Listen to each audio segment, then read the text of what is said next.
Is he in the vehicle? Yeah.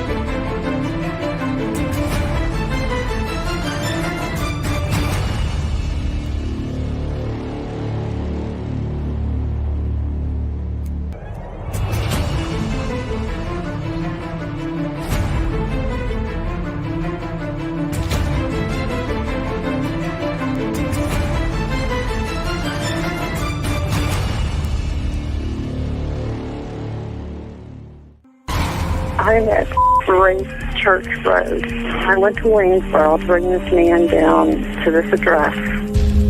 And now he's trying to force his way into a house. I'm afraid to move my vehicle.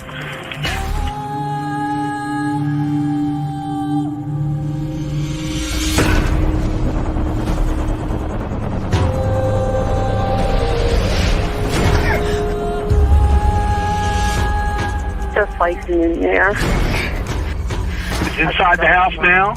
Yeah. You have your doors locked? It's open. I'm in a van. You need to make yourself safe, okay? Even if you've got to drive away from there to get away from him and close that and lock that door. Do that for me now, please. Okay, wait a minute.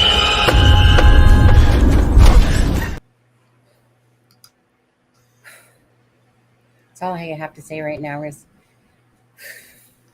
I know, right? So, yeah. We do like 500 streams and then, it just doesn't work one time.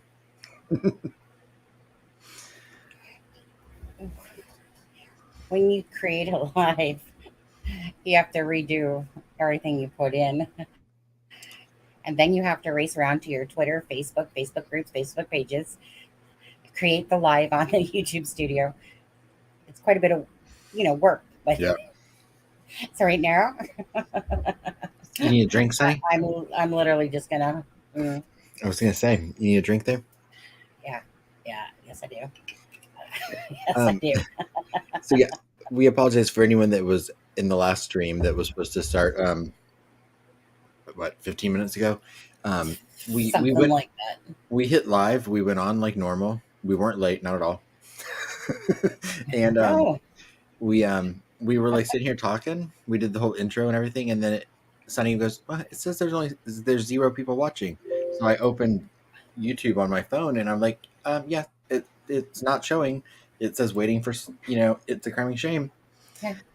So we had to recreate the stream and the broadcast, and so who knows why?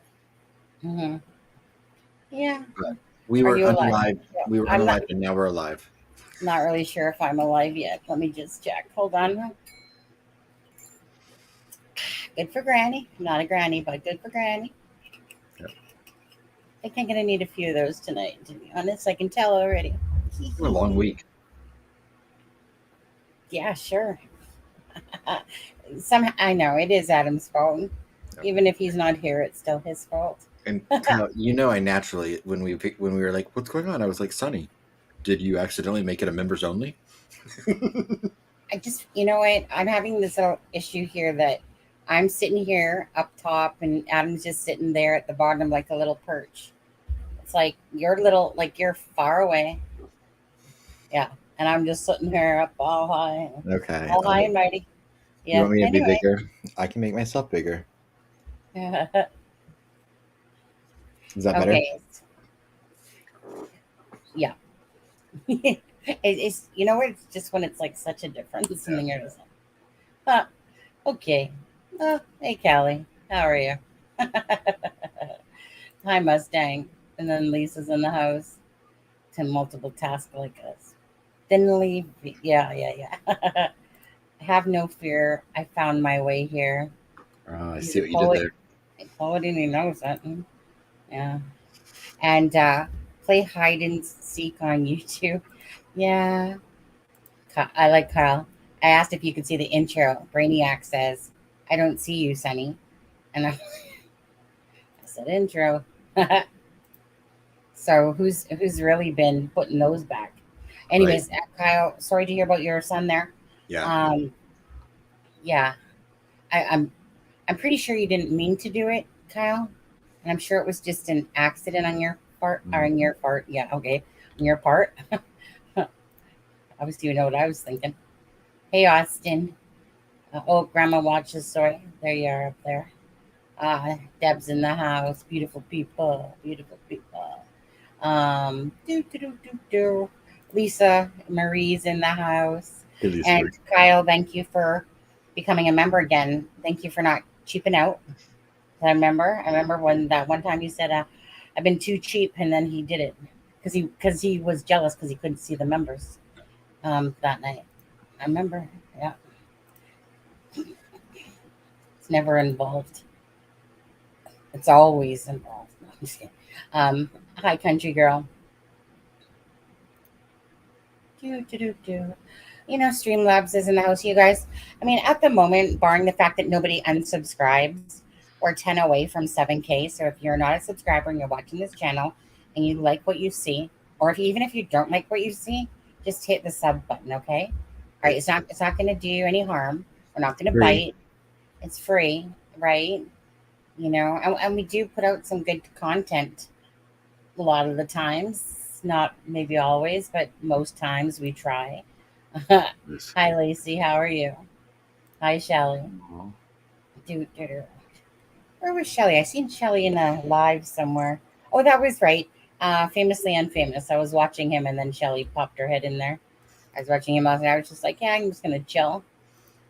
I had to watch my granddaughter homesick from school with strep. Oh, I was up. She has to go live this morning. Oh, that was me, and I just took it down. That was when I was with JJ. And as we can, I'm sure I'll be thankful for that beautiful young boy was found. So that was really, you know, when the police kept saying that they didn't believe it was an abduction, you know, I too was just praying that he had wandered off into those woods and he just simply got lost. But, you know, as time goes by, you know, of course, then, you know, poor little boy. Yeah, so I was watching like that, you know, hey JB, you know, watching it. And they were trying to get the helicopter up in the air. But now that he's been found, though, yeah. I just wanted to show you guys this for a second. Yeah. Okay, listen carefully. Verify photos. I can't just, if somebody tweets a photo at me in a situation like this, I can't just put it up on screen. We have to verify it. But use hashtag HeyJB on Twitter. I see a few here from Twitter user Sunny Justice. I'm going to send this out here. Let me send this out to my newsroom so that we can actually begin the verification process. If this is in fact, JJ, not saying that it isn't, but we have a process here at WFLA. All right, so I'll send that tweet out, and I'll send the other tweet that I sent. Yeah. This tweet out as well. And these might also be the same photos as well that are. Okay, so bottom line was, I was watching, and then I was watching Josh, and what he said was, I wish we had more than just this one picture of him, you know, Now, it just so happened that I happened to be stalking the Facebooks, so I knew the address. I knew that it was, like, I wasn't positive, but I felt it was because I had connected, even though you didn't see the last name Roland, you seen the last name Terry, and Terry, so it brought me to that house like 11411 or something like that. So I knew what house it was. I was pretty sure. But anyway, so of course I came across the dad, which is named Joshua, Roland as well. And then I came across his sister, which was Tanya. And so anyway, so I was sitting there tweeting him going, here's an abundance of pictures, because there was so many good ones. Right. And so I sent him about like 6 different pictures. And that's why he said, like, they have to verify pictures before they can put them, but I thought it was really cute that I was like, yeah.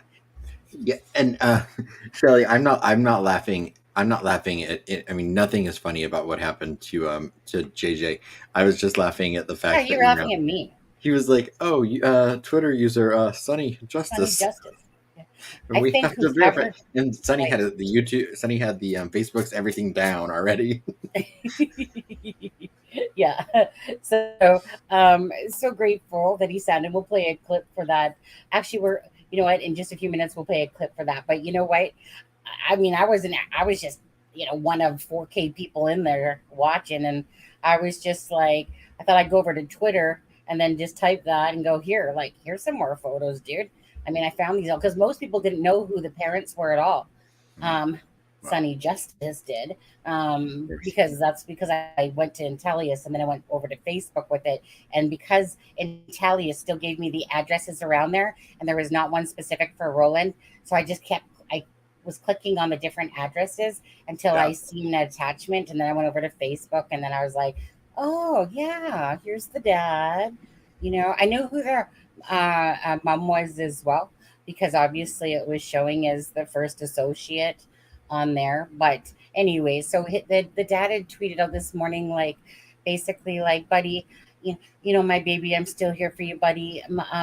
Daddy's searching so hard for you. Just honestly, imagine the relief on these poor people. Can I just say though? Yeah. I spent the entire day with an 18-month-old. Why? I'm so grateful that this family got this little boy back and that he's safe. Why was a 2-year-old unattended? Say that again. Why was a 2-year-old unattended? No. Okay. No. Okay. So we're gonna disagree on this. Well, no, I'm curious because I mean, I knew the gist of the case last night, but I'll tell you why, because it's happened to me and it's happened to my twin sister and it's happened to most parents. One, and I was saying this in the live this morning. I'll tell you why. This is why I won't slack her whatsoever, because, for instance, one time my twin sister was about to come home from work and I was looking after Haley and Matthew. And Matthew, they were sitting there in front of those little plushy chairs in front of the TV. My sister was going to be at my place within about 15 minutes. And I laid down on the couch and next thing you know, I fell asleep. My twin walks in the house 15 minutes later and goes, "Where's the kids?" And I'm like, "What do you mean?" And then I look and the chairs are empty. And in my heart, of course, the heart's just racing. Now, Haley is a devil. Okay. My niece, that's the redhead. She was a devil, this child. I'm not even kidding you. The stories I have on that girl looking after her. She was a tornado cyclone. She was everything. So anyways, all of a sudden, so me and my twin run outside and they're on the side of the condominium. Like it's one of those places where there's tons of condos. And when I say condos, they're the up and down ones, not the apartment or nothing like that. Right. And so they were on the side grass, just going hee. Okay, now my son would never, ever do that by himself. Haley always was that little shit. Okay. Haley was the one that would teach my son, even though she was 6 months younger, she would teach him how to open those little white things on the counters. And she'd go, hee. Then Matthew started learning from Haley. I'm not even kidding you guys. Right. So Haley basically went into the kitchen. Okay. And she's 6 months younger than Matthew. And this is about the age of, 2.5 years. And Haley gets the stool and opens up the door in that time. So I had literally just closed my eyes. No, like, you know what I mean? My sister was just about to be there, but you know how it is. You look after 2 kids all day. You're just tired and you fell asleep. Now, so that's exactly what happened. And that's how easy it was that those two right now, if anyone knows me, they would love to leave their child with me because I literally watch them. Like I'm like a freaking hawk because I don't want anything to happen, especially to somebody else's child, but let alone my own. Right. So for me, that was like, it's like, how could I do such a thing? How could I fall asleep? And my sister did the same thing on Haley's birthday. She's celebrating the birthday. She opens up the door. Haley goes behind her on the backside, and then my sister closes the door. Has no clue that Haley is starting to wander off down the street. So two ladies bring her in, and with disgust on their face, and go, "Is this your child?" And then Tanya's like, "What? Wait, what?" And Tanya, felt so disgusted. So that's why I totally understand that when you're sleeping, and that your child, you're just doing whatever, or you're sleeping with your child, and then that child suddenly gets up or something like that. And that's just as fast as it can happen. That's why I put no shame to the mother on this one. And I understand, and thank you for explaining that, because Callie, I saw you put I like I said, I was babysitting all day today, so I've not seen anything about the case today. So I literally, the only information I was going off of was the article I read last night that said the child was outside playing with the dogs and the parents were asleep. Right. And so, I completely understand when you put it in that context, 100%. The reason I felt it was different than blaming the parents of Libby and Abby for being dropped off at the thing is because they were 13 and 14 years old. There is a big difference between 2 and 13 and 14. But I understand that 100%. Right. So that's the difference, is that just like he was sleeping or whatever with them or whatever, he was sleeping too. He just happened to get up or something like that and sneak off. So that's why it's like, when I already knew that, for me, I totally understand, because no matter what type of spectacular mother for making sure that Matthew was always okay, trust me, guys, I was overkill. I was an escape artist. I was notorious and, for sneaking out and going into the neighbor's house. Yeah. So it's just like that. That's just how easy it is for, like I said, I fell asleep for 15 minutes. I didn't know I fell asleep until my sister comes in the house. And all of a sudden, where's Haley? Oh my God. Like I said, I could do a whole show just on Haley and stuff, the damages that child did to my place, and what a little devil child. She would always go, "Auntie, can you tell me more stories about what I did when I was younger again?" Oh, kids, seriously? Honestly, because Matthew would never, ever do something like that. He was just not that child. Matthew was actually a prodigy child, to be honest with you. So obviously in his older years, but Matthew never thought to do things like that until Haley comes along. And then, I called her tweezer fingers. She was just a child that was in the best mischief ever. Aw. Kyle, what's Kyle's name? And Kaylee, Callie, no, I know you didn't mean it rude. So living on, you know what? But you know what? That's how fast a child can truly go missing by an abduction. Just that. I at lunch today, I brought the high chair into the living room. I was sitting watching the Alex Murdoch trial, and Sloan is my niece's name. And I sat her in the high chair. The only reason she likes to sit at her little desk to eat, but the dog likes to get the food. So I put her in her high chair, turned my head for 1 second, looked back. She's standing up in the high chair. Yep. And I'm like, F, and then I didn't want to freak out. So I just slowly kind of took my one arm and grabbed her, because I was like, she can't get a concussion or break her neck while I'm babysitting. I was going to say, I'm going to say one more, because this one always stands out in my head. I usually never like to let Matthew stay anywhere because I had to protect him.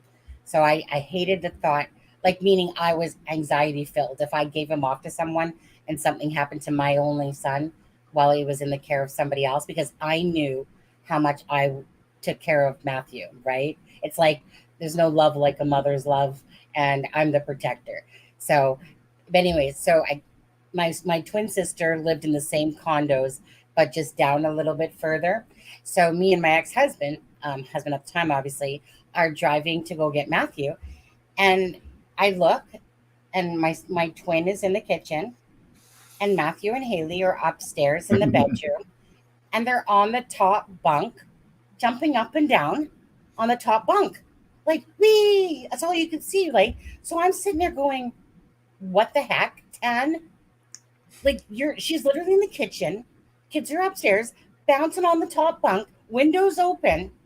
And so I, run in there, race upstairs, and I'm like, Tan, like, are you kidding me? But because she probably just thought that they were playing, never thought to think that they were going to go up on the top bunk and start jumping up and down like it was a freaking bounce, like a trampoline. And then the windows open to boot, not just a little bit, but a lot. And I'm just like, it's stuff like that. That's why it's like, you want my child? Ain't going to happen. You want to call me a smothering mother? Go for it. I don't care. Because it was my job to protect my son. Maybe a little bit over much for sure. But I would rather do that than be an uncaring parent that lets their children like go off to the store at 5 years old and down the road and let their kids play outside with no supervision and stuff like that. We went on a 1.5 mile walk today. Did you? We did, yeah. And you should have seen me. Like, I mean, their neighborhood's really like they live back in a cul-de-sac, so there's not a lot of traffic or anything. But oh my goodness, the few roads I crossed, I'm like, I was so paranoid. And like, there was a white van down the road that parked on the street, and I was like, they're gonna kidnap us. They're gonna kidnap us. I say us, like they're gonna kidnap me too. Yeah. I mean, most people that have watched this show know about the story about the paper bag rapist from when I was younger, and that's where the anxiety came from. It surfaced its head once I had a child, and I would always have these vicious nightmares, like really bad nightmares of him going missing from school. And if I didn't see my son, I would panic. Like, I would literally just panic. One time I remember waking up 5 minutes late from picking him up from school, Adam. And I just rode my bike because it was only like it was a 5-minute walk, 2 minutes on bike. It was literally just at the end of the road and across the street. And I remember in a dazed state, waking up, going, oh my God. And I get on my bike. I smack my hand so hard on one of those wood posts as I'm leaving, like literally took a chunk out of it. And I'm just sitting there and I race. And I'm just like, oh, Anthony is like, Mom, I started to get worried. And I'm like, I'm so sorry, son. I was 5 minutes late. Forgive me. I'm so sorry. I'm never late. Okay. And never late.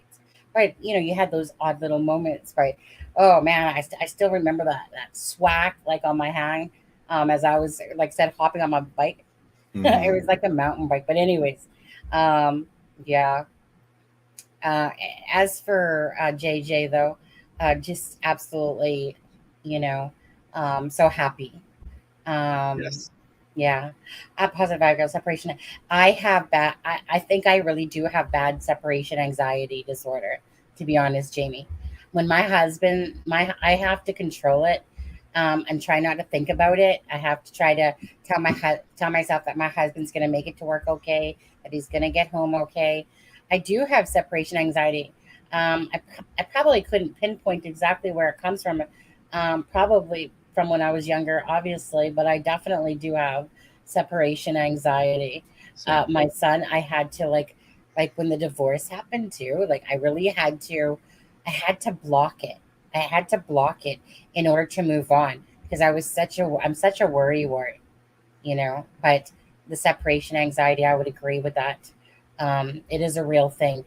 And trust me, when I'm feeling it and I'm in the throes of an anxiety for that, like I just like my husband, for instance, when he doesn't pick up the phone, and he always typically picks up the phone when I call, but if he doesn't call me back in a few minutes, I'm like literally speed dialing that number, like, okay, just calm down.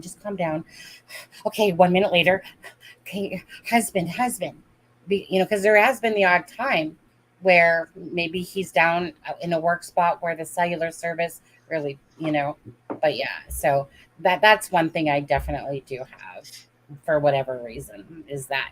But anyways, you guys, let's watch that piece on JJ and the guy that found him. Absolutely. It's a little bug running across my screen.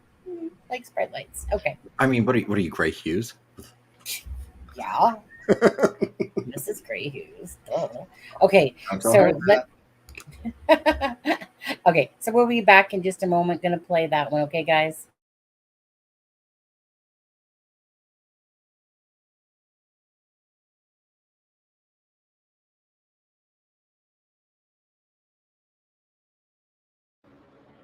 Folks, this is Roy Link. He's one of our volunteers, and actually the volunteer who found Joshua today. So he can tell you he'll answer any questions you have for him. Okay, basically, I guess I was just out here like everybody else, volunteering for the search. I actually had my boat hooked up to my truck this morning. I was going fishing. Something told me, no, got to do this. So I was, in the right place at the right time. Like I said, I'm a former Marine, but also I'm a former county employee, 32 years with Hernando County Parks Department as a supervisor. And just all this stuff, I knew Ernie Weaver Park real good. So I came in from that direction and headed south.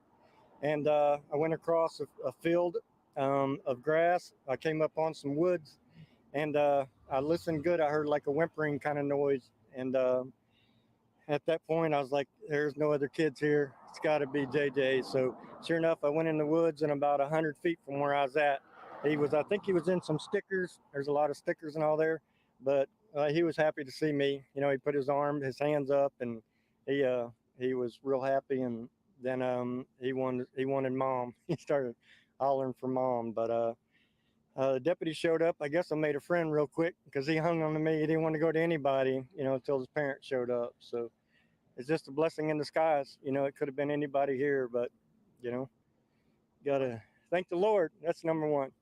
Just what was your reaction, being a part of the search, something that you originally didn't have planned to do, and then Right. seeing, that little boy? Yeah. It's so many emotions, I guess, um,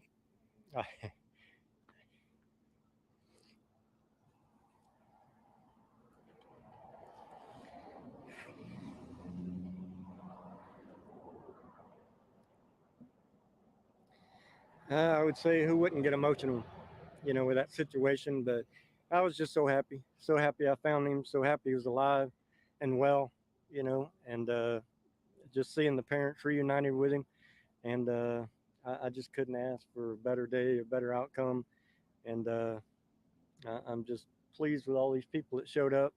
It could have been anybody, just happened to be me. What was the look on his face when he saw you? He seemed he wasn't smiling, but he was happy, and he put his hands up in the air for me to come get him. So I was calling his name, and I just started saying, "Your mom's coming," because I didn't want to scare him. But that didn't seem to scare him. He was happy when I picked him up, and like I said, I think he was in some briars, so he didn't want to go any further. But he was standing up, and he looked like he'd been hiking for a while. So maybe he'll end up being my hiking buddy when he gets older. Yeah. Does it shock you how a 2-year-old could survive out there for 24 hours? It is. It really is. Yes. You probably wouldn't find a lot of adults that would stay out there in the middle of the night. And, who knows what's out there. I mean, we have, coyotes and bobcats and that type of stuff. And, but I'm sure being 2, he had to be scared, especially during the night. But he seemed in good spirits. He wasn't, didn't seem to be any danger. I saw the scratches on his legs and his arms, and, I took a picture of with me and his family, his parents and him, and he was just happy. He was happy, happy to be back. How thankful are you that, instead of going on that fishing trip this morning, you decided to spend your time searching for this? Yeah, I'm very thankful. It's I think a lot of people here probably felt the same way. And I don't know. I figure I'd go fishing anytime, but I need to come out and help everybody. And I know the area good. Being a 3rd generation here in Brooksville, I've got this county pretty figured out. So um, it was just great. Sure the Lord told me to be here. Did you speak to his parents at all? I did. Yes, I was in the ambulance with them, and they insisted on taking a picture with me. And of course, they hugged me. The whole family, grandma, cousins, everybody. And like I said, it's just my lucky day. Our lucky day, I should say. It's everybody's lucky day, and I'm just glad I was a part of it. And what exactly did you say that you heard that made you walk in that direction? it was almost a whimpering noise, but he didn't really seem to be crying. It was almost like the verge of crying, but he was just kind of making some childhood noises, nothing like he wasn't screaming or crying that he had any major problems. And as soon as he see me, you could almost see him light up, and as soon as I seen him and his hair, I'm like, that's him. And so, of course, I jumped on 911, and it's kind of hard because I was trying to, keep him calm, instead of trying to. So another gentleman, I yelled at him and said, I've got him.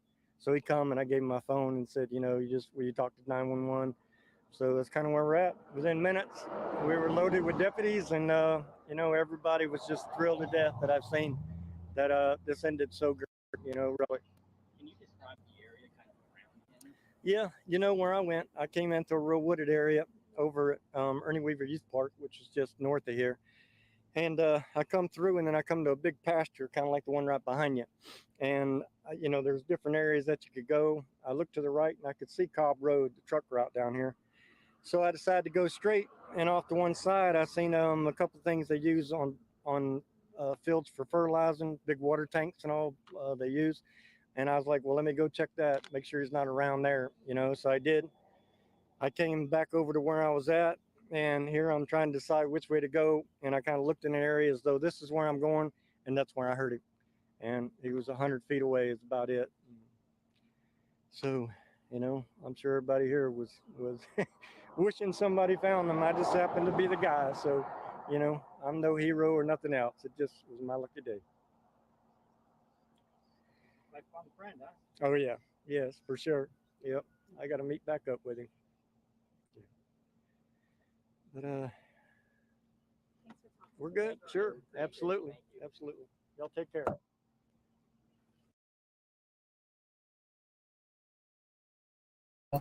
Um, or you could just see the humble smirk on his face, and then of course he welled up.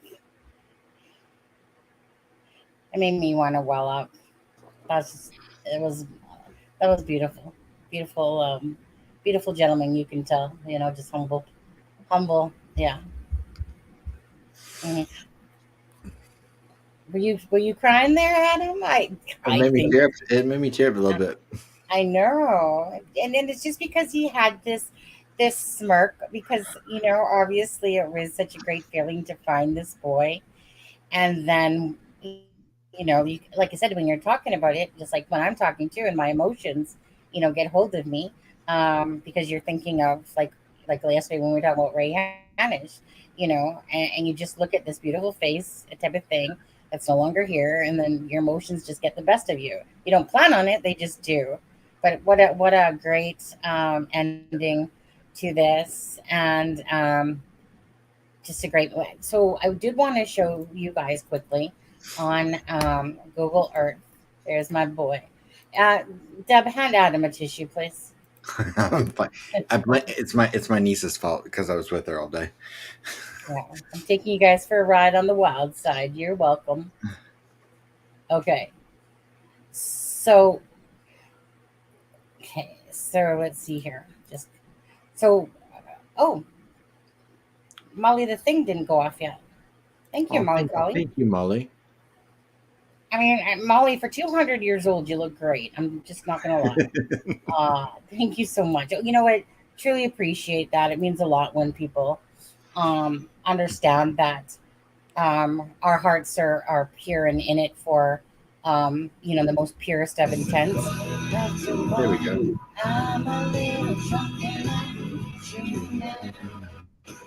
Molly Collie Super Chat, $5. Thank you. Yeah, I love you both and what you do.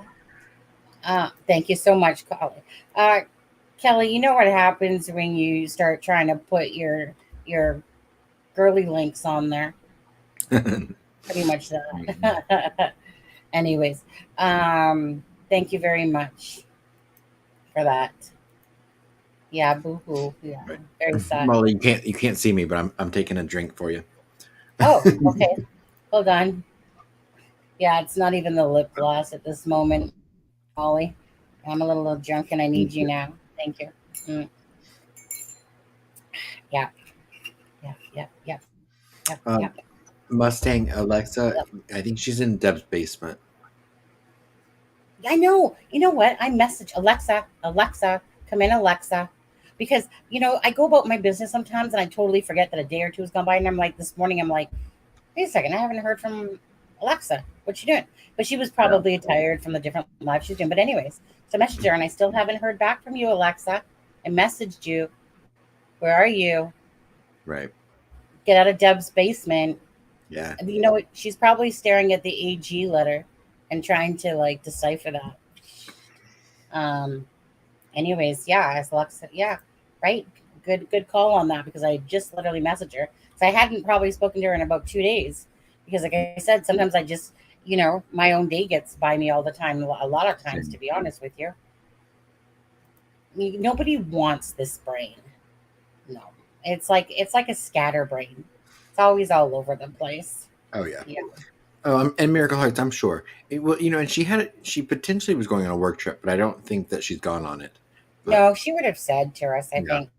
I'm Yeah, sure so she's just been busy. She's probably She could been have.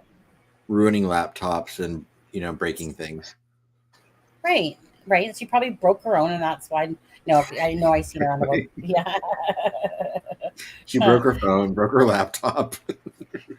I feel like she's my niece in disguise in blonde though, whereas Haley's redhead. But same thing, damage control, damage control.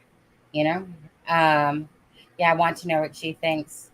Yeah. Well, right. If you could just get her out of Deb's dungeon, that would be great. Lacey, you don't want to know what we have to think about it? No, I'm kidding. Yeah. So let me pull this off the screen for a second just to go over this with you guys. So, of course, this was the area here. And so people kept thinking it was one of these houses. And I was like, well, pretty sure it's this house here. Look how green that So, pond is. what? Look how green that pond is. Yeah, right. Um, so for all you super um, tarot card readers and all that stuff, no, he was not abducted on there. Okay. Right. We were just talking about the other night, though. I can't think it was Mark that was saying he wanted a GPS tracker on himself, and I said that I think Yeah. I was joking, and I said I think children should all have a chip put in them, and then Yeah. when they turn 18, they can decide whether they have it taken out or not. But Yeah. look at this! Look at all these woods. I'm like, Yeah. Where he was found? I think that He was- I think the GPS chip is a good idea for children. Yeah. Right. I mean, I'm not so opposed to it, to be honest. So little child there. But see, the only reason why I was curious if I had the right house or not is because someone said that they saw him playing in the front yard. So Yeah. I'm like, well, this kind of, like, where Right. did you see him then? Yeah, like But who would always- who would see that in the front yard? Because there's not, Right.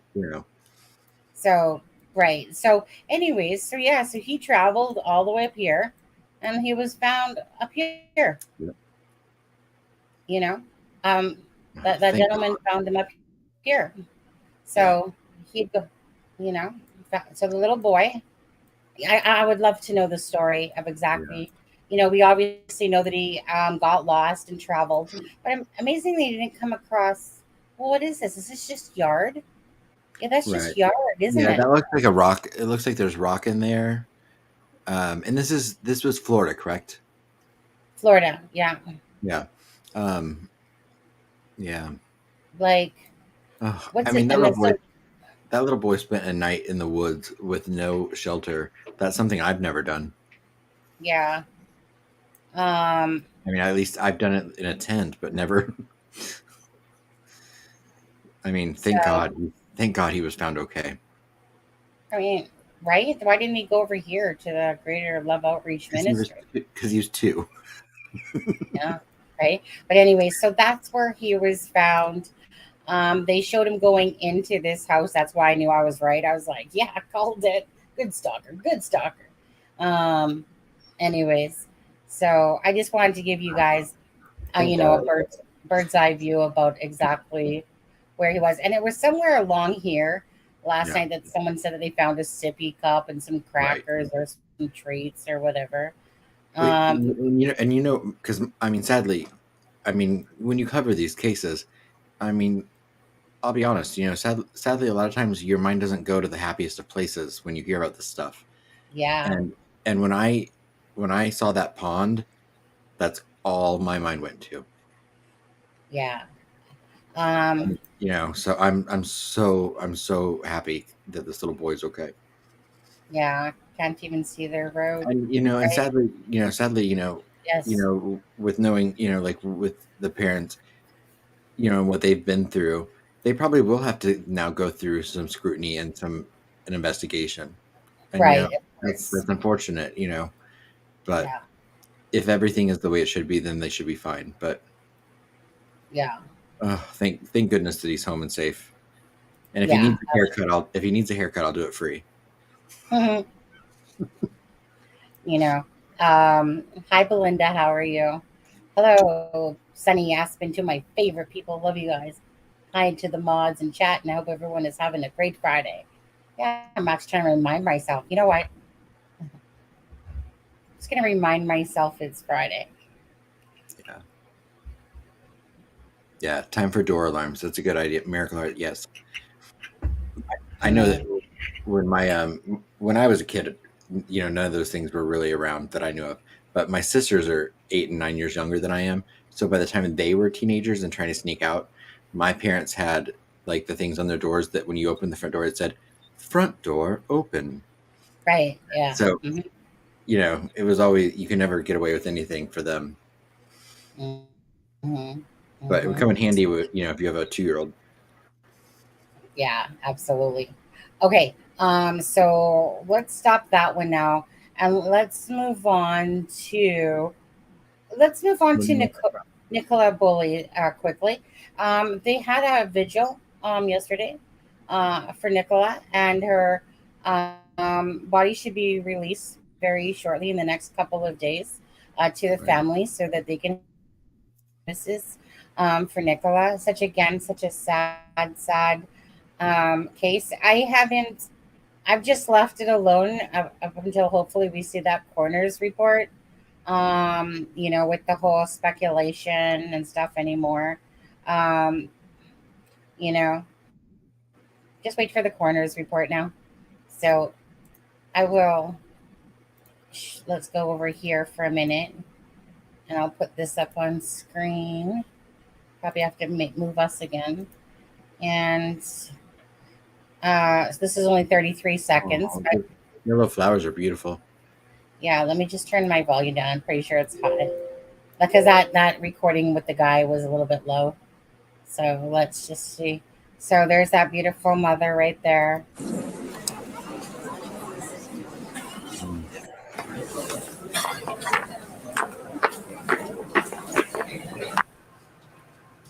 We remember Nikki's family in our prayers. My name is Reverend Adrian Ward. I'm a minister of South Woodland Evangelical.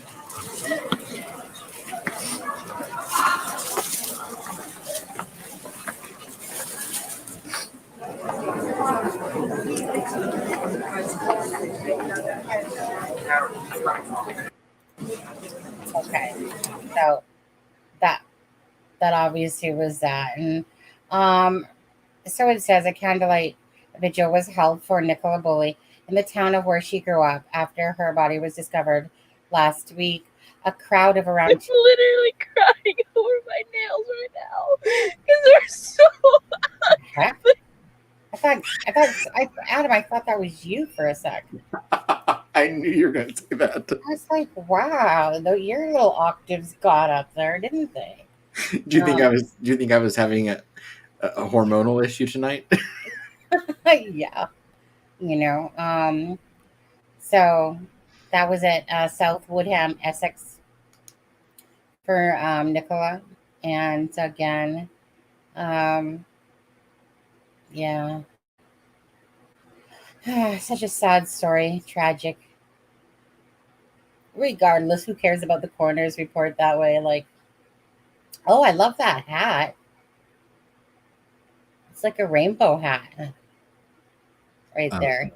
That girl is gorgeous. Everything about that girl is gorgeous. Look at her. About her? No. Think about her. Ooh. With the striped sleeves on. Yeah, that's what I just said. Her. Oh, I thought you meant the other one. Well, I was talking about rainbow hat behind her there. Well, I know I you were, but thought, I'm looking at that blonde with those eyebrows and the lips. hey, back off. You back off. This is a visual man. Okay. Hey, people have met people in more awkward situations. Right. Okay. Don't forget to email her then. Like, hey, So- saw you online. Yeah, Kidding. I mean, everyone knows it was like about a 3-week-long search. Nicola attended both primary and secondary school in the town before moving to rural Lancashire. Carrie Lehan was organized the vigil with her friend Debbie Nelson. Deb's just everywhere around the world, isn't she? She's underneath cognito there, underneath the alias Nelson, I see. Made an emotional speech from a bandstand. Not enough paper in the world to write a proper tribute for Nicola. Carrie, who is friends with Nicola's sister, Louise Cunningham, which I had seen that name.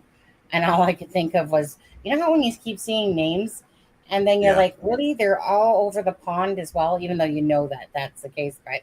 It's like I've seen so many of those names Cunningham. in Delphi. Yeah. Thank people for attending. Well, where do you think they come from? Well, from England on that side or France that way, yeah. So, I'm just going to put this link if anyone wants it. I'm just going to throw it in. I'm just going to go to the edit button. So, did they mention when they think that she's going to be released? Or when her remains are going to be released? In a couple of days, they said. Okay. Thank you. Yeah. Who's JBR, Lisa? I think she meant JL. I think somebody doesn't know how to tell you. Is there something? Yeah. I don't know what she's talking about. I think she meant JLR. What is she referring to? Go to a vigil to pick up partners. Well, that's Adam's way, it seems to be. Okay. I wanted to. Okay, so again, prayers for Nicola and her family, and I'm glad she was found. Ooh. Got you. Oh, John Benet Ramsey. Lisa, why would you think that? Yeah. Well, I wanted to talk about that when Alexa was here, but she never answered back that I ever saw. So I was really wanting to save that for Alexa because she was very heated on that case. So it crossed my mind, but I really want to do it with Alexa. So that's why I just opted not to. John Benet. Again, a tragic case on that one that needs to have resolution to it. And again, I just want to stop the screen for a sec too as well. And I just want to talk about yesterday. Again, thanks, Adam, for hosting the live from this end. You didn't watch it, right? Pardon? You didn't watch it, did you? I watched about 5 minutes of it this morning. Yeah, okay. All I recall was seeing a comment from Deb saying, "Oh no, Adam's in control." It was something like that. Yeah. I do like control. So I think I would win. Oh, you would win. I feel like it. Yeah. I know my place. I'm good. Okay. Yeah. I just have to hold you in a loving way like this. So. Thank you. In a loving way. Yeah. A little bit of pressure, not much, just a little. You should not be thanking him at Sunny. Oh. Really? Tell me all about it, Austin. Don't talk about it, but tell Alexa you did because she wouldn't answer you. Sure enough, let's go on about John Benet Ramsey. So Alexa obviously isn't watching right now, or she's secretly watching and she's just hiding in the background, pretending not to be here like some of those other people pretend not to be here. Right? And then all of a sudden, remember, and then at the end of the night, they're like, have a good night. Hey, just pop out of there, out of the woodwork. Deb, release Alexa from your basement. So I was going to say again, it was so exciting to hear that there's been movement for the Ray Hanish case. I shared it, like I said, to the, to all the media outlets that I knew to type in a sense, Nancy Grace, Oprah, even Oprah, but anyways, I sent it out to them. And so I really hope you guys, again, people that joined the Facebook group, justice for Ray. Like everyone deserves it. And Karina deserves it. The Flora girls deserve it. Everyone that's had somebody wrong them by taking them off of this earth, and that deserves the justice. Doesn't matter who they are. If anyone willingly hurt somebody else to take them off this planet, and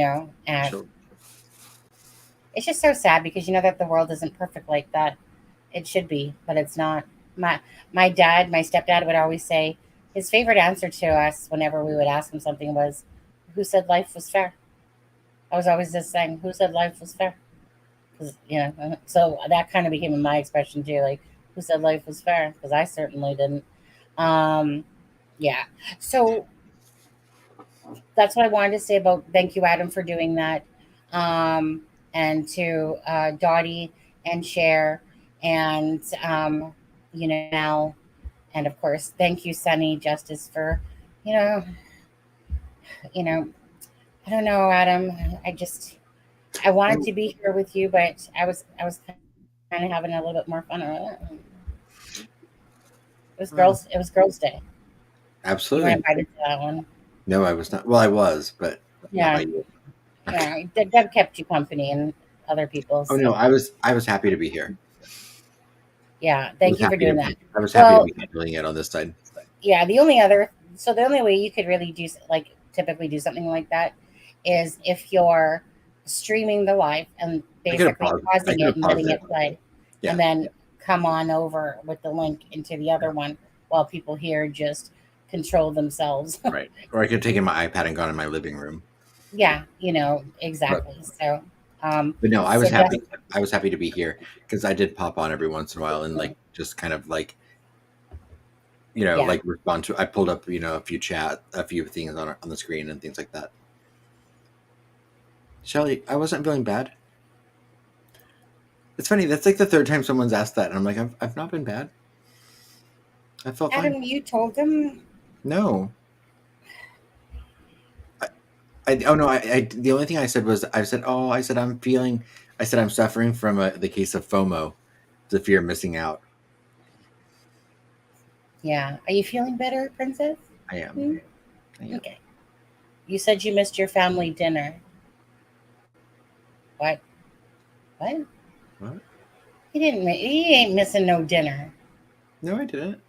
Night, Jerry Jones. Oh no, I think Michelle, you probably are confused because I said I had not had dinner last night, and I started going to my family's today. But no, I ate last night at whatever time we got off. Adam, is your apartment in an acceptable space mode? For a tour now? No, I didn't think so. What you're seeing is that little version that stays perfect, and the rest of it, perfect. I mean, can you see the junk on the bottom shelf there? No, not really. Not really. We're just catching the blue light on there. Yeah. Actually, why don't you should be purple. Good purple. Let's see purple. You want purple? Yeah. Oh, okay. Yeah. I probably popped you out a little bit more too. No. Hi, Heather. How are you? Okay. So I'm just going to play a quick clip from Heather. Idaho. So as we know, a lot of stuff was put out today with Idaho. No, I shouldn't say with Idaho, but the fact that the house is going to be torn down and that the owner of the property had basically offered it up to the university. So they're not sure what they're going to do with it yet, but let's just watch that clip for a minute as well. And it's not a very long clip. I was happy to hear that. Yeah, same. The University of Idaho says these low? 4 students were murdered in November will be demolished. In a memo sent to University of Idaho students and employees this morning, that's as loud as it is. King Road offered to give the home to the university, which they accepted. They say the demolition removes efforts to further sensationalize the crime scene. They also say they are currently evaluating options on what to do with the property after the home is torn down. No word on when that demolition will happen. And Maddie Mogan, Kaylee Gonzalez, Xana Carnoodle, and Ethan Chapin, all students of the university, were found stabbed to death inside the home in the early morning hours of November 13th. 28-year-old Brian Koberger has been arrested and charged with their deaths. His preliminary hearing is scheduled for late June. The university says its planning is currently underway to create a healing garden and memorial somewhere on campus for the victims, and we will bring you updates as we learn more.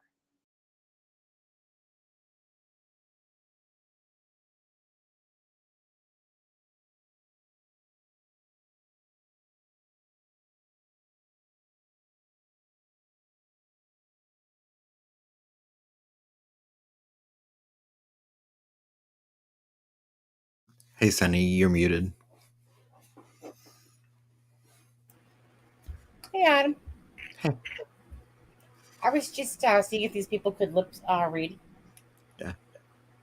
I mean, what you said, though, was so prolific and important that people hear. Yeah. Yeah. Sorry if you guys missed out on it. Not repeating it.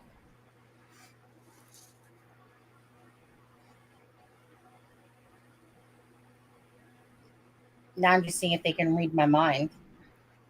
I did. I'm just practicing. I'm just testing their abilities. Anybody? Can you read my mind?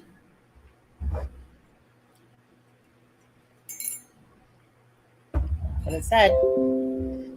Mm-hmm. So, Yeah, what I was saying. Yeah, so the owner of the property donated it to the university, and the university has announced they are going to demolish the home. Did they show a picture in that video? I went to use the restroom really quick. Did they show it all boarded up? Yeah, I think it was in that one that it was boarded up.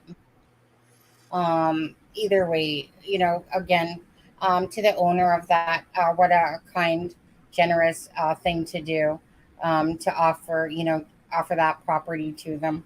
Right. I mean, he probably wouldn't be offering it up if he lived in Vancouver, because that house would be well over $2 million. But I'm pretty sure in Moscow, Idaho, it's not $2 million. I did look to see what that house is valued at, and it actually has got pretty high value. Yeah. Yeah, I mean, being that close to the university, I mean, you're never going to have to lack for a renter in that house. So, I mean, it would be a gold mine, had this not happened there. Well, it's very generous of that gentleman, for sure. So much appreciation. And while we're on the subject as well, basically the Gonzalez family welcomed a new baby into the world, and the baby's name, is Maddie K.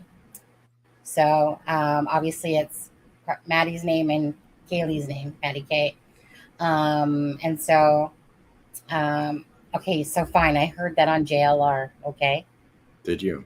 Yes. I did not actually. I read it. I saw it. Someone sent me something from Reddit about it. Click it. Yeah. I just happened to click it. Beautiful. Caitlin Pippinger, thank you very much for subbing. We really appreciate it and welcome. We will try to do you justice. Hey, Caitlin. Yeah. Oh, which reminds me, let me just take a look here.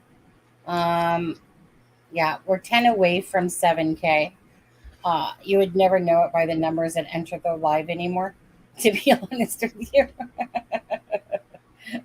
But yeah, so thank you guys so much. And you guys aren't allowed to unsubscribe. If you unsubscribe, I will hunt you down, track you down. You guys know I'm on Facebook, stalker, Instagram, whatever it takes, I will find you. Do not unsubscribe.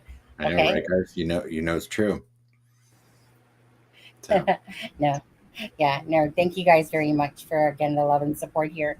But like I said, you wouldn't know it with 53 people, watching, but it's kind of like there's just a lot of different things. You know what I mean? It's kind of like there's a lot of different things going on, really. What? Thank you. Oh, sub from Famously Unfamous's channel. Oh, that was it. That was it. Thank you. Great. I got about 6 or 7 subscribers last night when I was in Danny's channel, and so I was just chilling there, and some people. So yeah, Caitlin, this channel, we just kind of are laid back and chill. On top of that, we talk about the true crime cases that are, of course, very important to us, that we come across. Yeah, and I'm going to drop my channel as well if you want another channel to look at. I'm on both, so Yeah, and Deb has her channel as well. yes. Yeah. So thank you very much. So in this particular case tonight, normally, Caitlin, we've been focused on Delphi and Idaho, and lately, like the last 2 days, I can't keep my eyes off of Murdaugh on that case. That's where. I knew I'd get you hooked. I've been trying. Well, it took Murdoch to get on the stand for me to actually watch the case, to be honest with you. And there's Deb's channel right there as well. Deb used to be on this channel, Caitlin. And then she's like, I'm sick of you too. Peace out. Peace out. I'm going to go back to my own channel. So that way she's in full control. Wait, is that what having your own channel does? No, Adam. No, I was just teasing Adam. Don't you start thinking you can have some control now. Stop it. Silly man. I'm more surprised. You know what? When we were doing Delphi, see, this channel is mostly based around. It was based around Suzanne Morphew, and then I went over to Delphi. So a lot of the subscribers, at least 4 to 5K of them, not about 4K, are probably Delphi related, whatever. But I don't want to put us in a box. Me and Adam don't want to have it so that we're in a box. And when there's a whole bunch of other cases going on, granted, Idaho, we saw it, but, we didn't really, although we watch cases, sometimes we don't talk about the cases so much, but we're trying to actually do that more so because we don't want to find ourselves in a box that you're just talking about one case, and then that case, dwindles down, and then what are you talking about? So we want to be. Go ahead. I would say, we also don't ever want to just regurgitate content that provides no information, which I'm not going to name any channels, but I personally am seeing happen a lot right now in the Delphi community. And again, to each their own. I'm not throwing shade at anyone. I'm just saying, we haven't slowed down any on our Delphi coverage. We have talked about every single piece of information that's come out on Delphi, but we just didn't want to pigeonhole ourselves into only talking about Delphi. And to be honest, other than some court things coming out and things like that, a lot of Delphi has been kind of in a lull. So we can either sit at home and not have lives, or we can follow other cases and bring awareness to other, missing and unalived people. And Sunny and I are kind of YOLO. We just kind of follow our gut and just kind of follow the cases that touch us personally. I know that's true for me. I think it's true for you as well, Sunny. Yeah. I mean, the thing that's always sad here, and this is just how it goes. The thing that's always sad here is all we have to do is make a clickbait type thumbnail or do some sort of weird theory and roll on it like other channels, some channels do, right? Where they just ride it, they milk it, they ride it. That's just not our way. It might be some other channel's way, and hey, good on them, do what you do. Now, people like us usually will finish last in certain ways because of that reason, but I just in my personal heart of hearts and Adam's, to sit there and try to do a live and be like, just to make up stuff or just to, when something's not true, but you're going to ride a live for it because you're just milking the case. It's just not in us to do that. Like if there's something really to talk about or some information that's come out, great, we'll talk about it. But we're just not going to sit there and ride off of thumbnails that make it seem like, why did the alien, pick up, a JJ off the ground? And then someone's going to do that and put a live and big finger pointing to it and stuff like that. And it's just like, come on, guys, really? So It's just not our thing to do. Plus, there's a lot more people in the true crime community as well. So, for the fact of, like I said, you have 7K subscribers, and yet you look at it, now if our title would have been something that was really grabbing to come in here, then it pulls in more people, obviously. Whatever. We're just riding the flow. Wherever it goes, right? And keep people, on top of certain cases that we follow. Lacey's son, that's funny. Lacey's son says, sometimes I forget to like the video, and then when Sunny starts yelling at people in the chat that haven't liked the video, I'm like, bleep, and I go like it. Hey, effective. Hey, who hasn't liked the video? Okay, seriously, I'm coming for you. Let's go. And Heather, I get that. And that's fair. People are not going to be drawn to every case, just like we're not drawn to every case. And in some cases, like I'm going to use the Summer Wells case for an example. Summer Wells is a case that little girl deserves justice. It's tragic whatever happened to her, but the circumstances surrounding that case are so convoluted and confusing and drama filled that I have stayed away from it 100%. I know very, very little about the Summer Wells case, but I know there are entire channels that are devoted to covering the Summer Wells case. And so it's not that I don't want that little girl to be found or get justice. It's just that there's nothing that I can be a part of with that case, at least at this point, that would be beneficial to anyone. And I feel like people are, I think a lot of people, I was like that with the Murdoch case until the trial started. And then I watched every day of that Murdoch case. Yeah. Let me just show you these pictures right here. So this is, the little baby.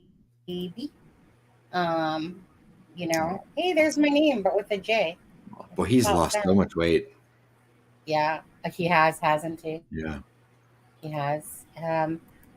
This is obviously yeah, Haley's Christy. parents. Yeah. Christy and Steve. Yeah. There's that name, Steve. Aww. Aww. I love children. Aww. They are so precious. Look at that. No, JLR didn't take those big, that nose lips. Oh. I know. No. Shelly, JLR would have been in the pic if you'd taken them. Pointing to the baby. I remember when Matthew was born, and I just, and maybe all of us say this because there's some really not so attractive looking babies that pop out. I was ugly.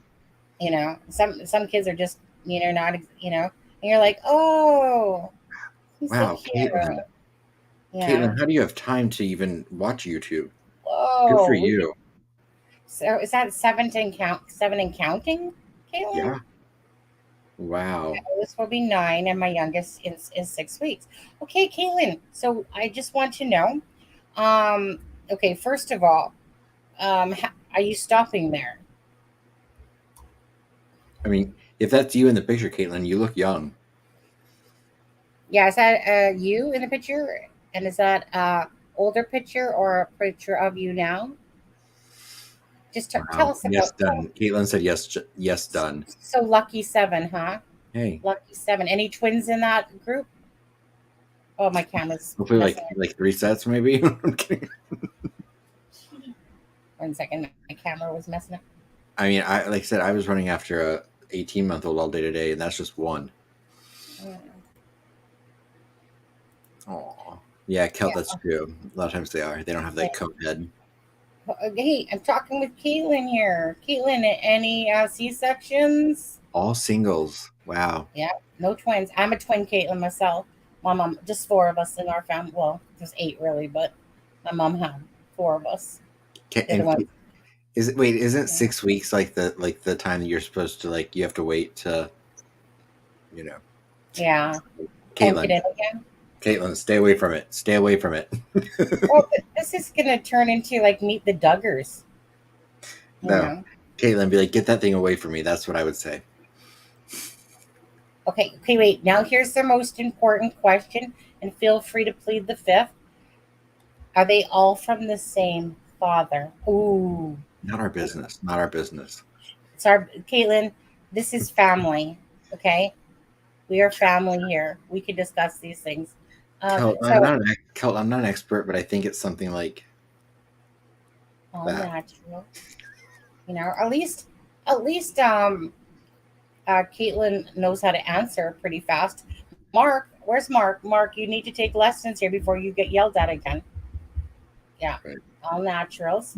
Lisa said you guys are nosy. Lisa, you're just learning this. Come on, there's a difference between nosy and caring. Right. How many dads? 1, 2, 3. I'll just spill the bags. My twin sister has 3 different dads for 4 children. So there you go. I can see that. She likes ingredients. She's taking her time answering this. Oh, whoa. Wait a second. Let's see. Hold on. 5 girls and 2 boys. And yes, we've been together for 9 years, and our oldest will be 9. That's awesome. Okay, now you don't have to answer this question, but put tape over it. Do you have an amazing, I'm going to assume, other half? We'll say other half. That way I'm not assuming if it's a husband, in case they're not married, unless you want to tell us about that too. Caitlin's going to unsubscribe. No, Caitlin will stay put. She understands. We side rail here and stuff like that. We're just, Adam, are you writing all this down? Taking notes? No.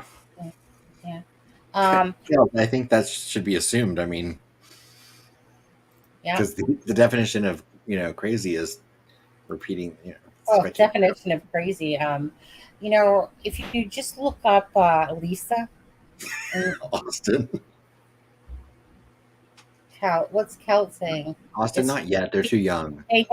Hey. See, now that's crossing the line. Of course, he's good in bed. There's 7 children. That's why I said that. That's why I said if he wasn't, then that would be the definition of crazy. Well, I'm so happy for you and your other half, since you didn't say husband. Yes, he works for everything we have. Love him for everything he does. Are you in Canada or the States, Caitlin? Because if you're in Canada, that's like cha-ching, cha-ching, cha-ching, cha-ching, cha-ching per child. Seriously. Wow. You guys so we see where this comes from, Caitlin. Your in-laws have 7. Can you make it 8 just to outdo them? It's generational society. You're building your own towns. Yeah. Do you know here in Canada, their Christmases must be so fun. All those kids. Oh, are you hitting the thing too? No, I didn't. Right, Indiana, Frankfurt. Sorry, my bad. So you may, in Canada here, you pretty much get like $600 per child. I didn't know that. What? Aunt Clara, I didn't know that. All naturals, no twins. I'm not Catholic. Oh, you just wanted to outdo Caitlin, I see. Caitlin, that's the challenge. I'm gonna go out and have 9. You take that. I'm going out tonight. You don't even know how to use it, Adam. I'm gonna have 9. That's why you have 0. That we know of. Yeah. Aunt Clara was watching the Birds in the Bee channel over there. Is that what you call it now? Aunt Clara wins. Yeah, Aunt Clara. Well, you still have time to pass her, though, Caitlin. Oh, 6-week-old. That's like a baby. Yeah. That's like 6 weeks old. 1 month and 2 weeks. No wonder she's up. Well, Caitlin, you're going to love our time schedule then. Don't forget to do those ketos. Okay, very important you do those ketos because when you turn 40, Caitlin, those ketos, you'll be thanking your lucky stars. You use Could you demonstrate, Sonny? No, because I'd use it as a ping pong ball. Actually, it probably wouldn't even come out because it's like, like. Oh. Those wings have lost their elasticity. Yeah. Suddenly, I'm not in the mood to go out. I'm sure. Oh, okay. Hey, Adam, go look her up on Facebook and show my baby she's beautiful. You're the expert. You're lazy. You're lazy. Yeah. Get your Okay. Okay. Caitlin So we've Tippinger. established our baselines. Yes. Caitlin. Adam's like the husband that says, "But you do it so much better." 100%. Caitlin Tippinger. Pippin. Anger, right? Oh, there it is. Hold on. Austin put 15 Oh, little I found kids. her first. Austin put 15 little kids on the chat and said Caitlin and Clara's mom in one room. Okay, hold on. Where's the baby picture? I gotta find the baby picture on there. 1 second. Show us a picture of the husband. Hold on. Let's just take a look. We're just gonna scour through your photos. Oh, can I show? Hey, Caitlin, can I show the picture that has all you guys in it? Would that be okay? I mean, if you're willing to share the one, why not just go for all? It's a really cute picture.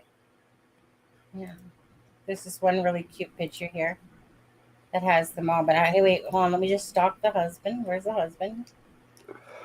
Hold on. I'm not seeing the husband in this picture. Are you sure?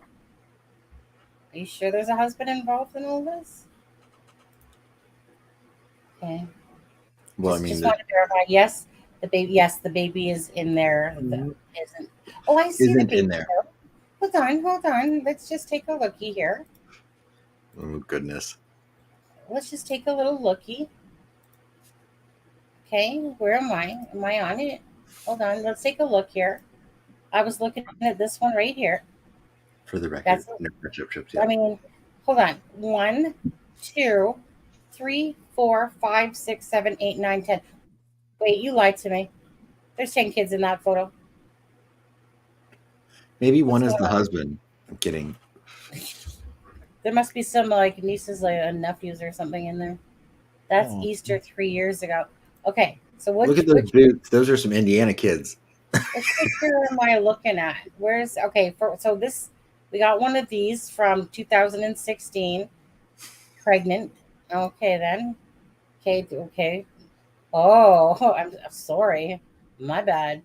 Kind of stopped here. Okay, so where's the latest pictures? Because wait, albums. Where's okay? Oh, is there a man in here? Oh, who's this? Wait, what's this now? What are we on? Wait, who's this? Aw. Are we on the same one? Is this your man here? Aw. Who's this? Look at all those little babies. 1, 2, 3, 4, 5. Is that wait? No, that's 2019. Well, yeah, So they've had 2 more since then. Well, where's the baby? I don't. Why don't you just go to her page? We're so sorry. I'm on her Stalker. page.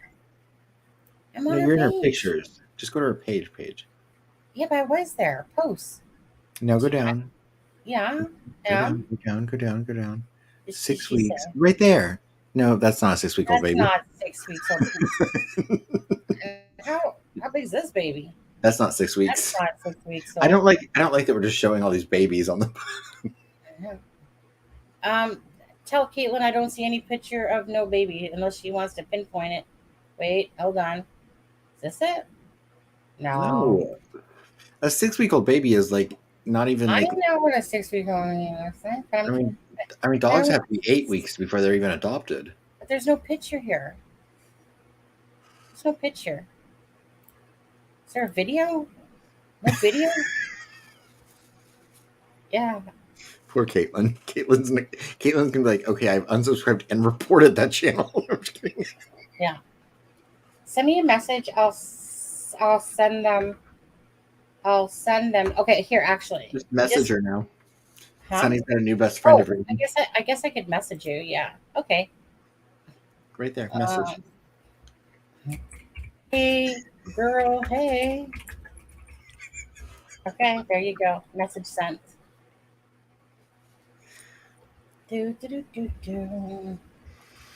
Normally I charge people for that, Caitlin, but today it's free. You're welcome. You're welcome. I wouldn't even know how to open Messenger. You know that. Here, let me take this down so we're not just all staring at her. Those. There we go. Okay, let's. There we go. Hair. Yeah. They're so cute. Oh, another one coming in. Whoa, spam, spam, spam, spam. Caitlin, are you selling them? I'm kidding. See, like that's how my son looked. It was like just like a perfect little face. You know, mind you, this one looks like he's got one eye open and half closed. Those on little. this. Oh, Yeah, hold on. Look at that. Now this is you wait, saw that new car smell? hold on. Did she say this was a girl or a boy? Because this, if it's a boy, it looks too pretty to be a boy. That's a girl. It's a girl, right? That's a girl. Well, it looks like a boy too. But it's No, the that's pink a is throwing girl. me off. That's 100% a girl. But well, you know what? There's good-looking boys like that. Is it a girl or a boy, kid? I mean, I'm Girl a or pretty boy? boy. Girl. Sometimes it's just hard to tell. But what a cute little baby. Whatever it is. I'm joking. Is it a boy or a girl? Oh, it looks like a girl probably. Yeah, there's That pink girl. on there. Yeah. Oh, wow. But story for Oh, you, that girl. Caitlin, sorry. Oh, was your transgender friend that? Oh. Oh, okay, gotcha. Well, this baby is adorable, though. Sorry to hear that. Y'all are like pulling at my ovaries tonight with this baby talk. Can we talk about something dark? No. We already are, aren't we? No. Yeah. Anyways. Haven Lynn, that's so cute. Yeah. Congratulations and sorry about your friend there. It's kind of like the Ray Hanish story, you know, tossed to the side. Nah, that's what happens when you lead this lifestyle. No crime scene, you know. I'll be right back. Okay. I'm just going to be right back. I'm going to be right back, too. Up over the teeth and over the gums. Yeah. Adam, go watching birthing videos. Was you friend from Indiana? Yeah, probably, right? Okay, let me just pull up a video that we can watch with the Murdoch trial here. Let's see. What do we want to watch? Oh, what's this? Oh, let's watch this one from Ashley Banfield with regards to Idaho. Hold on a second. We're going to go back to an Idaho video. Share screen. This one says, what does it say? It says, the people reportedly filming TikTok dances in front of Idaho house. Okay, let's watch this for a minute, guys. Anyways, thanks for sharing that with us, Caitlin. Very nice of you. I promise I'll stop Adam from doing anything sinister with any pictures. I didn't pull up her Facebook page, so you don't have to worry about it. Okay, we're going to watch this. I mean, I already have a baby that I love. I know, Adam. Thank you. I love you too. The reaction from the community, not only the neighbors who live nearby, but also students, you know, who go there. What are their thoughts that this home will eventually be demolished? So I want to play some of that for you now. This is what they said when they were asked about the demolition. I heard this morning that they're going to demolish the house. I think that it's a step in the right direction. We're going to get some closure on this. Every single time I drive by that, I think about it, I look at it. If it was gone and something else was there, that would be great. As a student, having to move frequently around campus to be able to go to school, knowing that I lived in a place where people were so brutally murdered would not feel comfortable. I'm at like 100% volume. volume. Would be a good thing, and for a memorial, I think it'd be good to put it here on campus in one of the parks. I don't think it needs to be torn down. However, If it is torn down, I believe the memorial should go in its place. I don't think anyone for want to live in that house, but also out of respect to the people that were killed, I think it's a good action to take, just to take it down and maybe make it to some sort of memorial or some place where people can go and learn about what happened. So there were a lot of people who wanted to say their piece, but not on camera. And let me give you some of that reporting as well. 3 of the neighbors who actually live right around the house said that they think it's just a horrible place. They don't want to look at that horrible place anymore, quote, that horrible place anymore. And so they support that the house is going to be torn down. And a couple of other neighbors, 2 men who actually share or adjacent in the backyard with the home, they didn't want to speak on camera, but they said that it's, quote, it's spooky looking at this house right now. They knew all of the kids who lived there. They had actually partied in the yard just, within the prior weeks to the murders. They said that they wanted their families to get justice. They were worried, though, that if the house were torn down early, possibly some technicality could prevent Brian Koberger from being appropriately punished. And this was a sentiment that our producer, our stringer, heard repeated often around town today. They were concerned. They wanted the house destroyed, but at the right time to make sure that all of the investigative work has been done, that there can be no, loophole if the house is gone, that could be a benefit to the defendant in this particular case. It's poignant. Also, the person who witnessed some of the TikTok dances said that they were shocked, quote, by how many people all day long were doing this. They couldn't believe how often that they had been doing the TikTok dances. You'll also be interested to hear that many of the neighbors who live around the house have signs up everywhere on their windows, doors saying, no comment, no media, go away. So we were very lucky to get this reaction today. I also want to play for you what some of the students said. And there you go. You can see some of the pictures. Reporters not welcome. We do not have a statement. Please respect our wishes. We have no statement. Please leave us alone. And then I wanted to give you a couple of the comments of what some of the students we talked to today felt about a memorial on campus or elsewhere. And here's what they said. Maybe a good spot for a memorial would be somewhere around that area. I think maybe if we wanted to remember it more specifically, maybe over by the library or something to that effect would be good spots for that. I feel like having the memorial on campus would definitely be a lot better than off campus. As far as building a memorial on campus, I think that definitely needs to happen. It's a beautiful campus, so I think anywhere they decide will be great. I am not exactly sure where their memorial should be, but I don't think it should be at the place of their murder. Because to be tied to just their deaths is not something I would wish upon anyone, and I would rather celebrate who they were in life than mourn them for who they were that night. So there you have it. There are some of the thoughts of those who are in the community about both the house being torn down and the memorial being built. Thank you for watching. Go to newsnationnow.com to find News Nation on your television. Personally, this is in honor of Daniel from Drunk Turkey Show. Great. What are you doing there? Nothing. What are you doing? I just heard Daniel from Drunk Turkey Show. Oh, I can do that. That's pink. That's Captain Morgan is the new pink gin. Yep. Oh, Pink Jen. Is that the one from the Dutch one? All I know is all you had to hear was pink. Absolutely. I've had pink vodka. Daniel, Adam and I are struggling to understand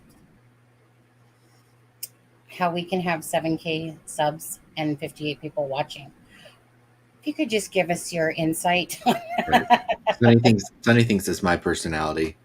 I think it's hers. It's something. I don't know. All I know is, yeah. So, Caitlin, I'm on the same rocket now. Fibro, I've heard once you go pink, you never go back. This is true. And if it tastes like chicken, keep on licking. All right, just saying. Hi, 100 people. What's up, crew? We're just talking about all different cases, really. Our next one is, of course, Murdaugh. Okay. That's my neck of the woods. Yeah. And Danielle, I mean, I'm not going to call you out, but I did. If you do want to join us, feel free. If you're ever bored and you ever want to join us, we're just YOLO here anyway. I've got some low country people now. Yeah. If you do, just let me know in Messenger and I'll send you the link. Unless of course you just want to be like, yeah, right, you guys aren't interfering with my drinking time, then that's fine too. But I want to say that, Mark, you're in here, aren't you? Mark. Oh, I hope Mark's in here because I didn't get my notebook. No, not yet. No, Mark said it was going to be here yesterday. Yeah, I really hated the fact that I had to order my own toilet paper off of Amazon. I really feel like somebody should have gifted that. Right. Just felt right. Yeah. I got an email that your pendulum should go through though. Oh, what did that say? March 15th. March 15th. It wasn't on Prime. I know. Don't you? Screw it. I can come on for about Danielle, we don't have 20 time. minutes. Danielle, we don't have time. I'm so sorry. Maybe another night. You know what? Hold on. 1 sec, Daniel. Hold on. Where is it? 1 second. 1 second. Hold on.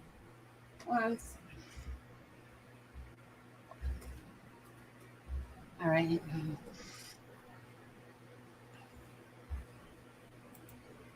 Yeah, Oprah. Yeah, Ixnay on the interview tonight. Yeah, Daniel. Yeah, he's not more important than you. No, no, of course, no. But we'll just reschedule. Right. You're taking issue with that? No, Oprah, don't worry. I mean, seriously, you still are my number one fan, Oprah. But Daniel, he wants to come on, and so I was like, yeah, Oprah can wait. I'm sorry, oops, I said that out loud. Yeah, okay, all right. Yeah, love you too, Oprah. Okay, bye. Sunny, are you off the phone now? Yeah. So who was that? Oprah? Could you block Austin from the chat? What's Austin doing? Okay, Daniel, I just sent you the link for StreamYard. Okay. Your Amazon. No, my Amazon works now. I told you, it was me. I am the one. Imagine that, So I, first of all, didn't have it public. I didn't have my address or anything in there like I was supposed to, so it still hides it. It was me. Mark, where are you? My air fryer, dude. Wait, can this be Daniel? I think Daniel needs to switch his title to this. I just want to know where Mark is. I want my air fryer. Right. And Austin, I'm gonna share Austin. I'm gonna share that to social media. # replace Aspen. Daniel's drinking too much.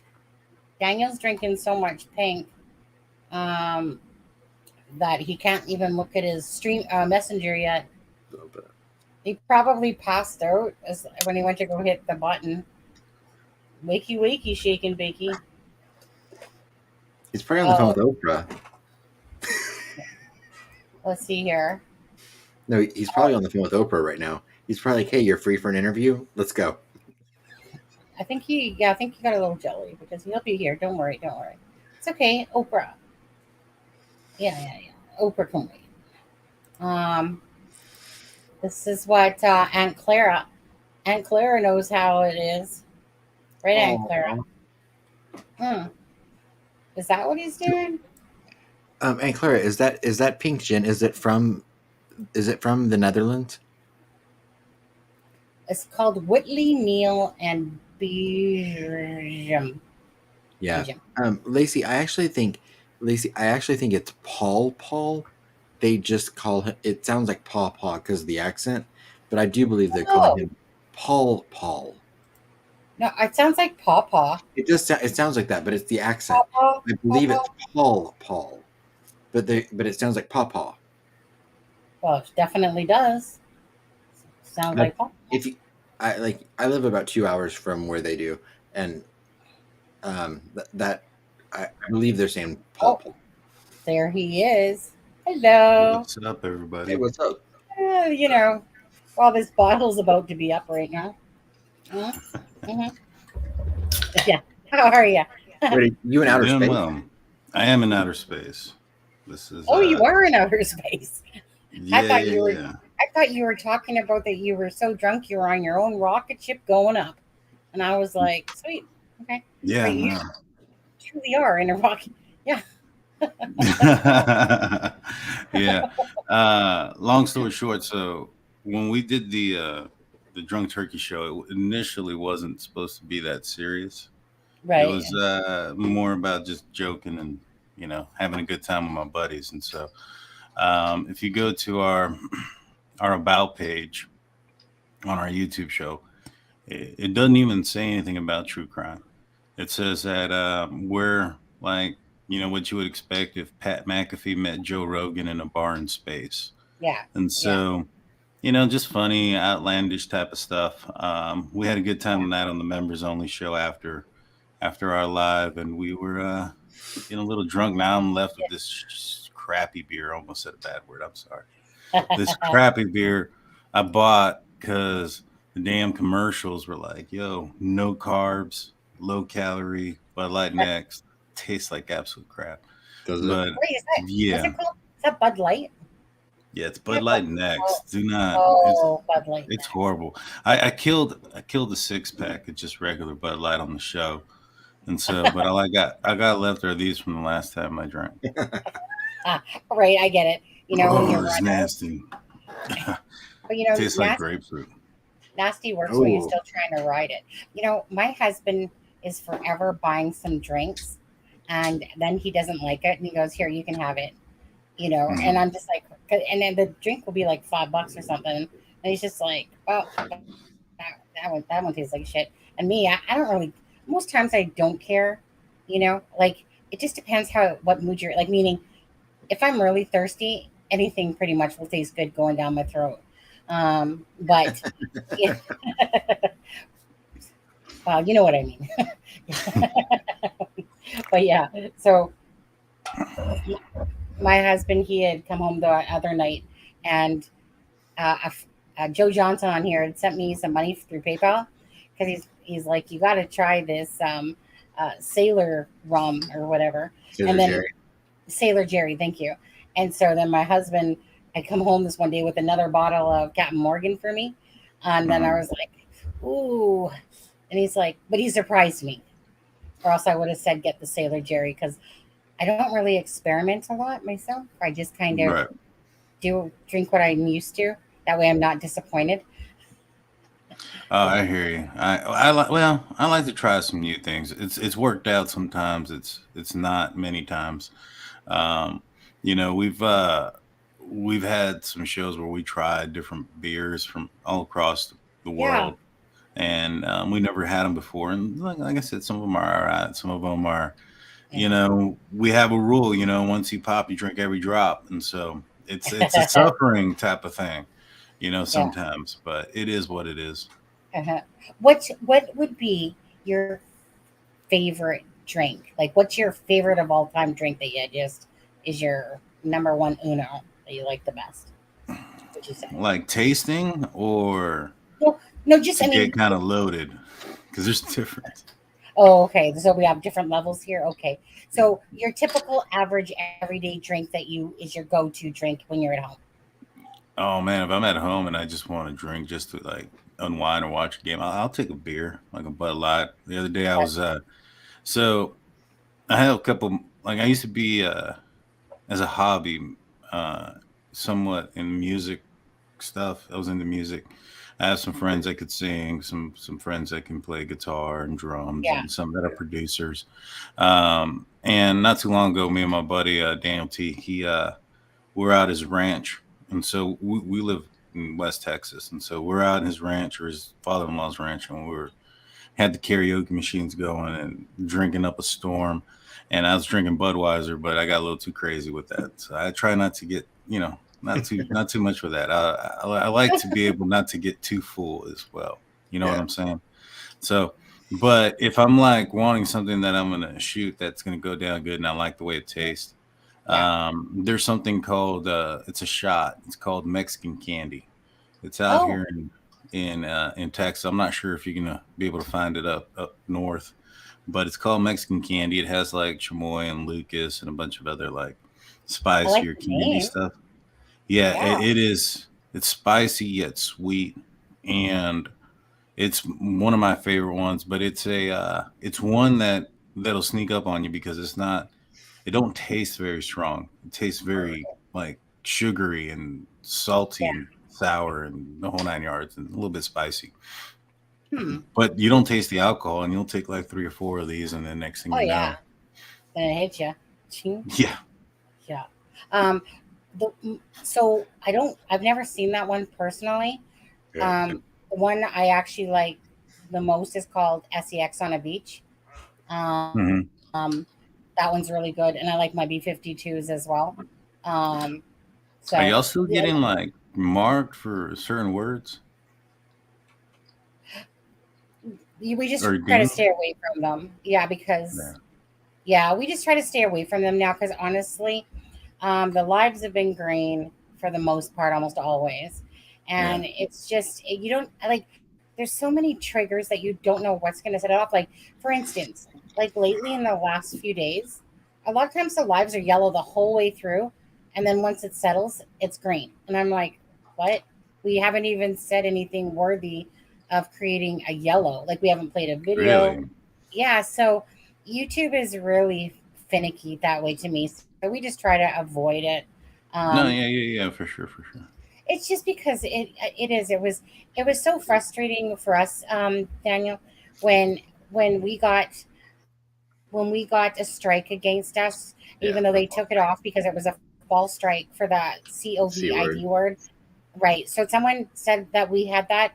I don't know really if it was the person watching the video or if it was actually an attack on the channel. I think it was an attack on the channel because it happened to be the first day of the press conference for the Delphi.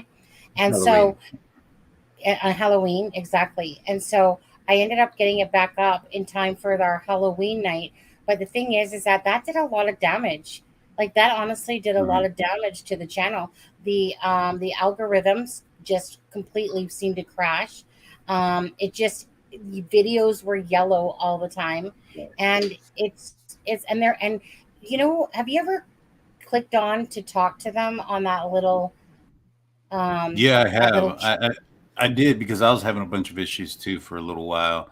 We just kept pushing out content because they kept telling me that, you got to do like 20 videos. And once you do 20 videos where you submit it. And here recently, they haven't really given us too much crap. Like, we've kind of not really cared and just said whatever. Yeah. And we haven't gotten dinged. We got dinged last time for copyright because but that you just edited it back out. Yeah, I had a video of Jaime falling at work.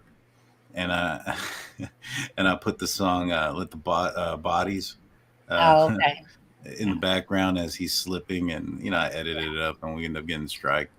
And I was like, "Are you freaking kidding me?" Because when we got strike, we had like 17,000 views. Yeah, and it said that all of our ad revenue was going to go to whoever owns the music, and I'm like, man, that's bull crap for 10 seconds out of a freaking hour and 40 minutes. I had one like that too. And so I just go back and edit it out.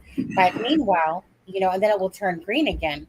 But honestly, I mean, obviously for lives, honestly, the revenue is really in donations, to be honest with you, at least for us. If I was to bank on revenue for the ads on this channel, for us, I mean, we're lucky if we hit 1K to 2K views, right?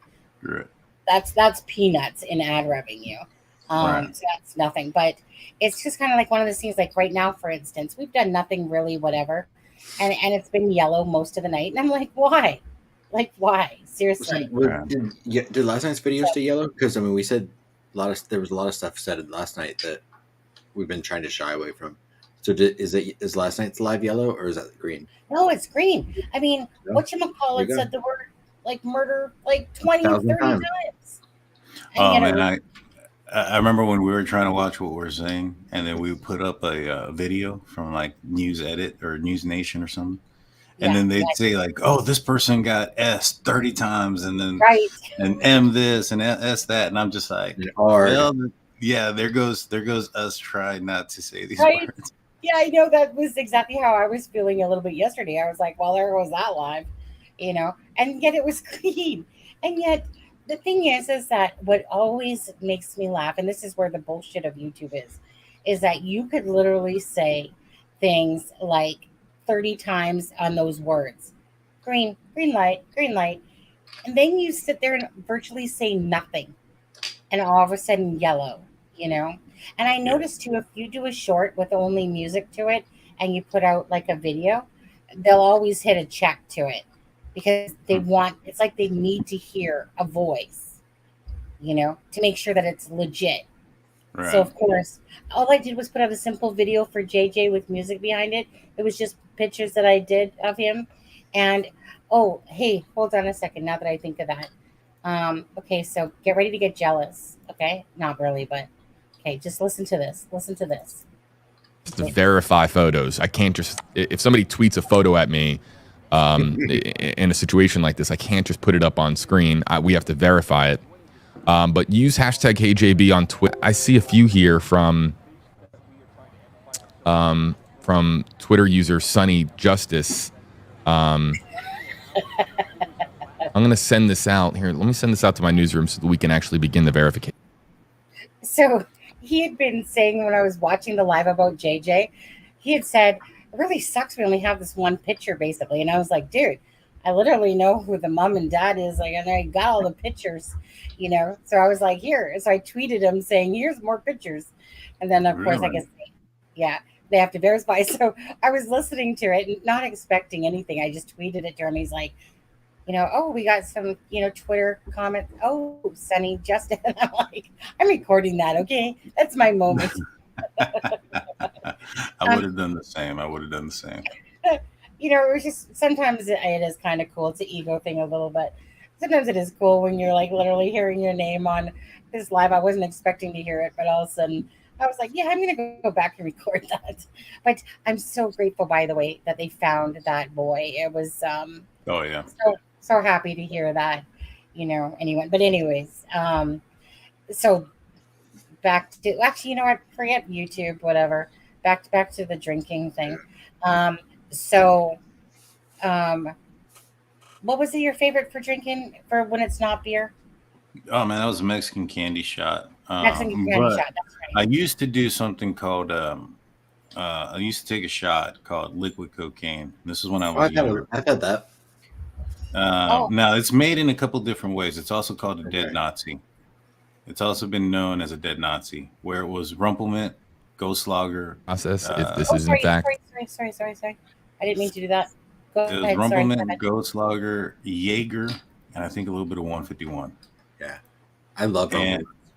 And that I did that. So for my 24th birthday, I think it was 23rd. I decided to take 7 of those shots, and at the local bar, they made each of those ingredients a half shot. So it was like a full double. So I ended up taking like 14 in reality. And needless to say, one thing I will say is I didn't throw up, but I had a few of my friends. You couldn't physically do it. I had 3 of my buddies that were trying to keep up with me. They made it to 5 of those shots. One guy threw up on the bar itself, and so it wasn't the most. In theory, it sounded like a great idea, going into it. But retrospect, from what I was told, because a lot of it I don't remember, it wasn't the best night. It wasn't my classiest moments either.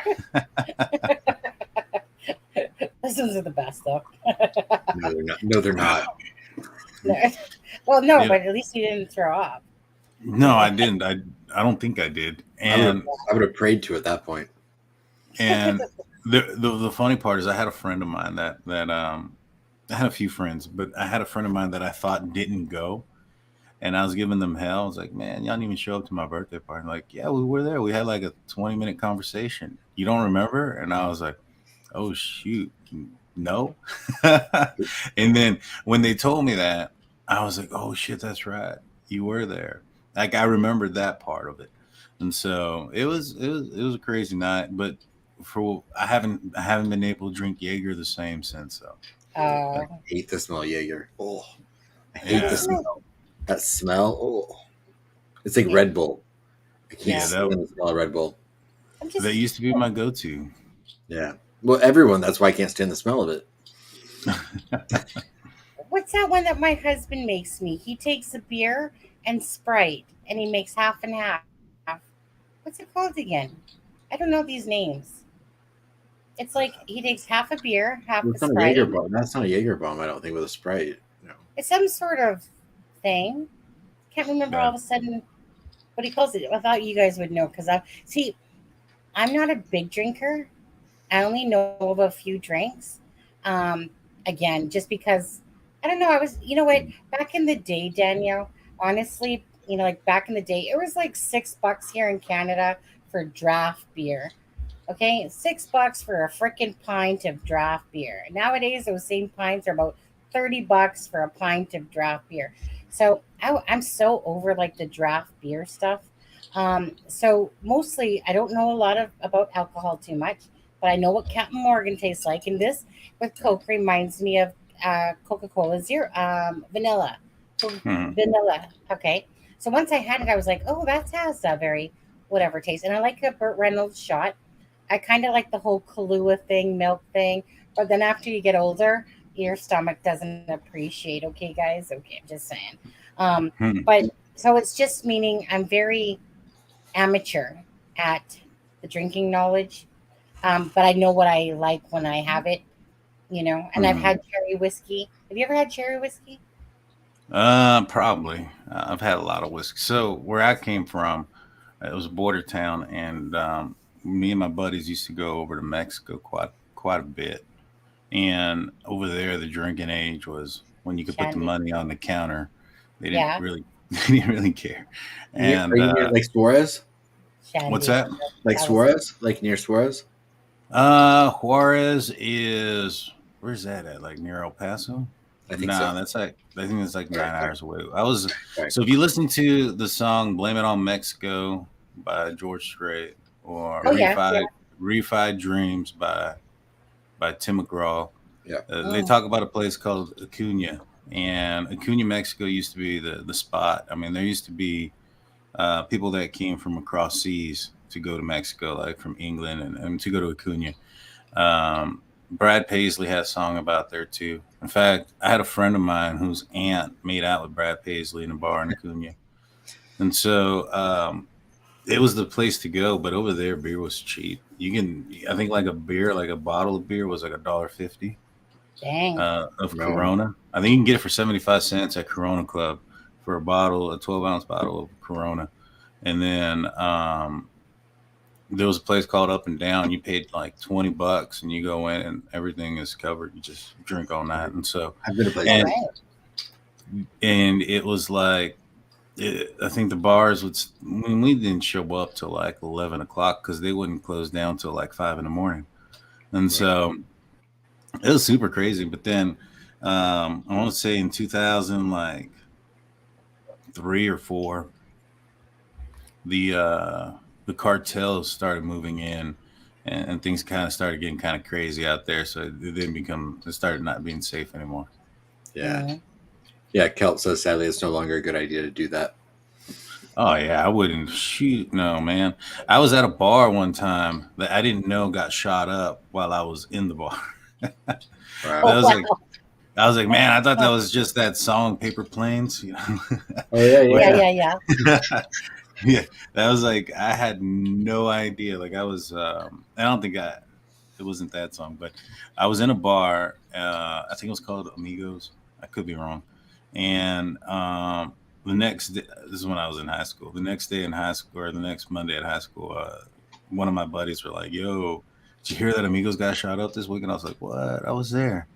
I was like, I don't remember getting shot up. I was in the window, like hanging out where the window was. But maybe it happened right after I left or before. But it wouldn't be the first time something happened, and then the bar or the establishment just continues to work throughout the night.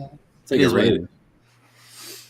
Yeah, I mean, it really was, and but like I said, like in 2004, 2003, somewhere around there, they started changing it, and they started carding people, and like it was honestly a place for people to go that were in high school. You know what I'm saying? Because Right. Yeah. if you were 21, you just Everyone go to knows the this place. bars. Yeah, you just go to the bars in the States. Two But cents. if you're under 21, everybody crossed over, and then you had like, Yeah. just we did a bunch of stupid stuff as kids. You know what I mean? Absolutely. Do you live on a ranch, Daniel?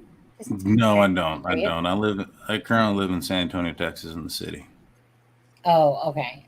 Yeah, but my buddy, I have several friends that have ranches. Yeah. Um, Only because I don't know about you, but I kind of like to be away from people. So Yeah. all I picture is a bunch of Yeah. land, You funny? and your neighbor is like way over there or something. Over there. That's what I'm looking to get. I want to get myself a little ranch. Right now, I live in a neighborhood where my neighbors are not too. They're close. They're closer than I'd like. And so, Yeah. Yeah. I like some land. Me and my wife have been checking out a couple of areas. We've looked at. We were looking in Colorado for a little bit just because of the temperature. It gets really hot out here, like in the summer Yeah. times, like Yeah. unbearably hot. And then like where Like I'm at that's now, the yeah, sticky because stuff. Yeah. where I'm at right now is Central Texas, and so it gets a little bit humid. It's not as bad as like, for instance, like Houston or the coast or Yeah. further south. Oh man, it gets nasty. But I'll tell you what, when I went into the Army, I went to basic training in South Carolina, and I went from June to August. And I'll tell you what, Texas heat ain't bad. You go out there to that Georgia, South Carolina, I live like in North humidity. Carolina. North Carolina's not bad. It's not as South, bad. No, you go to the coast in South Carolina, it's swamp ass all day. yeah, and like I remember when we touched down, right? So, and where I'm from in Texas in the summer, 105, 110 is not a surprise, right? Those things happen. When we touched down in Fort Jackson, the pilot had said something to the effect like, tomorrow's high is like 93 degrees. I was like, man, this is gonna be cake. But nah, man, that humidity is no joke. Like Yeah. that is no joke. I don't complain about it no more. When I went to I mean, obviously, I'm from Canada, and it's very humid here in BC for like the rain. So Hmm. I mean, for any female, just saying, Vancouver is not the place to come if you care about your hair a lot. Okay, because the humidity attacks it and whatever. But when I went to Disneyland, holy, it was like the most deadest air, and you were just, even though I appreciate it, don't get me wrong, Your 'cause I hair love stays exactly the same though, in Southern California. yeah, it was just the most. It was like walking out, and you're just like, foof, heat wave. Like, do you know what I mean? Just foof, heat. Yeah. And just one of those things where when you're looking at when it's really hot, and you look at the uh, pavement, and it's almost like wavy because Mhm. it's so hot that whatever. I mean, that's what it was like when I went to California and You know what the Disneyland. difference though is, Sunny? Like if you go in the shade, even in Southern California, if you go in if you go under a tree, Yeah, you can doesn't get matter. relief. Yeah. With humidity, like if you're in the South, Yeah. there's no relief. Like you can be in a convertible going 75 miles down the road and you're miserable still. Yeah. So, in saying that, do you always have air conditioning on, pretty much? Yeah, for the most part, I man. have it on right now. Oh, hey, Yeah. I make the joke, right? Because my family and I was raised as in Texas, but my my mom's parents, they lived in Minnesota for a long time, and I was born when my parents were up there visiting. So I'm not a true Texan. Right. Even though my parents and their parents and their parents and my kids are all born in Texas. I was born in Minnesota, but I was born in Minnesota in January, so I came out when it was cold as cold. And I tell people I can't stand the heat. I came out when it was too cold, and I don't like the heat. I'll have my AC going for most of the time, and it sucks out here. But Yeah. I never turn my AC off. Mine's always, well, it's off now because I just got the fan going at me. But honestly, like my mom, she had us at the beaches, like, and the lake all the time because she was a total sun tanner, growing up. So we were always there. But honestly, as you get older, I could care less. Like, I love the sun. When I see the sun up, I'm like, it's a good day. But I hate being in the heat. I'd rather be in the shade any day than as you get older, just the heat of it. Because, or especially being a female and trimenopausing and have shady injustice. Yeah, see, for me, I'm the opposite. I'm like a freaking vampire. I like being. I'm a night owl. I like to be. Well, let me rephrase that. I prefer being out at night. In my older age, I'm not as night owl as I used to be. Right. And when I was a kid or when I was younger, I'd prefer to, work at night. I'd prefer the whole 9 yards. I just, if it's a sunny day, it's not for me. If it's a cloudy, overcast, wind is going, and it feels nice outside, then I'll be out there, playing football, slinging the rock, things of that nature. But I got a question for you. So BC, British Columbia. Have you ever seen or heard Bigfoot? I've heard of it, of course. I haven't seen it, no. But you've not seen Bigfoot. You don't come to the Carolinas for that. I mean, I can if you want me to see it. I can, sure. Yeah. Like, is it like? I don't know, man. We're like big into paranormal and stuff like that. And I know. I love that stuff too. That's what I'm saying. Like, I would love to be on the show when you guys are talking about that stuff because I love that stuff. Yeah. So I've heard a lot of stories out there in the British Columbia area in the forest that there's some hairy men out there. Have you heard of this? Well, I've heard of it. Have you ever heard of any convincing stories from anybody? Yeah, I will say that, meaning not from someone personally, but just from documentaries. There's times where I'm just like, because you know how people call it Bigfoot, Sasquatch, the Yeti, different things all over the places or whatever. I find all that stuff intriguing, regardless if it's true or not. I just think it's one of those things. Like, okay, I think of it like the universe. That sometimes we would be very silly if we just took that we were the only people in this whole galaxy on this little planet called Earth, and that nothing else existed. So I'm always open-minded when it comes to anything. And when you're watching a documentary, even on aliens, and you're just like, by the end of it, you're just like, yep, I'm convinced. Definitely. So I'm one of those ones that, yes, I've seen footage, and watching documentaries. And by the end of it, I'm just pretty much convinced that there obviously there's these big foot people walking around. That's about as far as I can say. I can take it. I always keep an open mind to all that stuff. But regardless, I find it all very interesting. I'm very much about, the paranormal. And just that these different things, like I said, you have to keep an open mind to things for sure. So in saying that, are you guys going to come up to Canada and check out, see if there's a Bigfoot here? If it's not snowing, we might. I've gotten stuck in the snow a couple times. Traveling up north. Yeah. I got caught in Colorado a couple times during December, and at the time I had just a 2-wheel drive truck. Now I got a 4x4 just because I got caught a couple times, and one of them actually resulted in me rupturing my Achilles tendon. I was pushing my truck, and that thing snapped while I was pushing it out of the snow.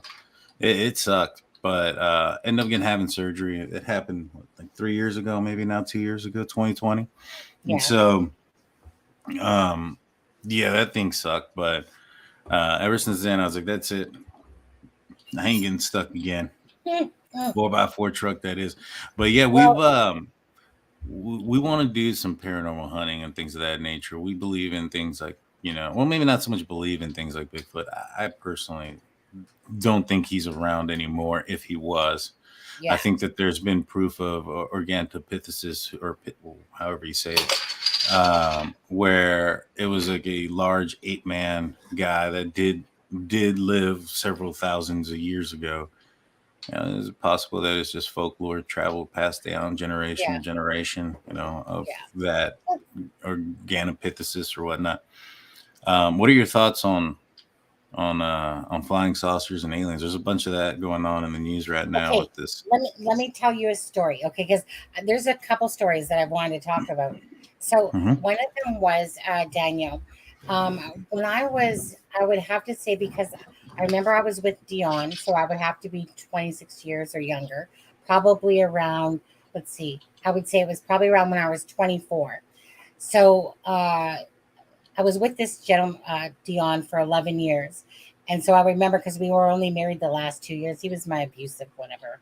But anyways, so we were coming back from this, night of drinking or whatever. Now, it doesn't matter how drunk I get, I can always remember things. I'm just that person. I don't black out. I don't whatever. I still always remember everything that's going on around me anyway. So we got out of the car. Our apartment was right there. And Dion and his brother were like drunk as skunks. And they had their arms wrapped around each other as they're giggling, right? So anyways, I look up to the sky. And I'm not no shit of a word of a lie, Daniel. I look up to the sky. And you know what you would consider to be like a stealth looking plane? A stealth, like a triangle. Okay. So when I looked up at the sky, Daniel, this plane, this stealth looking thing, almost like, Daniel, as if you were going to go, I mean, it was taller than this, obviously, but it's almost as if you were on the 20th floor looking up and going, it's right there. It's literally right there above you. So I'm looking up.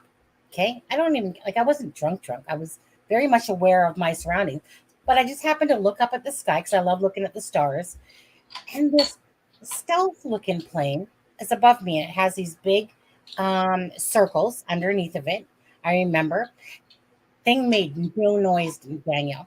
So again, think of it like you're, on the ground of Earth and you're looking up at the CN Tower in Toronto or your Seattle, needle thing or whatever, and space needle.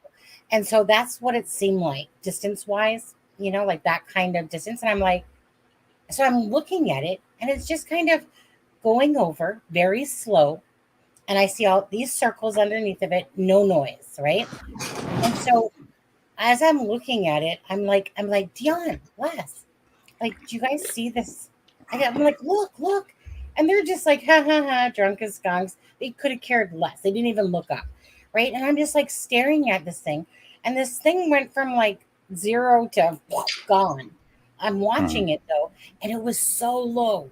It was so low. So I was expecting to read something in the newspaper the next day telling me about that some sort of stealth plane had gone over.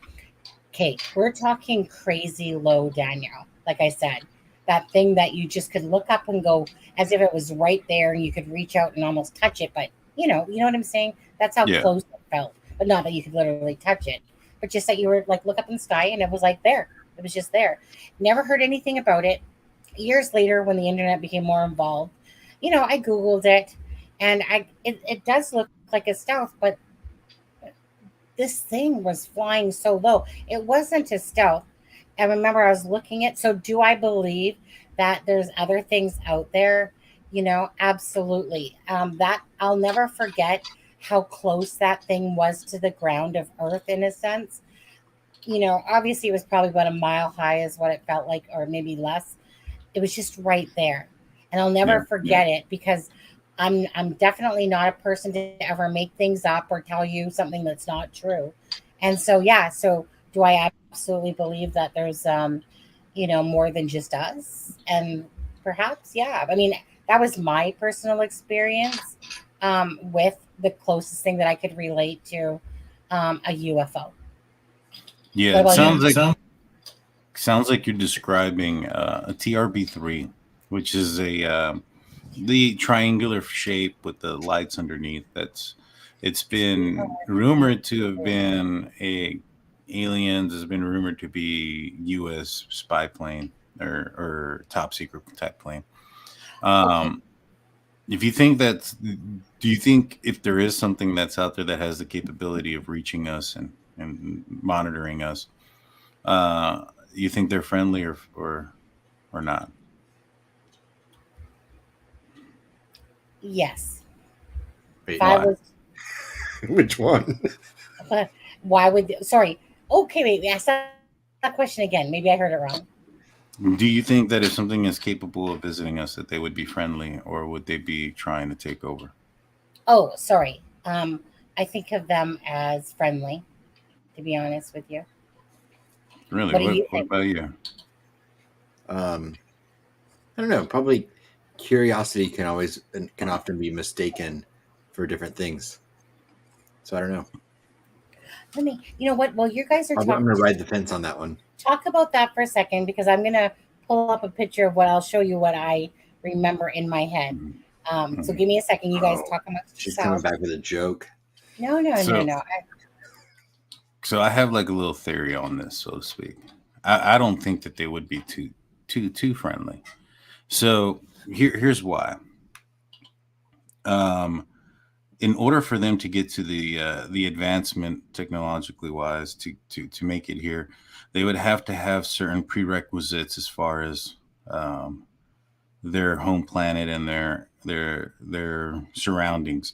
For instance, if they came from a water planet and they were like dolphins, they can be as smart as they want. However, how do you create electricity and fire underwater? And things of that nature. So there are certain effects or certain things that have to be accurate in order to sustain intelligent life to the point where they can traverse the universe and do things right. Right. And And they have so to maintain a balance. what's that? And they have to maintain a balance in it. Right.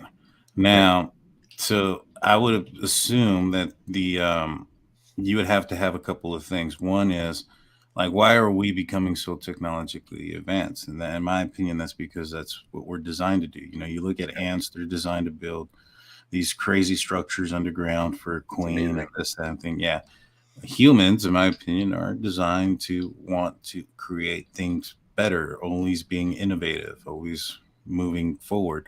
And so you'd have to have a creature that was also had that same motivation to create technology to become better and move forward. And so, in my opinion, they'd have to have some sort of common, not so much common linkage as far as DNA or genetically, but starting area and same kind of pattern of movement.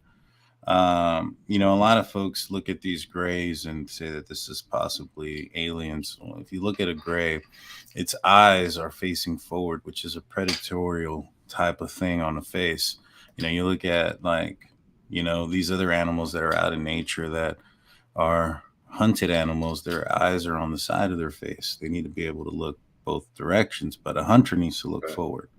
A gray alien would have a hunter forward, they would have prey, that would lead me to believe at one point in its history that it was one of those type of animals that was or being that is predatorial. And so in order for me and my thoughts and what I'm thinking is I would suspect that it would be a very similar civilization to what we are, except for maybe perhaps they didn't wipe themselves out. Because I think that there's a lot of civilizations out there that when you look at how big the universe is, and we really haven't seen any proof of anything other than videos and pictures from here, but that could be us, you know what I'm saying? And Yeah. so we haven't seen anything like we have these James Webb telescope, we have these telescopes all across the world, and yet I don't think I've seen any kind of we haven't seen anything traversing through the galaxy at crazy speeds. You know what I'm saying?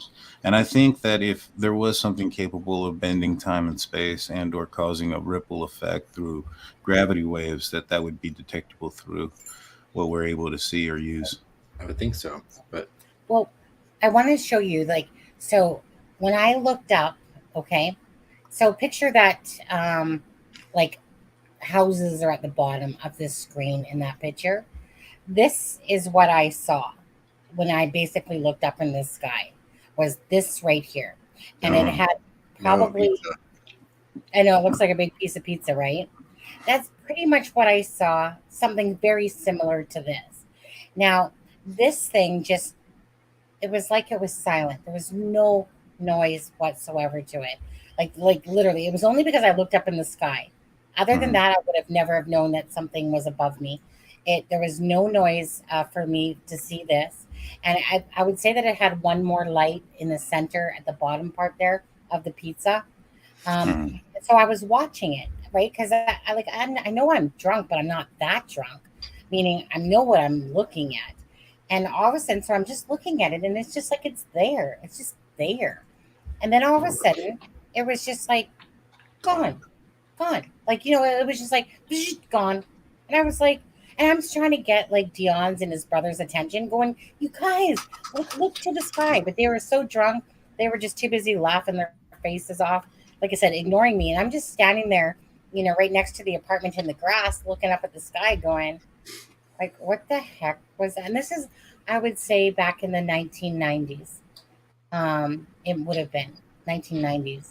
Um, and I just remember going, like, I don't know what it was. I was waiting for something to come into the newspaper to say, hey, that, like maybe our, academies or whatever were doing a test over, whatever. The thing literally made no noise whatsoever. And then it just gone, like meaning I seen it, but it was like so fast. It was just gone. So that's that's my only memory I have of anything for that, Daniel. Mm. For anything Right. that was I would consider UFO like. That was my most thing that I would consider. Like, what the heck Gotcha. were you? So all these years later, I always have that memory because I still to this day, besides looking at a picture and going, well, that's pretty much what it looked like. I don't know really what it was, to be honest with you. All I know is that Yeah. it made no noise and it was, All you right. know, just kind of hovered there, like just kind of hovered, going really slow. And then all of a sudden it was like, boop, like time warp, almost like, boop, gone. I was like, That's oh, crazy. yeah. I've seen So, weird stuff in the sky as well, but I mean, like I've been accused of being an alien, so I'm not gonna go that far. But I also grew up like relatively close to Scott Air Force Base in Southern Illinois, so it's easy Yeah. to explain stuff like that away when there's an Air Force base near you. Yeah. Yeah. The more I look into this whole phenomenon, I'll be honest with you guys, the more I think it's just us. You know, really? yeah. I mean, if you look at conventional airplanes and the way they traverse through the sky and move, it's all been basically the same kind of technology. There hasn't been any type of change when it comes to Mhm. True. moving through the air. I mean, I guess you can look at drones and the way that they maneuver through the sky, but in my opinion, you look at cars and automobiles, you look at TVs, you look at like anything technological, you look at phones, they've all evolved into something else, and they don't work the same. And when it comes to automotives and when it comes to traveling through airplanes or through air, that's not the case. And so, I wouldn't be surprised if the military is several decades in front of us technologically, and they just don't want other nations to get Right. a hold of their stuff. Now, What about the Manhattan Project? oh well, that one was that the is that the one where That's they went in Roswell. time, huh? I mean, that's kind of the Roswell thing, right? Right. Well, is it the Manhattan or is that the Monarch Project? I might be thinking of I think you're two thinking of the different. Montana, the other one. I'm not an expert. I don't know a lot about that stuff, but I know the Manhattan Project was the CIA project that they really. I mean, it's kind of what like originated from Roswell. Hmm. Hmm. Yeah, there was one that I was aware of. I think Einstein wasn't part of it. Nikola Tesla. It could have been something else, but it was they tried to make, that might have been the Manhattan Project.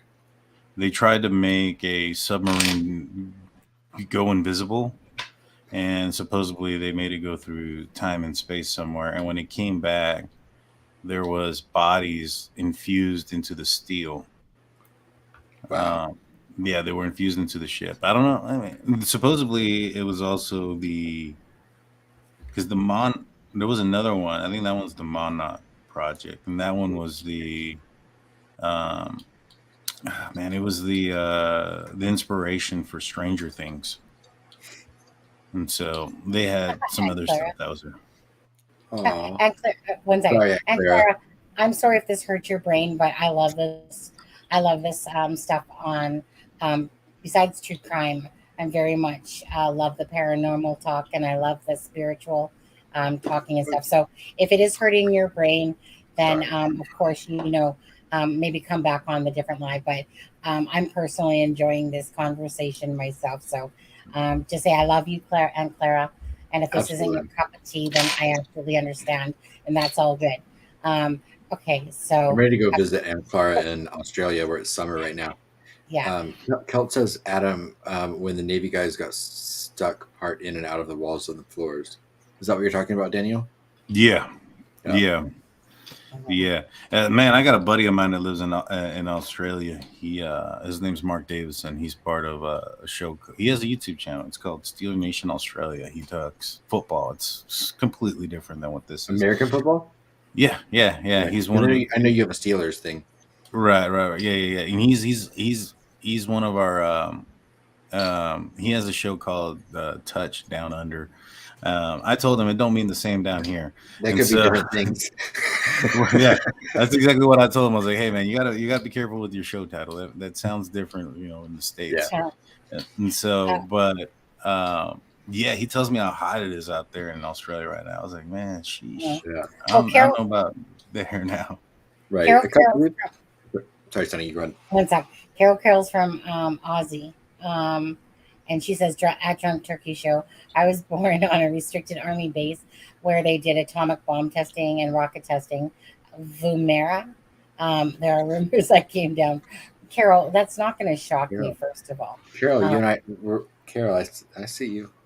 Yeah. I like I said, I personally love this stuff because I'm all about just keeping an open mind. And regardless, I love downright good debates too about things. So it's fascinating me that you're thinking that there's. So you're saying that you think that we're kind of the only ones here? Maybe not necessarily the only ones. I just don't think that there's. I don't think we've been contacted by a being that's been able to traverse the universe. Okay. Not saying that there hasn't been beings that hasn't, but when you look at the age of the universe, I think it's somewhere about 14 billion years old, supposedly. Right. You look at the fact that the Earth has been around for about 4 billion years, maybe a little bit more than that. And, there are certain ages within the dinosaur age, right? Where you have like the Cretacic age, you have the Jurassic age, and all those that are longer in time, are split by longer in time than what we are to the last dinosaurs that were around. And so I think the Cretaceous and the Jurassic are spread by a longer period of time than we are to the Jurassic period. Yeah. And so in that time frame, and how much of a blink of an eye that our existence has been in, is it possible that there was maybe perhaps another intelligent species on the planet prior to us? Maybe even us. There's been a lot of speculation, like for instance, the Sphinx in Egypt. It has water erosion on there, which would have only been possible 13, 12, maybe 15,000 years ago, predating what they expect or suspected to have been. And so, there's a place called the Eye of, I think it's called the Eye of Africa. It resembles the Atlantic, what is known to be the lost city of Atlantis. And, they had a story of being technologically advanced. I mean, shoot, if something were to happen, like 2 million years ago, let's just say a civilization, went up and became very technologically advanced, and they got into a situation where they got into some sort of war and send themselves back into prehistoric times, we wouldn't know about it. I mean, if you look at the Titanic that's under the water right now, it hasn't been there, what it went down in the 100 years, early, yeah, about 10 years.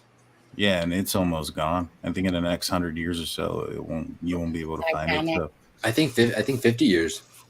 yeah, and so like erosion is what it is, and if you look at things like let's look at the Sphinx and the things in Egypt. If they're 12,000 years, they wouldn't be around right now if it wasn't for continually renovating those ancient sites. And I mean, it's been renovated for years and upon years. It's not just been recently renovated. And so, I think it was Bob Lazar. You got to take Bob Lazar for what he his worth for Yeah. what he says. Yeah. But he stated that he thought that these, he stated that there were reverse engineering, possibly alien spacecraft from the Zeta Reticuli star system. But he also said that he felt that the spacecraft that they were reverse engineering were ancient. They were part of an architectural dig. And so, I mean, who knows? Well, okay, I'm not to move away, but kind of to move away because I remember when you guys were talking. So, as for the spiritual side of things, so I remember when you guys were talking about that. So, but do you believe, Daniel, that there's the other side? When you pass over, do you believe that there's the other side, and that you're basically a vessel, and that you move over to the other side, and that your soul, in the sense, spirit, lives on? What's your I thoughts on hope that? so. I hope so. I think there's been a lot of evidence there of people that have passed that, whether it's shadow people or voices, EVPs, sightings, stories, things of that nature that indicate that there's the possibility of it. I listened to one other guy that was talking though, and he kind of said something that kind of stuck with me. And he's like, Sure. do you remember before you were born? And I guess for most people, they would say no. And it's like, Right. because you didn't exist, and that'll be the same after you're gone. There's nothing there, and that I hope that's not the truth. For me, I'm a religious person. I believe in God, and I want to believe in an afterlife. I also have a feeling like if I were to just go like, hey, what is your logical belief?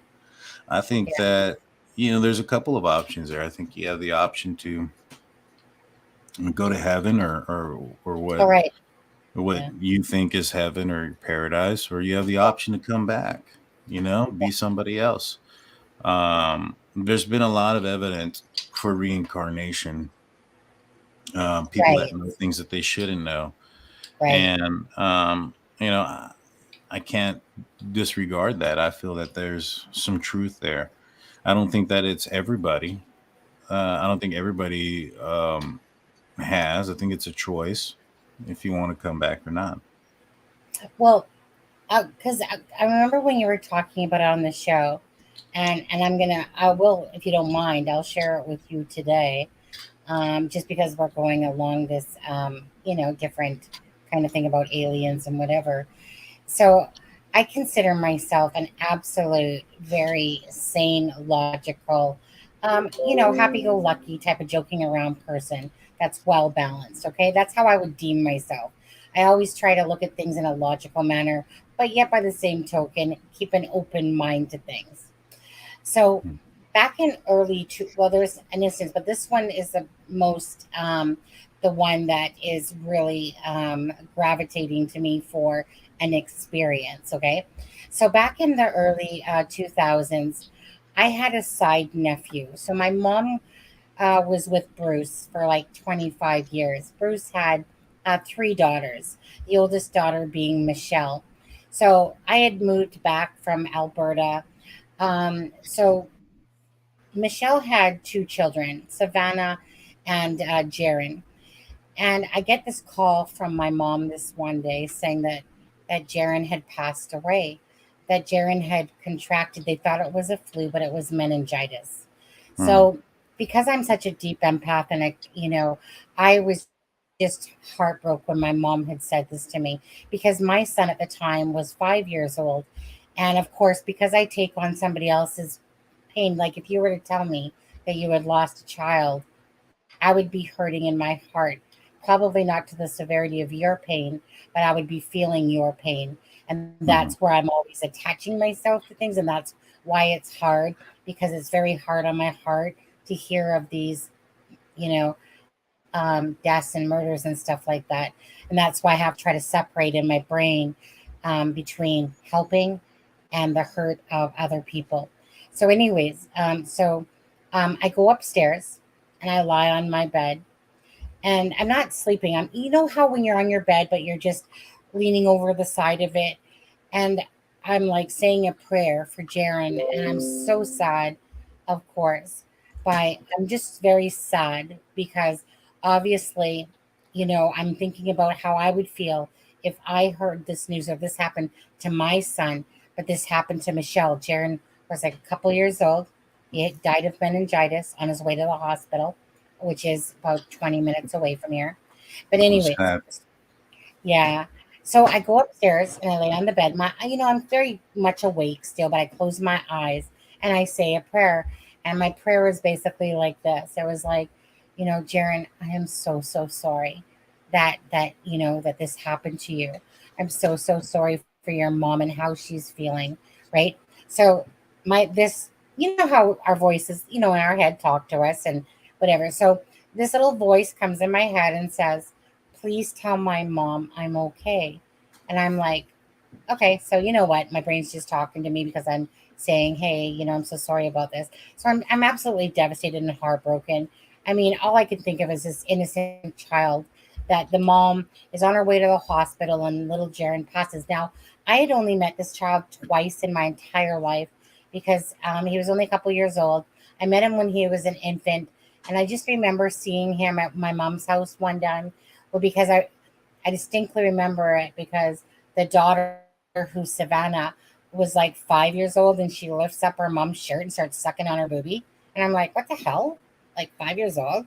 So that's the only other time I remember seeing him ever. And so, anyways, so I say this prayer, and in my head, I'm hearing, please tell my mom I'm okay.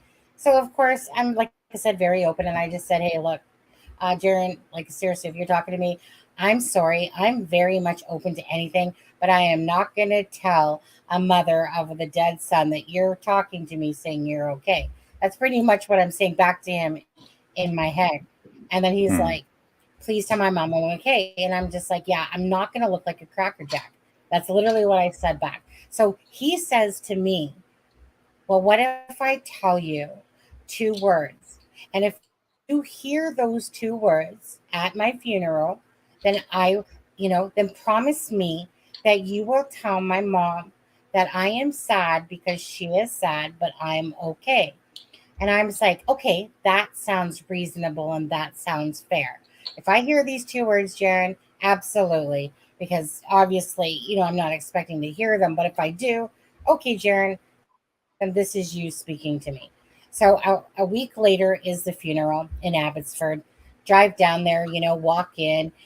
His picture and a video of him's playing, like in a church, and they got the big wall and they're playing a video and pictures of a child, So I'm sitting there the whole time, I'm at the service, and I'm listening and I'm listening, and it's literally getting right to the end of the service. And I'm like, oh, sweet. I didn't hear the words. I don't got to say anything. Okay.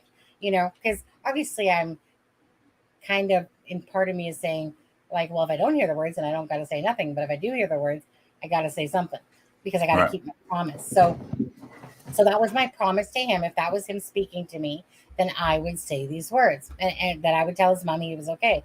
So anyways, so Michelle is a very strong person. Again, this is my mom's other half's daughter. So Bruce's daughter, the oldest one. And Mhm. Michelle is a very strong female.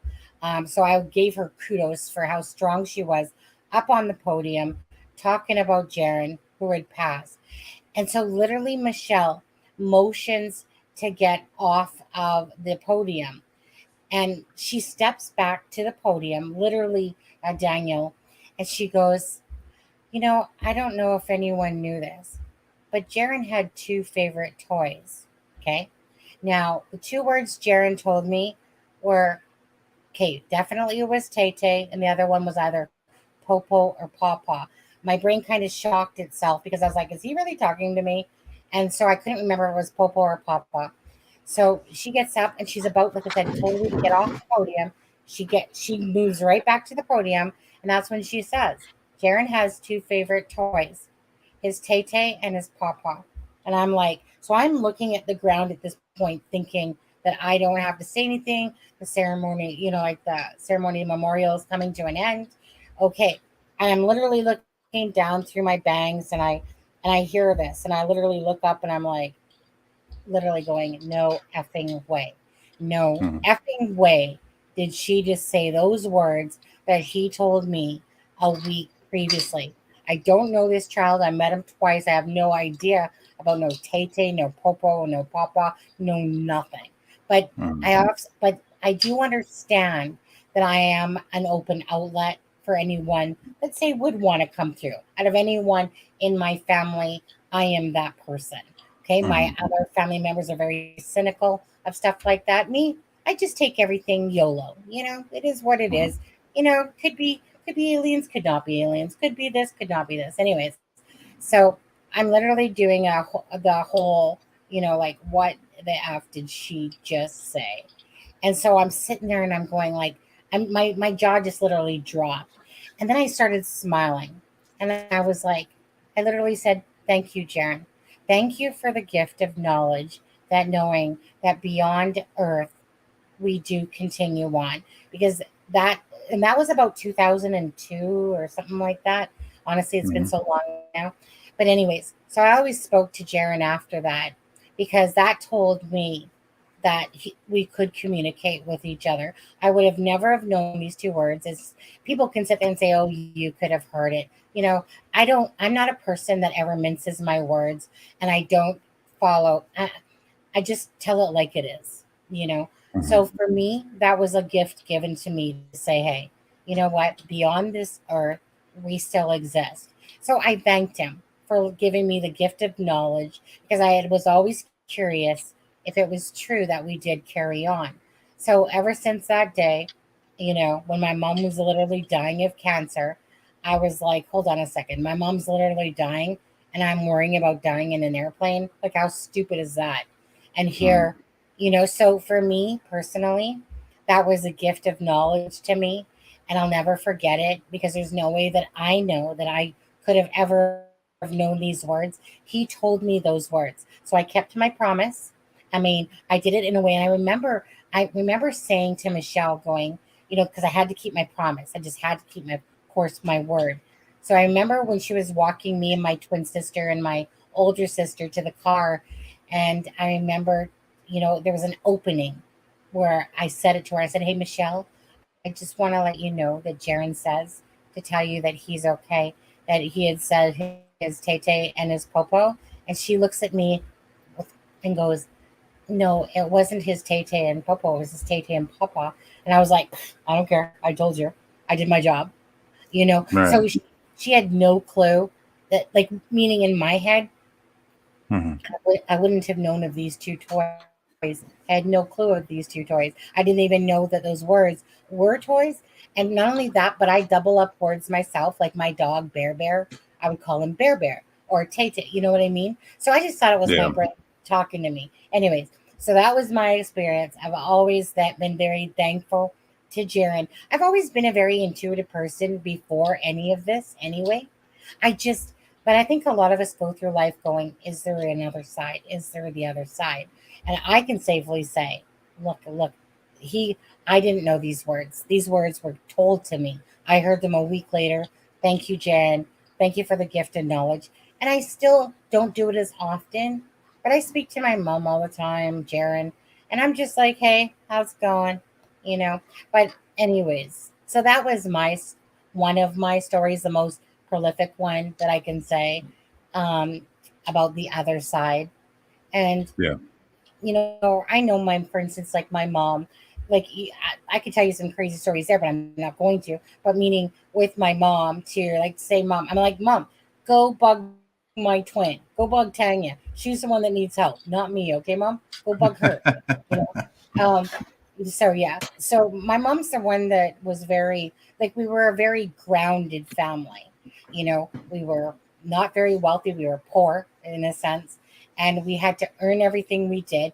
We were very much a very just what I mean, a very normal, logical family in a sense.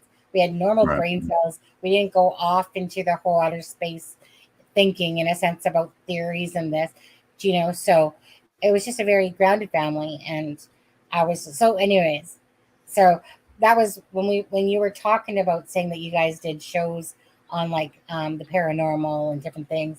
I was just like, well, let me hear it. That was my story. Because again, I'm not a person to I'm not no cracker jack by no means. Right. I'm a very truthful, honest person. And I never used to tell anybody about this story, but when I seen people in great sadness about losing a loved one, and if the right opportunity would come just to try to help them make them feel better, I would tell them the story. But it was a story Right. that I usually kept to myself, But I just wanted to try to make other people understand that life doesn't end here. We still carry on, but we're Mhm. just like, So it's my way of because I'm always trying to heal people, fix people, do this. So it was a story that, you don't want nobody ever calling you a cracker jack besides, you know what I mean? I don't mind saying things, but I also don't want to, fall into the cracker jack category. But once I Right. realized that I could, kind of help people or make them feel better, um, it just always opens up people to me because I share and they see that I care about maybe the death of their daughter that happened. Whether or not someone believes it, I don't really care. It's a matter of I know it's true. So I was going to ask you what you think about that stuff. Like when, you Well, know, I'll say this. I mean, there was a time where people thought that if you said that the world was anything but flat, you were a crackerjack. right. So, the world, people are crazy for what they don't know until they know it. You know what I'm saying? Yeah, Yeah, absolutely. nah, man. I've had some. I don't think I've had a situation like that where I've had anybody talk to me or anything like that. But I've heard noises. I've had a door handle move in my hand in a church while we were checking it out. Yeah. That was pretty crazy. Um, we've heard things.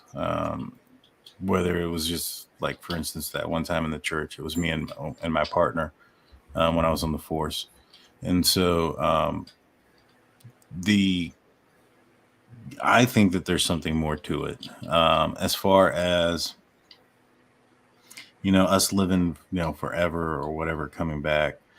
I hope so. I do. I don't. I can't imagine a time where just not existing. I mean, you can't imagine not existing. No. And Well, so, Daniel, at the end of the day, it becomes about this. I would rather believe in something than believe in nothing. Either way, you're dead. Do you know what I yeah, mean? So you can yeah, either look at it with the glasses half full or half empty. So that to me is like my twin sister, for instance, is a negative, more of the negative energy.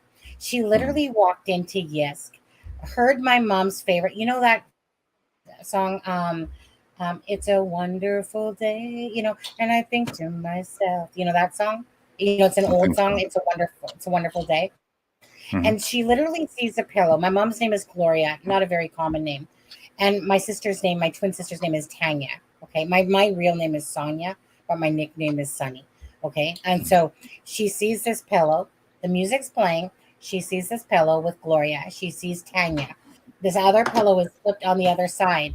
And she thought when she turned it, she might see Sonia, but she saw her name again. Now, my sister is that one that says, like, I didn't ask for Jaron to come to me. I was simply just saying a prayer. My sister will be like this. Okay, Mom, if you're around me, and she's watching American Idol. Hey, Mom, if you're around me, I want to hear this song to know that you're around me. Tanya, it doesn't work that way. Do you understand? I didn't Right. ask for Jaron to come to me to tell me this.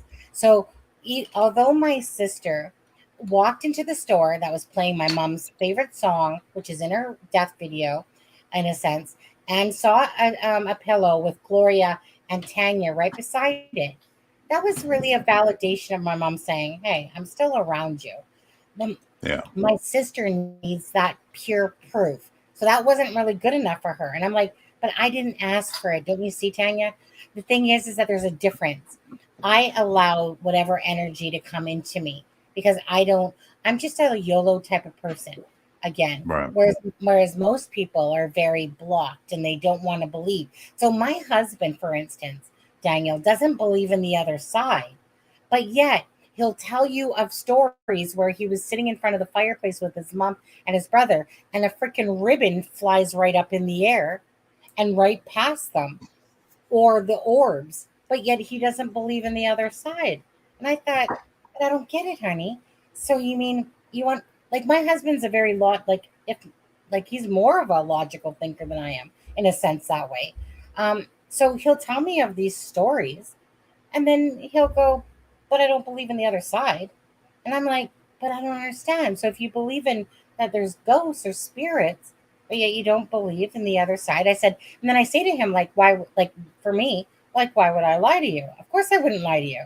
Right. Why would I lie to you and tell you that something happened if it didn't? So I find it funny that my husband can tell me stories about this ribbon flying out of the fireplace in front of him and his brother and his mom, and yet says I don't believe in the other side. I just find that a little bit, because I thought that the two were kind of connected in a sense to each other, because obviously it's like maybe a spirit that didn't leave Earth, and and he'll tell Right. you, but Well, I yet, mean, yeah, go ahead. if you have something that changes, something that you believe in, I guess you can kind of go err through caution with it, and still say, yeah, like for instance, I don't think that the world is flat, but No. I've never seen the curvature of the Earth. It doesn't mean that it's not there. You know what I'm Yeah, saying? yeah, absolutely. What do I think about what? I have about maybe another 5 more minutes. What do I think about Yeah, what? no problem. It says Kel. What does Daniel think about this? I'm Kel, not what are sure. you referring to? If it's the Murdaugh case, I know a little bit about it. I've covered it slightly. I watched his testimony. Did I you? That's thought all. Yeah. I thought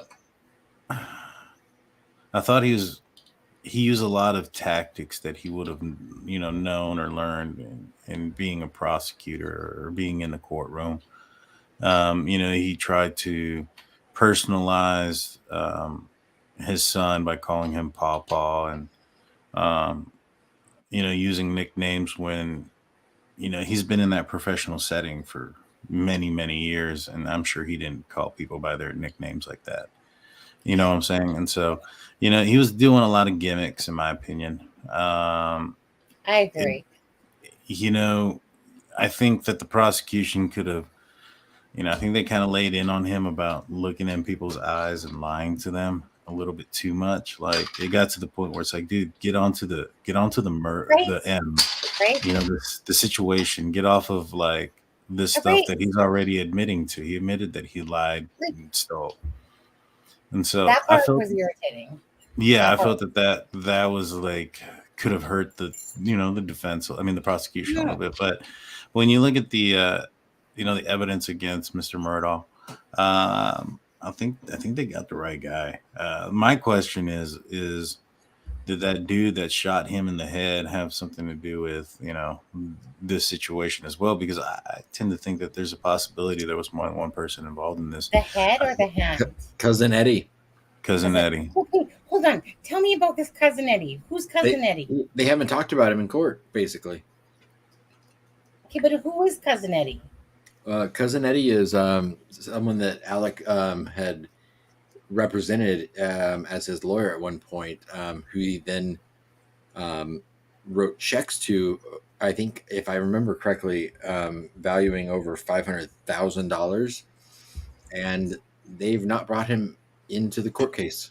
I feel like we're talking about National Lampoon's Christmas Vacation. You can watch the clip of him being like, being arrested, and I mean, the guy looks I'm wacko. gonna have to take a look at that because honestly, Daniel, myself, I've only paid attention because Alex Murdaugh's on the stand, and honestly, all I see is this. First of all, for someone that's a lawyer, he talks like he's 2 years old, a little bit to me. Meaning he doesn't seem well educated to me in his speaking for someone that's a lawyer. He seems like he stumbles and bumbles a lot. Like that's what's throwing me off is that you're a lawyer, dude, and you're literally, getting talked to by these lawyers, and you're acting like you're 2 years old. Is how it feels like to me. Like I think that could be by design, though. I think if he comes out as, trying to use big words or fancy words, he might come off as narcissistic. And I think and I think he'd rather come off as immature or childlike in nature. That's what it seems like. Yeah, and like a victim, like he's curled up in the corner, and That's pretty much what it seems like. So I think it's just a tactic to try to get the jury to sway to his side. Did you watch today at all, Daniel? I did watch most of it, not all of it. So what did you think of today, considering the fact that he really was stumbling in a sense a lot, like meaning, you like to me you could just feel like because of the technology of steps and these different things, like come on, dude. Do you really think from whatever 49 to 02 that you went for this hour nap and then oops, no, I didn't because shit, I'm caught on a video on my son's TikTok, and I just felt like today was, for me, I felt like it definitely is to his demise. Definitely, I felt. Yeah, I thought they walked him into it, especially at the end when they brought up the fact that when he decided to lie and he started coming up with all these factors, and then they brought up, well, you started it from the. 1 second. Sneeze. Bless you. Sorry about that. I had a sneeze. I didn't want to sneeze. It's okay. I have Bless that unmuted. When he came through that aspect of it, and they walked him through, and then they brought up his recording of the 911 tape where he lied initially, and that was like, well, that's before any of those factors that you mentioned were playing a role, and I think they got him. They got him dead to rights. Like I said, my biggest question is was Cousin Eddie involved? Because there's evidence for me to believe that there was more than one person out there. I mean, you look at the fact that the type of weapons that were used, there were two different ones, both were larger. It's hard to picture a scenario where it's just him with both of those weapons. And so well, that's just it, because like you have Cousin Eddie who has shot this guy from whatever reason. I wouldn't put it past him from shooting his family. What's the motive? What would be the motive? The only thing I can, what would be the motive in your brain for this case?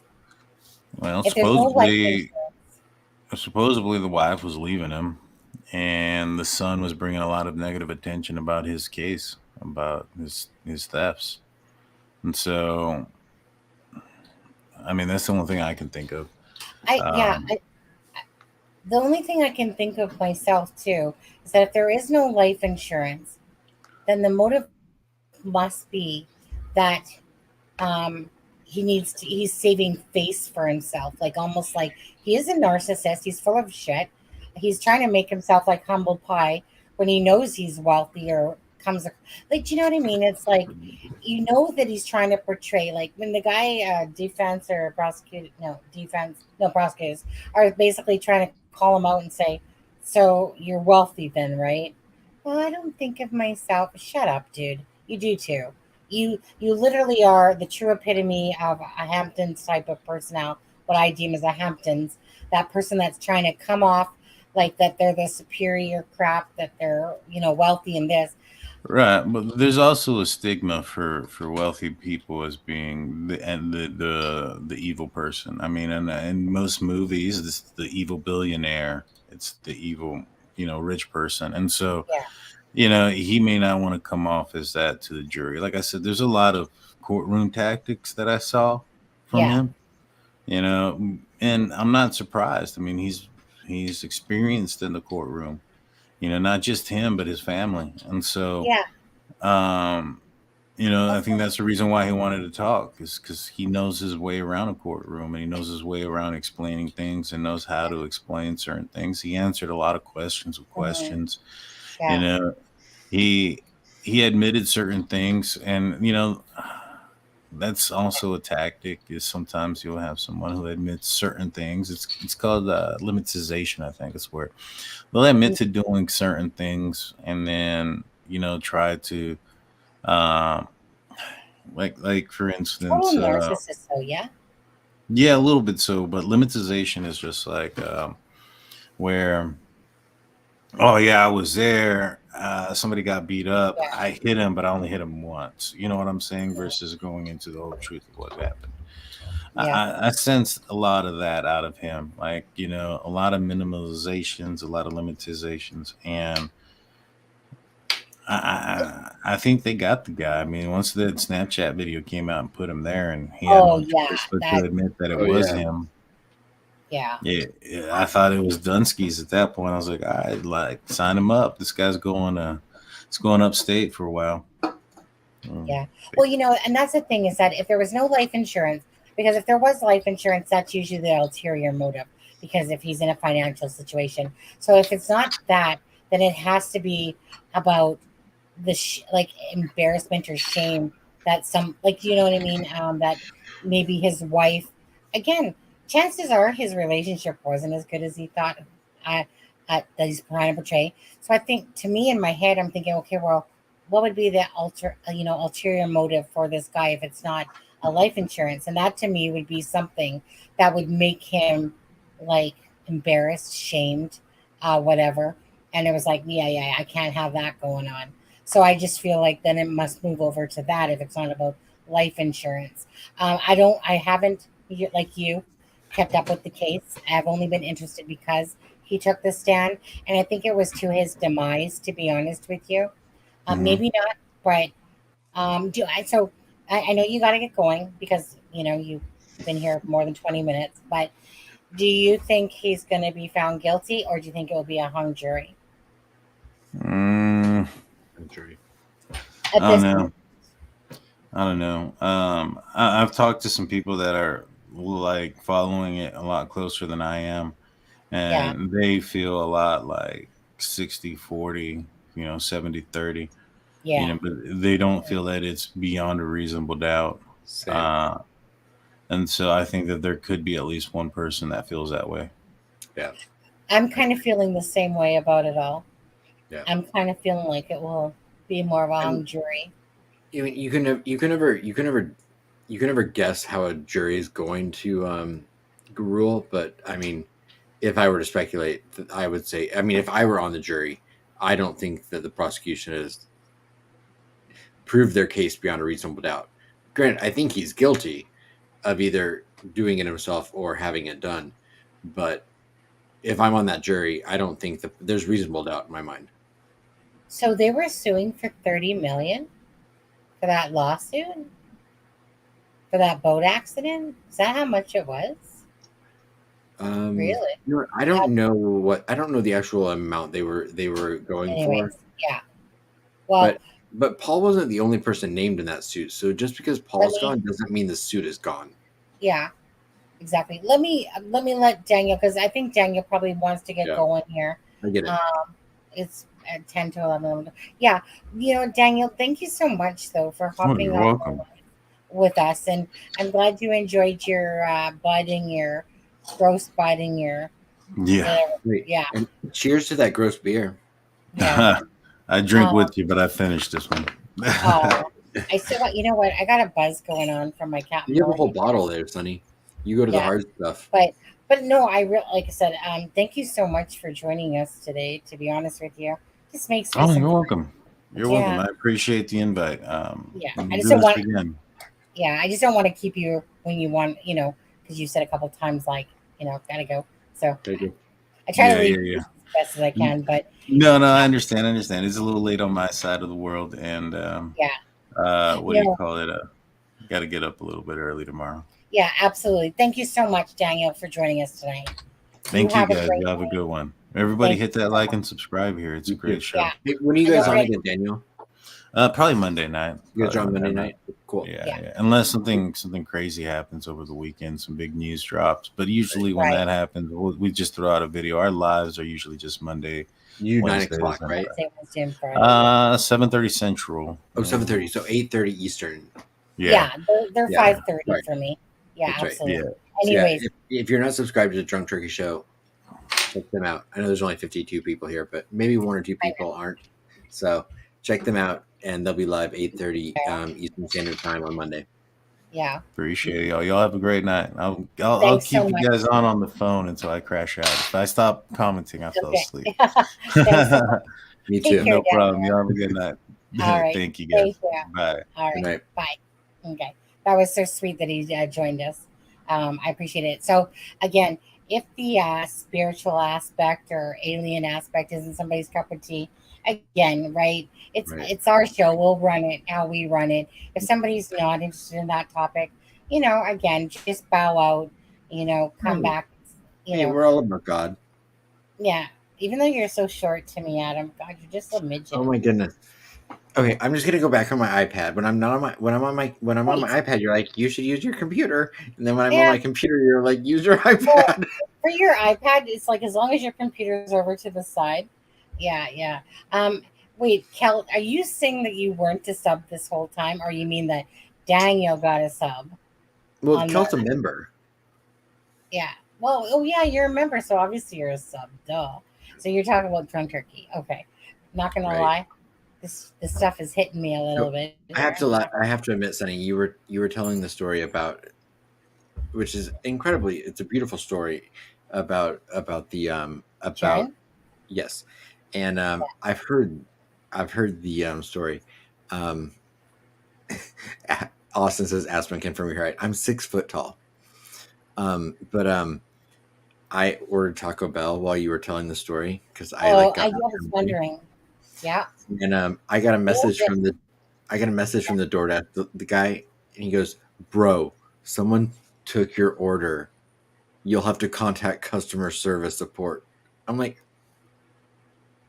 just give me a new order. So wait a second. So somebody took your order? Yeah, and he's like, you have to call customer service. I'm like, I'm not calling customer service at 1 a.m. Do you remember when we had this conversation? I'm like, aren't you afraid someone's going to take your order? And you're like, no. That's remember when you ordered tacos? Yeah. So I ordered, yes. He's like, somebody took your order. And he goes, bro, someone took your order. And I was like, that sounds like a DoorDash and Taco Bell issue, not a me problem. How would they know that somebody took your order? Well, I guess because the order goes through, and then the driver, I guess, got to the window and went to pick up the order, and they were like, oh, someone already took it. And I'm like, okay, this is not a me problem. Fix it. Oh, so it's not like they delivered it to your home. They didn't deliver it. They just someone picked it up at the restaurant. Okay, so they should just make you another order and bring it to you. Thank you. Like, duh.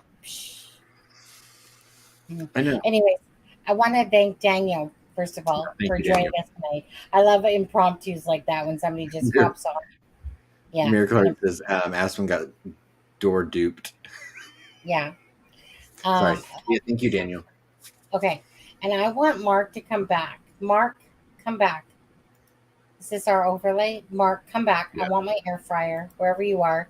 Whoops, hold on. No. Wait, where are we? Okay. I want my air fryer, Mark. Where are you? Mark, I know you're watching. Okay, dude. You're somewhere hiding. My Amazon works just fine. I was the absolute idiot. So thank you. Just saying. Only because I felt like such an idiot once I realized. Oh, thank you all for the invite. Yeah, I know. like I said, love you guys. I just like chill, relaxing, and talking about true crime. But yet, by the same token, don't have to be stuffy and whatever. It can be serious, but yet it can be, also just YOLO. There's too many out there that already do lives that are, in a box, what I call in a cookie cutter box thing. I will never fit in the cookie cutter box thing ever. But thank you, Daniel, because you made me drink more Captain Morgan than I was expecting to tonight. So if you see a glow, that's because Captain Morgan and me. Right. So what are you doing right now, Adam, then? Are you talking I'm reordering my food. Yeah. So that I'm sucks, starving. You know what? I know. I'm hungry too. But yet, by the same token, I'm enjoying this live. Didn't you hear Deborah earlier? She said Amazon still wasn't. No, Amazon is working. Absolutely. Thank you, Adam, Daniel. Adam, can you prove to Miracle Heart so that my Amazon does work? Yes, no, I can attest to that 100%. I went to Sunny's Amazon. I'm in the States. It gave me the option. It did not show her address, but it gave me the option to send it to her address. So I can attest 100%. Yeah. So hold on. So Miracle Hearts, do me a favor.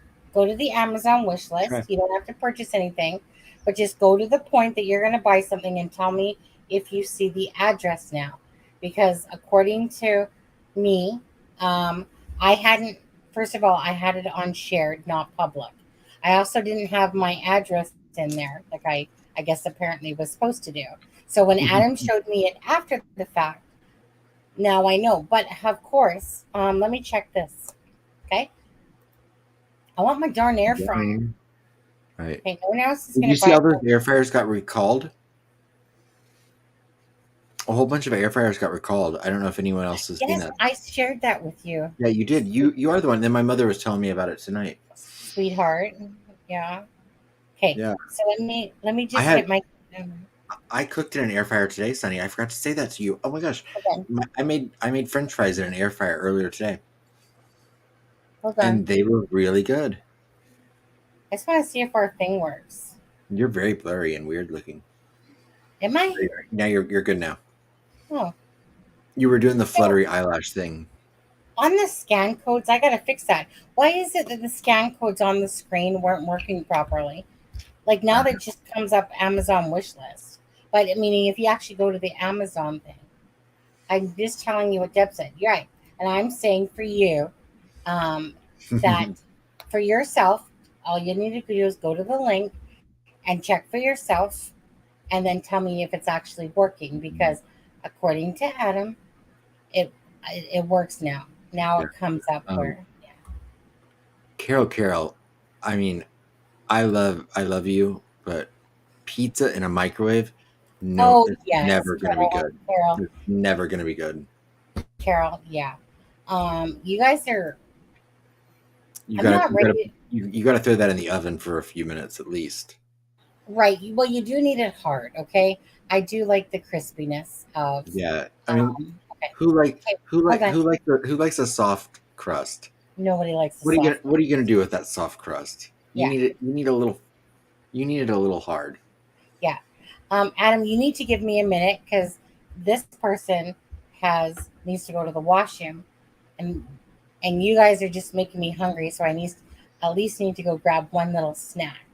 Okay, but I have to go to the washroom first and foremost. I'm gonna blame that on Daniel because that's Daniel's fault for talking about drinky poo.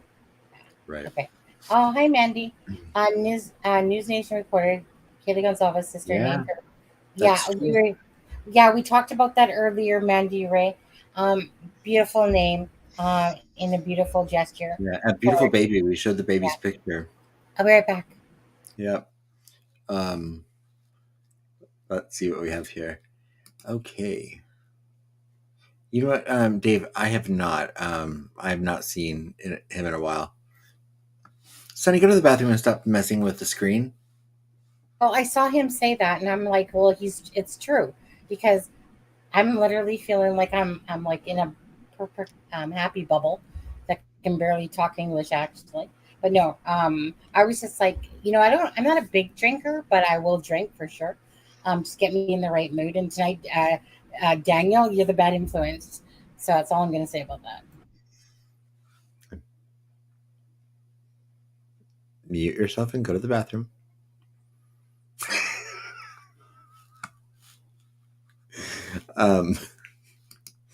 Ivy Rose says, I think I'm going to make some mug no-bake cookies. I'm craving something sweet. Oh, I could do something sweet. Austin, now I want something sweet. Get me something. Yeah, Carol, I love you, but no such thing as good pizza in a microwave.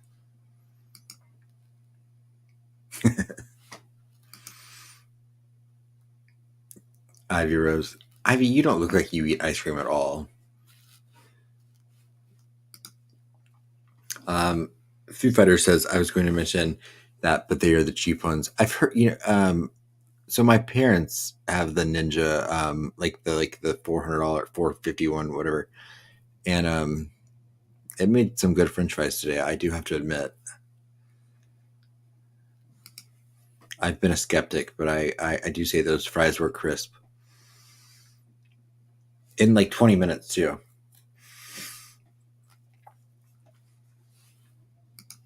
Fibro, Adam, you need beads and earrings. Oh, Fibro, I used to have my ear pierced 5 times in this year and 3 times in this year. But I took them out.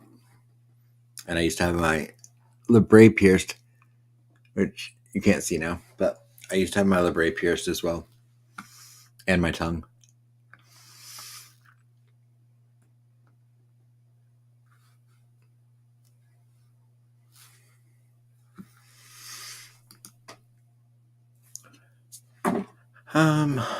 Well, to be honest, some of them have those. Okay, yeah, Miracle Hearts. I have to agree. They do have those crisping treats, but pizza in the microwave, not good. And I'm gonna die on that hill.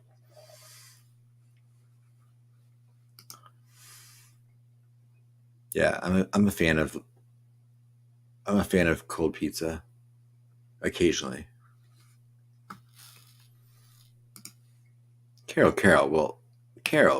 come on. Light and easy is not words that should be used when describing a pizza. I want it dense and heavy and greasy and delicious. But I respect your fortitude. Nope, Dave lies. Can't reheat it in the microwave that day either. Oh, the day. Okay, no, I get it. I'm sorry. I apologize, Dave. The day they make pizza, you can reheat in a microwave successfully. The world. I agree with that, Dave. You're a scholar.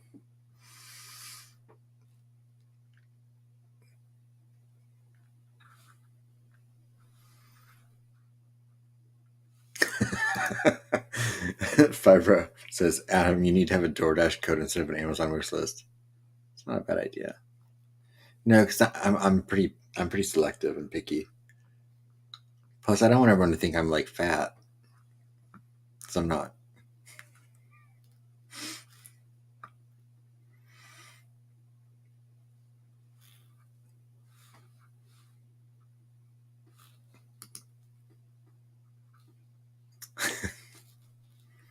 Austin's from Kentucky. He can handle it.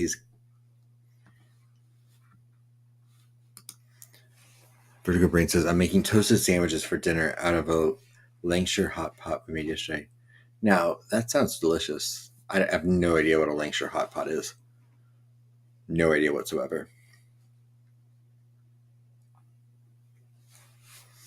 But I like the word. Y'all, what is she doing in that bathroom?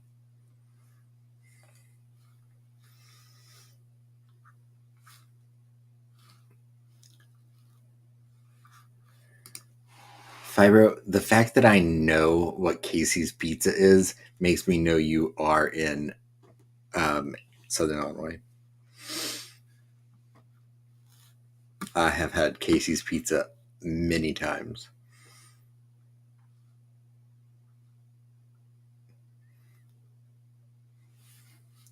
Thank you, Miracle Hearts.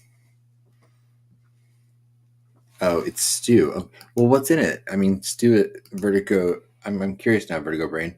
So Lancashire, hot pot. What kind of stew? Lamb stew. Thank you. Huh. I'm a vegetarian, so I guess I won't eat it, but it sounds good.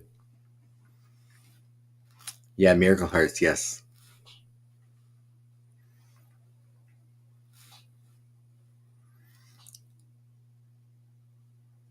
Y'all have Casey's over there now, too?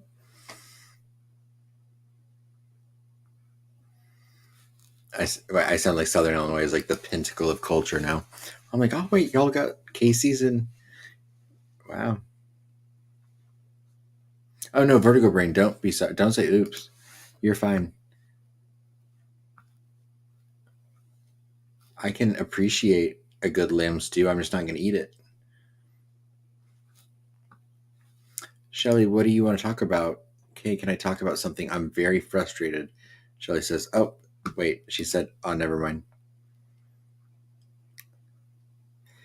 Yeah, Vertigo Brain. I believe it's I believe it's just the Midwest. I guess I shouldn't speak ignorantly, but it's a gas station chain where I grew up in Southern Illinois. That I believe they now have in a few other Midwestern states.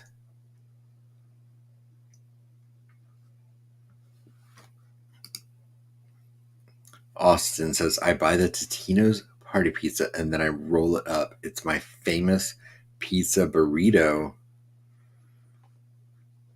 Austin, are you talking about like the little cubed pepperoni ones or like the cheese?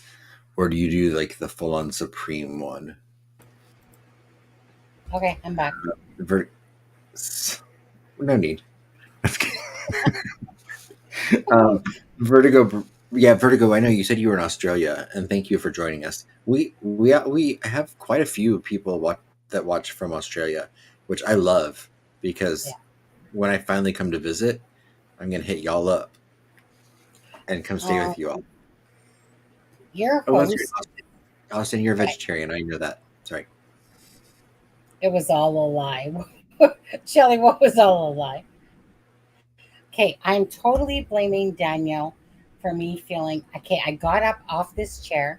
Okay, I want to let you know this. I got up off this chair, went to the bathroom, but in order to go outside of the bedroom, I literally had to put on pants just so I could go out into the kitchen. You were not wearing pants? No. Yeah, sure. Okay. But anyway, so I had to go outside. So I'm trying to put pants on. Danielle, listen up and listen close. So I'm trying to put pants on. And I'm like literally almost hitting the door in my closet, trying to put on these Spanx. They have Calvin Klein running down the side. They're like my lazy pants or whatever you want to call it. So I'm trying to put them on. And the whole time I'm thinking, I'm like, Danielle, whew, dude. If it wasn't for you, I'd be normal right now, but totally. Let me just put it this way. Me and the captain. Okay. Anyways, all I know is that it was a total adventure trying to get these pants on. And I'm like, come on, get the heck on. Just so I could make myself a cheese whiz sandwich. And I'm going to thank Daniel for that. Thank you, Daniel. To make yourself a what? A cheese whiz sandwich. Oh, yum. Hey, sorry not to be serious, but Shelly, that's horrific. I'm so sorry. That's horrible. Wait, what'd she say? Well, she said something about she wanted to talk about something and vent, and then I'm so sorry. Oh, yeah. Okay, because I was wondering what Shelly was talking about. Yeah, that's the kind of thing that can ruin a life. So I'm absolutely. Okay, yeah, I can tell you a story too where I went off on my husband and my niece because of me saying something, and I was like, okay, you guys are twisting it. into something that was just a normal thing, you know. But I'm not going to say it. But anyways, Yeah. it was just one of those things where I was so angry and so mad.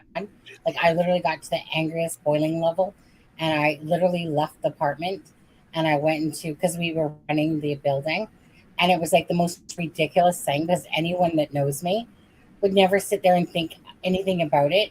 Um, and it was kind of like almost like them giving me like this weird vibe, and I'm like, he's my son, like, and I'm watching their minds because they don't have children, right? My husband doesn't have children, my niece doesn't have children, you know. And so it was like the most ridiculous thing that they're looking at me like going, well, that's inappropriate. And I'm like, I was so angry, so angry. But anyways, Shelly.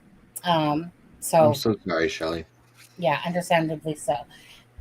And Daniel, absolutely, dude. I'm blaming. I never, blame anybody because I'm responsible for my own actions. I think I blame the extraterrestrial. What the heck? What was that? Let's Hold blame on, the alien. I gotta see what fell on the floor. That was a ghost. I think it was my lip gloss, actually. That was a ghost. Hold on, let me use that. Where did it go? Yeah, no, it Sonny, must I have have to run downstairs to get my food in just a second. Oh, so you reordered it? I told you I did. And No. Yeah. You said, what are you doing now? And I said, I'm reordering my food. And it's okay. It's in the parking garage now. So I'm going to run down there and get it in a minute. I've never been really toasty on a live before, but I'm toasty, people. What's your number? Like, what's your pleasure? Your this number? Is Hollywood. Welcome to Hollywood. What's your Carol, extraterrestrial. Did I say it properly? Ooh, extraterrestrial. Like E.T. call extraterrestrial. home. Like that stuff? Right. You know? Wasn't that visit to Alcatraz amazing the other night? Extraterrestrial. I can't do it, Carol. I gotta go. Extraterrestrial. Extraterrestrial. Okay. I can't do it. A few times in a row. What's Carol? Because I always mispronounce extraterrestrial a little bit. Do you? You know what? Yeah. It's kind of like, who was talking about rural the other day? Oh, it was Mel. Mel. She was talking about how saying the word rural. You know how words in your head, like there's certain words that just twist in your head, and you're like, no matter how much you say it, and it's like becomes like a mental block. Yeah. You're right. Sonny. I have like 15 words that are like that. Regardless, I can't say them properly. It's like there's something that blocks it in my head, even though I know how to say it. Yeah. You know what, you guys? 8 years, Shelly. Hey, oh my gosh. whoa. Sorry. Okay. It's okay, Adam. Cut me off again. It's okay. I gotta go. Go get your food. I'll talk to these people. Okay. Let's see here. Shelly, no, testified and told the truth. They didn't believe her because she was his daughter. Yeah. Like I said, you know what? It's really sad when stuff like that happens, to be honest with you, Shelly. Especially when there's no truth to it. But, you guys can I just ask you guys this? You ever feel like you're ever the sane one in a crazy world? It's either you're sane and everyone else is crazy, or you're crazy and everyone else is sane. I've had so many moments of that personally, when you're like third person in your body and you're just like seriously. You guys ever have that kind of experience where you're just kind of like everything around you just seems like that you're the sane one or insane one, and everyone's following like a bunch of little ants to this one? That's and that's the thing that probably drives me crazy the most, to be honest with you. But yeah, so he got sentenced to 8 years today. Oh, with a 2 year of it probation. Wow. What would break my heart is when somebody's actually um, get sentenced or in jail or in prison when literally they're innocent. Do you know? I'm going to tell you a story quickly.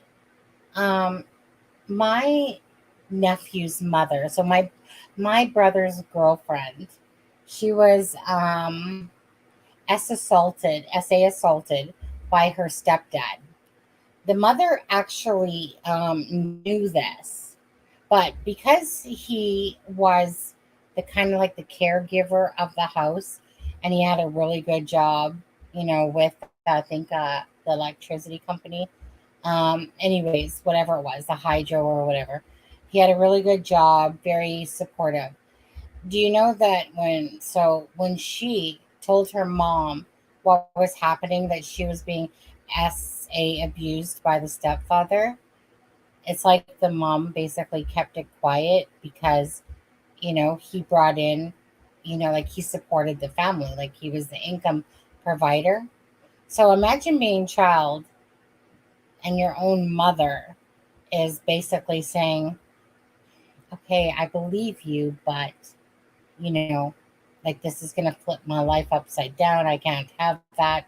So we're just going to pretend like it doesn't exist.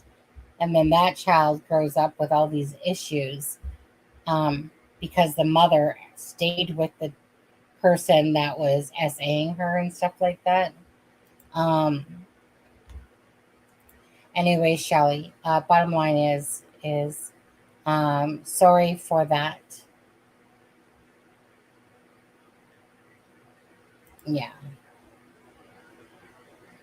So sorry for your frustrations and obviously, um, you know, what you're going through with that.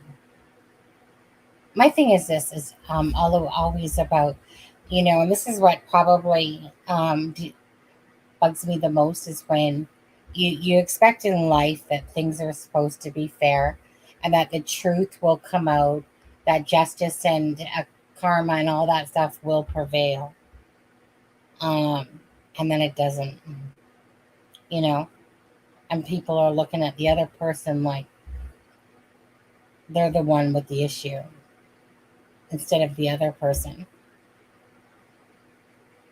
Yeah. I mean, I remember you guys, not too long ago, there was this guy that was in jail for like 30 years. 30 years. And then because of DNA, he was actually acquitted. And then I believe he was on um, Adventures, no, sorry, X Factor. And I just remember watching him sing, and I couldn't help but cry the whole time because here you are watching this man with a beautiful voice, and he was put in prison for 30 years for a crime that he didn't commit. Imagine spending your life in prison for 30 years for a crime you didn't commit, knowing full well that they got it wrong, you know? Yeah. Anyways. Okay, let's see here. Sally, that's why he took it to jury trial instead of taking pleas because he believed in the justice system. Exactly. He had no evidence to show, just her that the girl. Okay, can I take you guys back, Shelly? Can I take you guys back to Blaine? Remember our friend Blaine Nelson who was on our show? Remember when I was on his live the one night and Blaine was literally telling us, if you remember this, Shelly, or not, remember when Blaine was telling us that he literally accused this guy of, I think it was touching him or something because he had like PORN mags and he didn't want to, like his, what was his story? That he didn't want his dad to be upset at him. So he blamed it on this other person about those magazines and that the guy had touched him or whatever. And then the guy gets sentenced. Do you guys remember that? And I'm sitting there and I was speechless on his live because in my head, I'm like, dude, you literally let someone go to prison all because you didn't want to get caught up in a lie.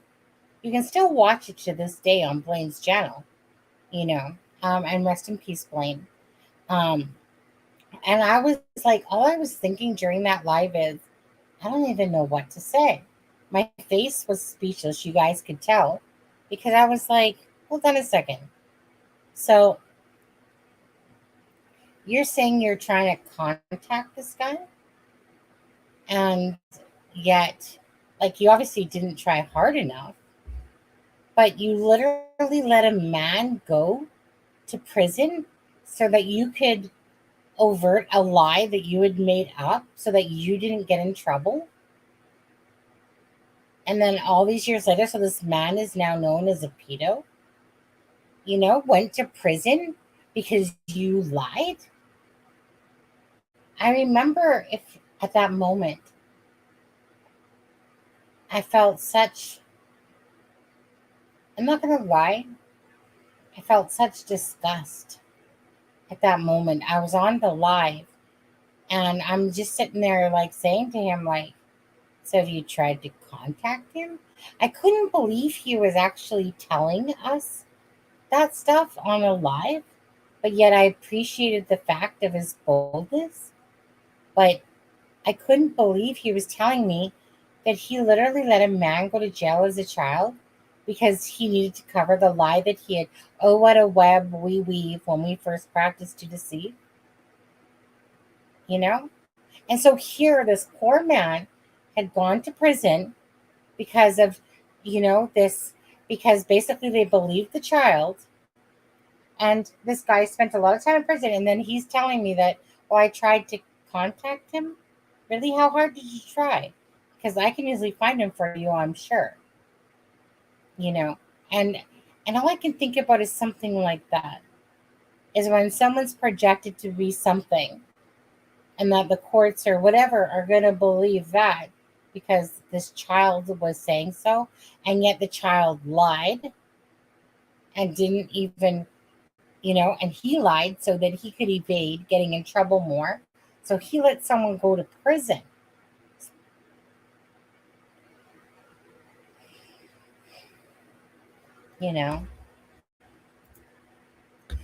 I'm just like a truthologist, like I said. Are you talking about Blaine? Yeah.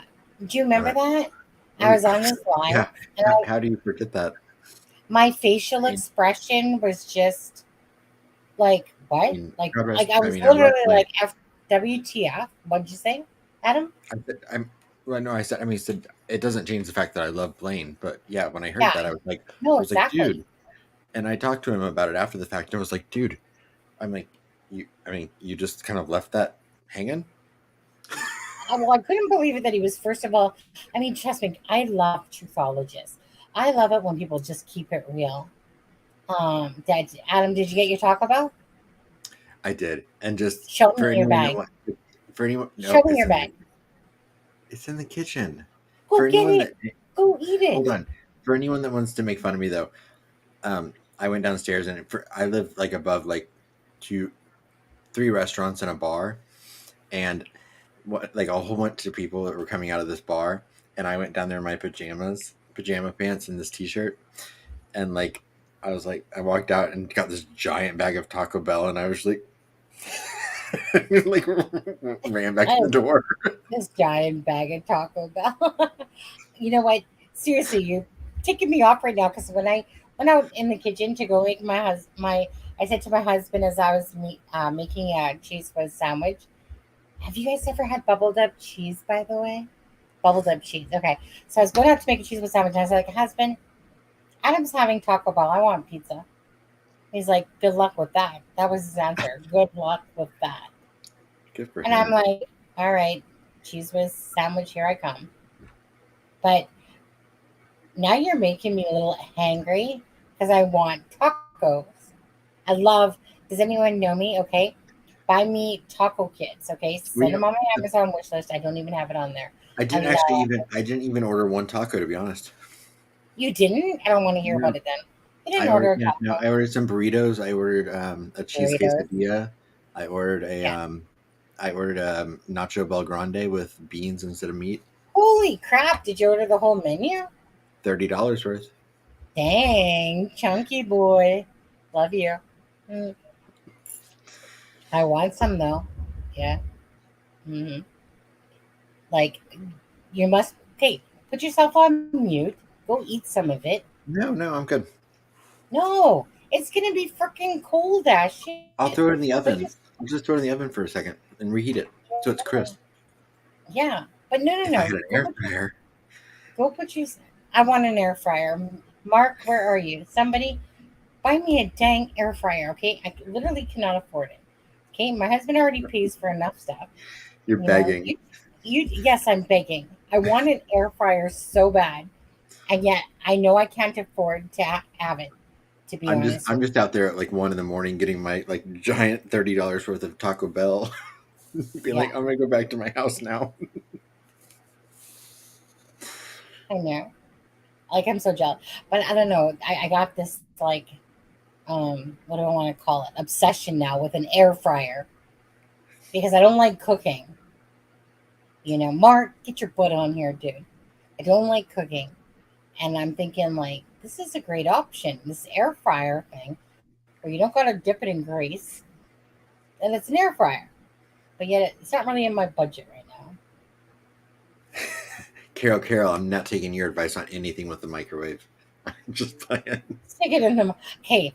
And nothing I ordered was on their light and thin menu. Carol. I mean, I believe in a lot of things, but I don't believe that a pizza ever belongs in a microwave. You know, like that's one of those things that you literally got to throw it in the oven. You need the crispiness of the bottom. I don't mind microwave pizza the next day after you have it. Jeez, okay, be right back. I gotta go talk to my husband about this pizza thing. 1 sec. Right. And Carol, you know I'm just joking with you. I applaud your dedication to being stringent because I know that you're doing well. So Miracle Hearts, do you remember that? I forgot about it. They did try to give me one. I think it's still in their garage, to be honest. But I don't have a air fryer on my wish list.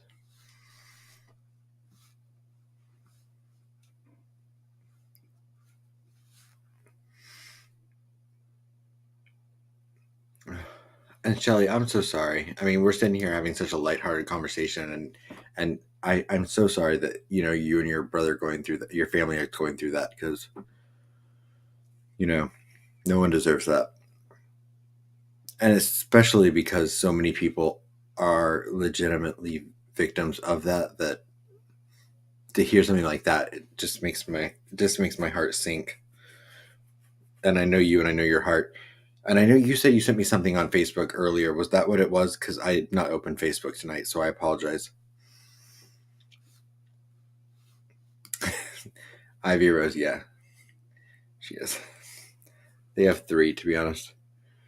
But they're not trying to give me their like $400 one that's like in their kitchen, because that's the good one. Well, granted, that would take up too much counter space because it's big. I don't need anything to take up any more counter space. Oh, okay, Shelly. I'll take a look when we're off the lunch night.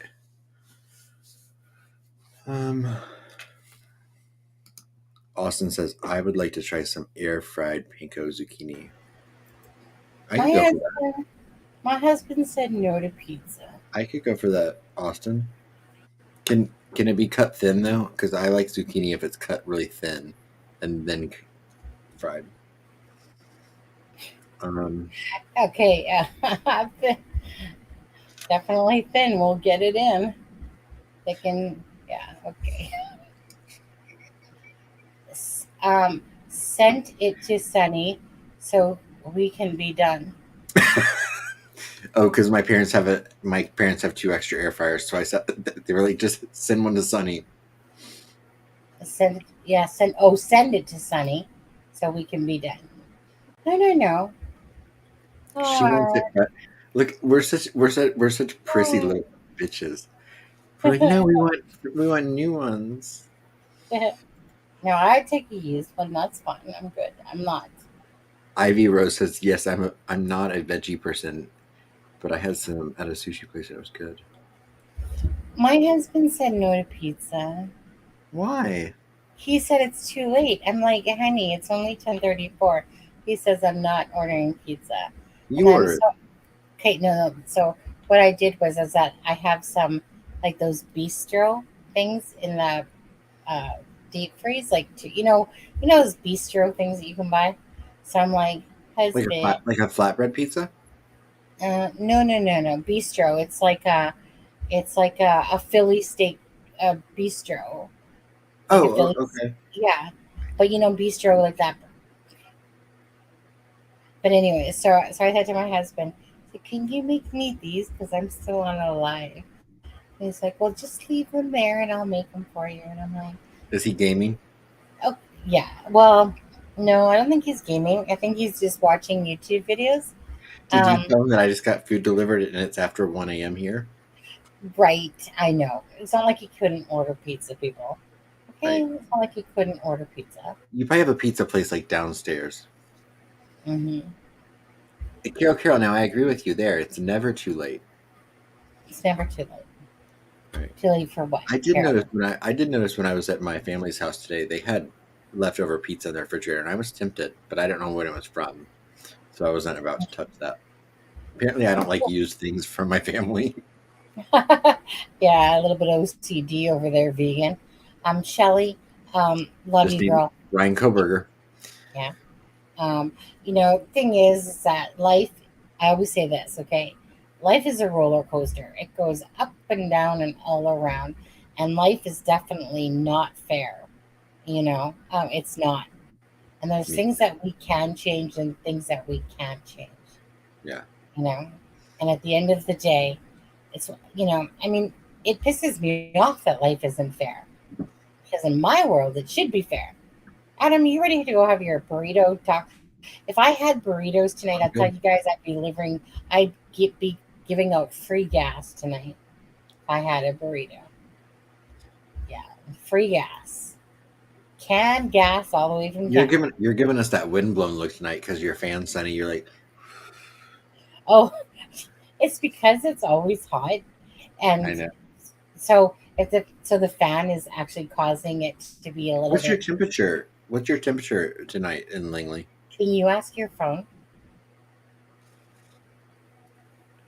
What's the temperature in Langley, BC? Oh, it's cold tonight. Yeah, it was my husband. According to my husband, it was chilly tonight. 36 degrees Fahrenheit is the high. It's is this Fahrenheit or this is Fahrenheit? So it's 25 degrees Fahrenheit right now in Langley. What's that in Celsius? I don't know. Ask. What's 25 degrees Fahrenheit in Celsius? Minus 3.9. Okay, so -4. Is it really? Ah.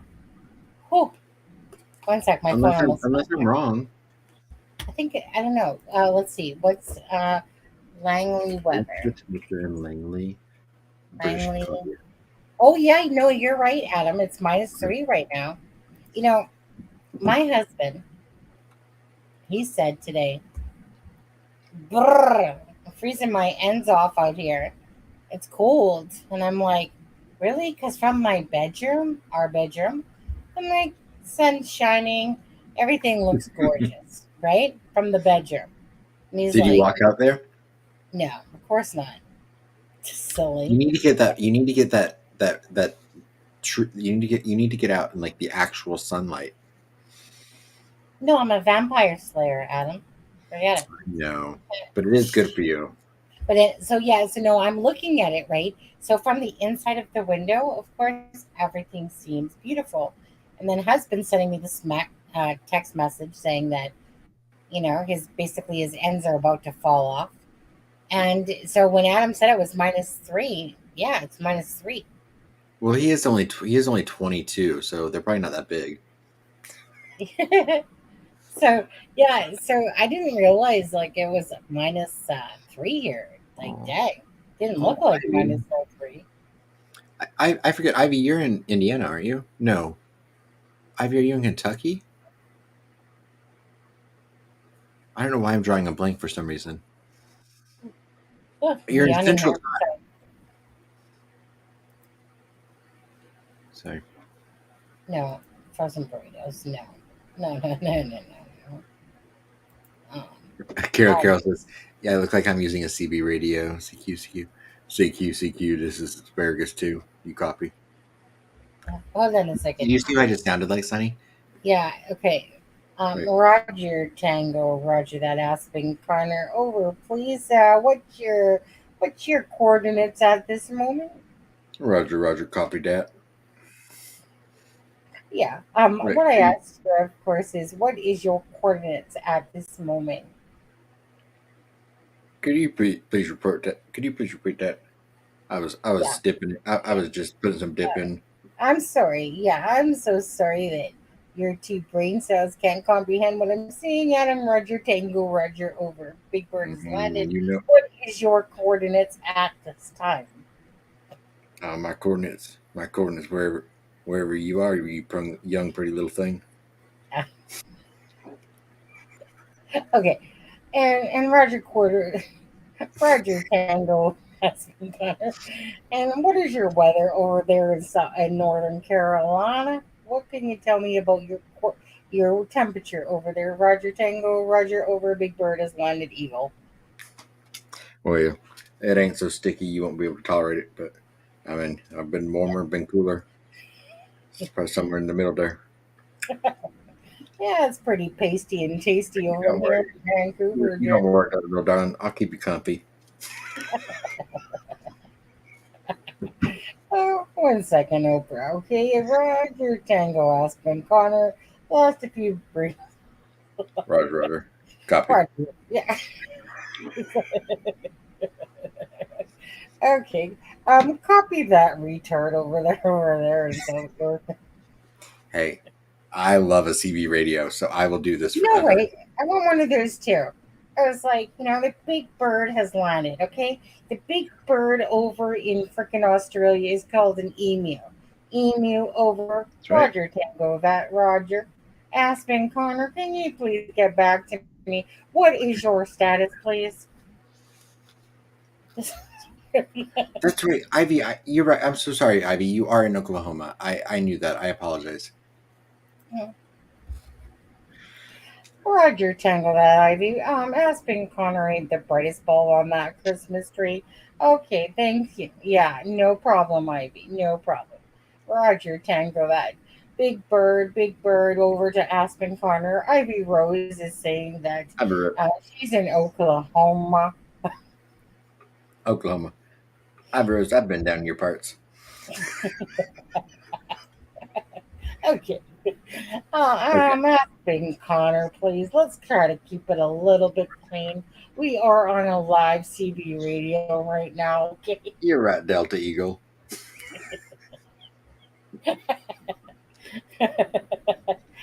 That's what you did, Carol. That's what you did. It's her fault.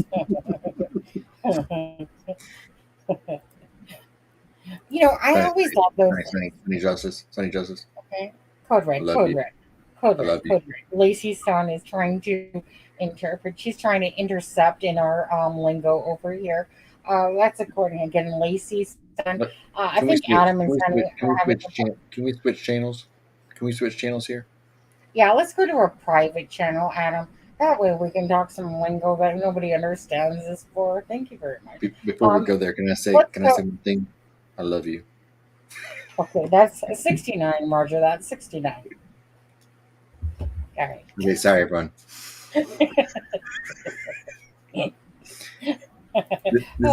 This is like how we converse during the day. Adam, would you like some of my taco? Wait, shit. Husband is okay. The eagle has landed and the husband is in the chat as we speak. Roger Tango, danger. Pizza is coming. Hold on. What do we have? Red alert, people. Copy Oh, that. hold Copy on. that. Falcon will put it in the pants. Keep it out. Yeah. Pizza is coming. Brother walking across to get it. Message here because I can't be asked to get up off the chair. Okay. Husband, Roger, Tango, that over. Brother is now crossing the street. Get it. Thank you, husband. Okay, thank you very much for joining the channel because your ass was too lazy to get off and come tell me pizza for the win. Absolutely. For everyone that's watching, the person that's highlighted on the screen right now is Mr. Steve Austin. And remember when Sonny came back in and was like, husband's not getting me pizza. Guess who's getting pizza? Okay. So can we all fine. put some hearts in the chat for Steve Austin there? Yeah. I was gonna say, Aspen, Connor, Roger. Husband is love now. I mean, I was just sitting there. I mean, honestly, if maybe we should have Morse coded that so we didn't actually hear what we were saying about him. But thank you so much, husband. 69, over Red Rover. That's 10-7, 10-4, 10-2, 10-6, and definitely 69. Definitely. Thank you so much. And your brother-in-law doesn't even know that you just called him out on this live for saying he was freezing his ends off already. And now he's walking to get you pizza, freezing them off again. This is why I see that it happened here. I went out there and I loudly said that I want pizza. Brian, okay, obviously Ryan, the brother of my husband, Steve, heard this information. I thought, of course, it was top secret information. Apparently not. And he obviously overheard this information, said, you know what, pizza sounds great.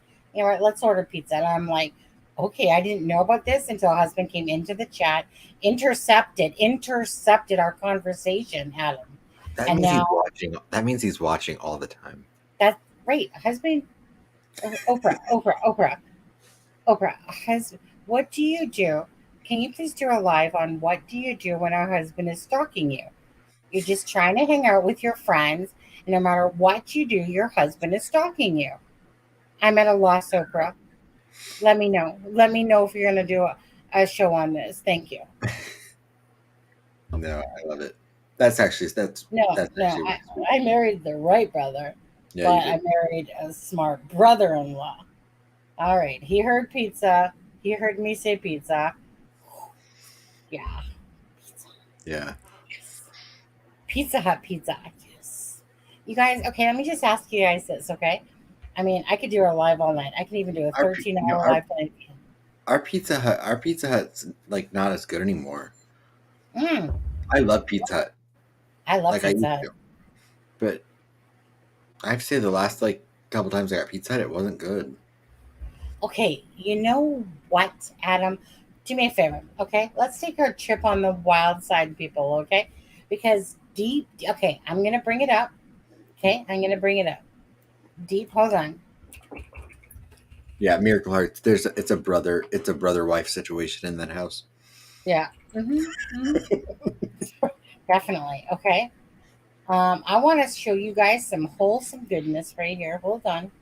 Oh, Vertigo Brain. We don't have that here anymore. At least where I live. No, that's not it. That's not it. They used to have the all you can eat, but I've had some for years. Yeah, I want to show you guys something. So deep dish Chicago pizza. Okay. Wow, hey, Okay. So let me tell you. Oh my God, Belinda, get out of my brain. Good for you. Get out of my brain, Belinda. Okay. Now here's a little story of a man named Jed. Okay, listen to my story of the Chicago pizza. When I lived in Calgary, Alberta, okay, Chicago pizza was the only pizza that I knew to make a square pizza. Okay, I can order ching chong food all day long. Great for $4.95. For $4.95, I could get chicken balls. I could get steamed or chicken fried raws. Right, and I usually ordered 2 balls of chicken balls for $4.95. Anyway, Chicago deep pizza was the ultimate pizza. It was thick crust. It was awesome. It was amazing, etc., etc., etc. Okay, husband, ex-husband, Moses. Yeah, definitely Murdoch, great. You know it. So She wants the ex. she wants deep dish balls. Okay, yeah. So let me take me off the screen. So ex-husband, we move up to Whitecourt, Alberta. Freaking what the frick, right? I'm around all these, different great things, and we moved to Whitecourt, Alberta, like which is like nothing land in the middle of Noville land with, nothing burgers. Okay, and so, anyways, there's no Chicago deep pizza. Now, to my dismay, 20 or whatever it was, 13 years later, whatever the heck it was, I have lived without deep pizza. So we moved, me and my husband, Steve Austin, moved to Calgary. And I'm like, I see Chicago deep pizza, right? So, of Deep course, dish. I'm whizzing, right, over this. And so we order it. And I'm like, oh my God. Like, this has got to be the best, like, right? I haven't had this in years. Okay. Okay. The pizza gave me stomachache and gas beyond belief. My stomach hurt so bad from all the cheese that was on the pizza. Never ordered it again. I was so disappointed from all that stuff that was in my head, people. Okay. I know. Thin crust gang. No. So sorry, Austin. Gonna have to totally 100%. disagree. I am Thin a crust. bread person. Wait, Thin you crust. like thin crust? Okay, you know what? 100%. You know what? Okay, I don't know I'm who you only guys thin are. crust. No. Thick crust. Bread is the only way to go. That's just a bonus. When you eat the rest of it, okay. Oh, But there's Sonny. nothing. I mean, come on. A Oh, come thin on now. crust cheese Thin crust. pizza with What the hell are with you a gonna do with that? with a crispy crust on a thin I don't crust even, cheese. honestly, I don't even want to hear Oh, it now. Oh my God, one for thick crust, two for thin crust. People, come right. on, put it in the chat. One I for mean, thin, two for thick. I literally all I have to have is pasta sauce, cheese on a thin crust. Oh, Two, okay, two for thick crust, one no. for thick crust. Wait, But Austin. Austin said one. Austin said one. Yeah. You guys are nutsoid. Okay, you guys are simply nutsoid. Who, like, come on now. This is like a bonus within a bonus. Okay, I'm just disappointed in what the chat's saying right now. One. That's all I'm seeing is Oh. one. Thank you, Sees Through. Get on my side. Miracle Hearts. I will try. Miracle Hearts. I will try. I'll buy some on Sunday if they have it. Come on now. Come on now, you guys. Come on. Oh, you got sees through. Thick crust. Who likes what the heck's thin crust gonna do? Okay, Oh. the pizza. Oh my God, you guys are just so wrong. I can eat, but you know the difference is, Sonny? I can eat the entire thin crust by myself. I can eat the entire thick crust. See, Oh my God. I get like two pieces of thick crust and then I start to feel nauseous. No. It was one for thin, two for And thick. you know I love bread. I love bread. I love That's bread. I just why- don't like greasy bread. Oh my God, you guys are just making me jizz whiz right now. Seriously, I can't believe how many people pick thin crust. Okay, get yourself some lives. Get number 2 next time, okay? And then tell me. I feel like I would have to take a number 2 if I ate too much. Okay, what do you guys think about this stuffed thick crust with the cheese in it? Okay, now do I Nope. have your attention? Nope. No. I love cheese and I love bread, but I like thin crust pizza. Okay, can I tell you something, Adam? The worst pizza I ever had was thin crust, and the pizza crusting was crackers. Well, I mean, what kind of pizza was that? Crackers.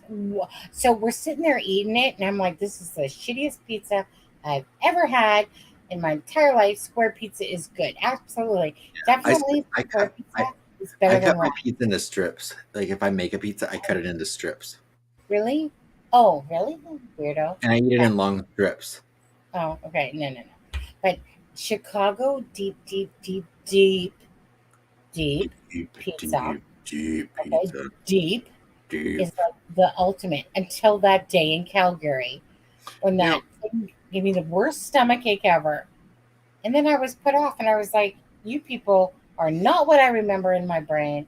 Get the heck out of my brain. So Pizza Hut, which puts sugar in its crust, they which do. gives it that beautiful taste. Okay, Pizza Hut all day long. I will say, now if I buy oven pizza, like if I buy frozen pizza to make, The DiGiorno like rising DiGiorno crust is is good. not. It's not the Yeah. rising crust is not bad. We have like the local grocery store here, like it's called Harris Teeter. Their store brand rising crust is really Yeah, good, it's really and it's good. thick. Yeah. Oh, I But like normally, thick. if I buy an oven pizza, it's usually like Yeah. thin crust, like a Red Baron or something like that. You know, You know, a long and thin will get it in, right? But thick will do the trick. Okay. right? No, I want it long and thick. Yeah. No, long and thin will get it in, but I thick know, will do the trick, right? but I mean, so So long and thick is the best, Sonny. long, Big. long and thick. So Yeah. so the bigger and thicker, the better. Yeah. Okay. Yeah. I see. I see where you're going there. Like my husband has this magic wand that's thick and does the trick. Okay, Steve, time to Okay? come back in the chat. Thin. Okay. Thin. Yeah, long and Yeah, thin they are. might get it in, but it doesn't do the trick. Do you see where I'm going with this? Oh, I absolutely can. Yeah. Okay. Wait. Hold on. Carol Wait, is wise. Vertigo. Wait, Vertigo. Who's Rick? Yeah. I'm kidding. I know what you mean there. You're right, Vertigo. Have another beer on us. Okay. Oh, cauliflower. Oh my goodness. Now you're just taking into our element that my brain doesn't comprehend. Cauliflower crust. Yeah. I mean, for us people that are diabetics and probably should be, I'm sure it's a good thought to do that. But let's see what smart Carol has to say. Sonny, that thick one looked good, but I do love. Oh, you just turned me off now. Hold on. I do love crisp, thin crust, but after saying I ate microwave pizza, nobody will take me seriously. Okay, Carol, I can't take you seriously. Okay, no, okay. I love the microwave and I love the invention. Listen to me, Carol. Okay, those things go hand in hand. But pizza does not belong in a microwave, no matter how you slice it or dice it. Okay, it is so wrong on so many levels. If anybody's watching this right now, please never put your pizza in a microwave unless you're reheating it, and then throw in a cup of water. Yeah. So Just Carol, put it in the oven. Just put it in the oven for a few you know minutes. what? Right. Okay. Carol. That's just lazy man's. Okay. That's just lazy ladies' way of doing it. Okay. Carol. That's funny, Vertigo. Yeah. What did Vertigo say? Skull. Yeah. Well, no, and then Vertigo said, that thick Nick's tricks are tricky. That thick Nick's tricks are tricky. That's good. Poor Carol. I know Nick. I know Nick. When everyone has. Okay, so my husband lots of times comes back with that Durisneo or what do you call it? DiGiorno. DiGiorno. Okay, a pizza, and then it's pretty good for what is like just a pizza that you throw in the oven. Heat it up. Never listen to Carol. I'm so sorry, you guys. I am a #1 fan of the microwave. Linda, I've never done that, but that's probably the best. Hold on. Carol. Sorry guys, but does pizza belong in the microwave? Circle for yes, and back and forth for no. Does pizza? Hold on, let me hold this. Does pizza belong in the microwave? Okay, can you see what's going on, Carol? That is an affirmative no. See, even Pendulum agrees. Okay, so never in your life. And I Carol love the redeemed herself there. What'd she say? Definitely thick does. Okay, Carol. I absolutely agree to that. Thick does the trick. And can I just say? I feel like the pendulum was swinging on the desk. Yeah, about thick Nick. Yeah, Daniel. Okay, Daniel. Okay, this is Sunny Justice over. We're trying to use our best discretion that we can, and so we're talking about pizza. Anything else is something that's obviously in your brain alone. That has obviously gone south. Okay, we're talking about pizza and thick. And Carol, absolutely thick and thick. thick and thick and thick and thick will do the trick. Absolutely. My husband, if he is in chat, he can verify that for us. Well, husband, if you are in chat right now, can you please confirm this? Oprah, I told you, if you can just wait. Okay? We're on a live. Thank you. Welcome, Daniel. Okay. I'm sorry if you came into your topic that was in the midst of what you heard and what you thought you heard. You're right. Vertigo, you're right. Should have left at Albuquerque.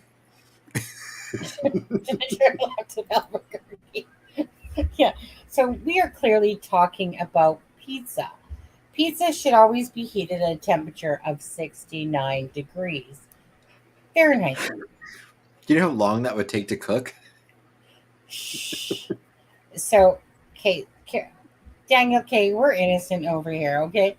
We are trying to keep it clean. And then Carol keeps trying to interject into a conversation. Yeah, I made a simple statement, no clue what was on your mind. Pizza. Okay, it's clearly pizza. There's only 39 people watching. If there was 69 people watching right now, Sunny. What? I like it thin with a gentle touch. It should be covered around the rim.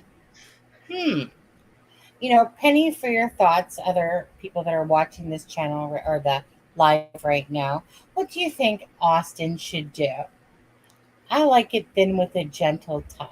Well, Austin just ate some Taco Bell, so he should probably just hang out alone tonight. Yeah, can you guys imagine eating pizza with a gentle touch? Like, let me rest it upon my lips. I feel like a beaver. God. Yeah, and Danielle, we're joking, of course. Yeah. See, Carol knows exactly what I'm talking about. Same wavelength. Austin would definitely get food poisoning if it got heated at 69. I don't know. Usually 69 can't get the rim done. Yeah. Not going for trying to have a sense. Not good. Yeah, absolutely. You know what? Sense of humors in here are actually unwanted. We don't. It's definitely something that we don't strive. I mean, obviously, if Adam says something stupid or I do, I mean, at the best of times, we're trying to be serious. Obviously, if we say something serious and it comes off as stupid, and you guys get a giggle out of it, Adam, if you could just play on that for me, please. 69, Right. 69. Okay. Yeah, Danielle, we're just playing. Talking about pizza, Daniel. So this is what I want to tell you, Daniel. Rotate the tires. Yeah, Daniel K. Let me just talk to you for a second, privately, okay? Carol. Aspen Connor and not getting him rim done is a big no-no. I'm trying to have a one-on-one with Daniel K. Okay, Daniel K. Thank you for coming in to the self-help group here at It's a Crime and Shame. Okay, so we were clearly talking about pizza. Okay, and then somehow someone named Vertigo Brain tried to translate that into something more. Carol joined in this conversation by adding the number 69. Well, we already know where 69 goes, okay? It's a perfect position, it's a perfect year, and it just happens to be the year I was born. Now, Adam and I were trying to host a live that was strategic, okay? Strategic moves. Okay, shush. Clearly hosting a live that was clean, it was sanitary, and it was the epitome of everything that most people strive for when they're trying to host a live. It was perfect up until Carol Vertical Brain tried to twist the pizza conversation into something more. Now, clearly, this is when you arrived, Daniel. You saw this whole different conversation going on when we were clearly trying to keep it innocent. Just saying, okay? Daniel, okay, we're just joking. We 100% are just joking. No, Daniel, okay, we're trying to be serious. Well, Carol and Vertical Brain want to take it south. We're trying to keep it. We're not trying to bring it Southern style. We're trying to keep it Northern style. Okay. Yeah. Daniel, Vertical Brain, and Carol are trying to clearly turn us yellow tonight instead of a green.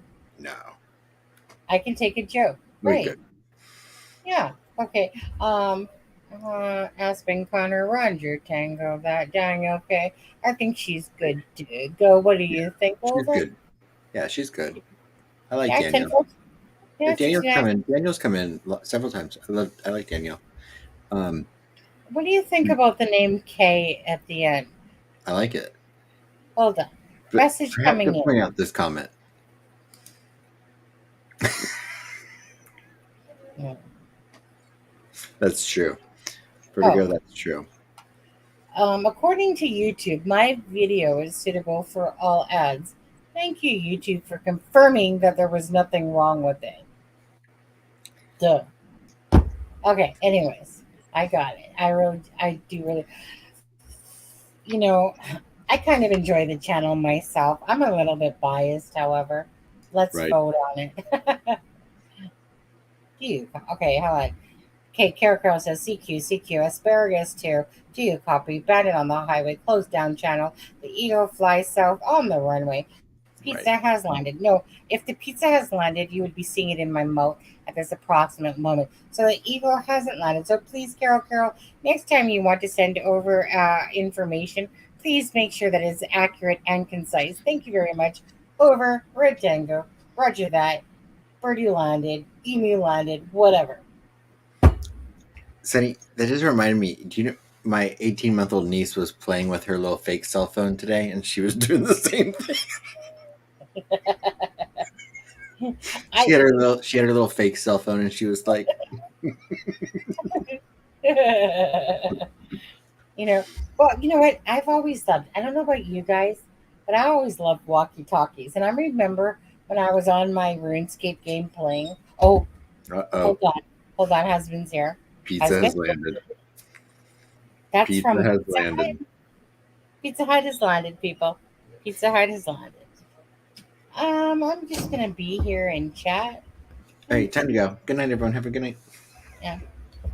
Adam has. Oh my God, son, I'm gonna watch this video tomorrow and be like, oh my God, did I do that? You did it. You did it, Shelly. And Gail joined to that. Adam has tacos waiting. I do. But I'm not ready to end the live. Darn it. It's only 4 hours and 11 minutes.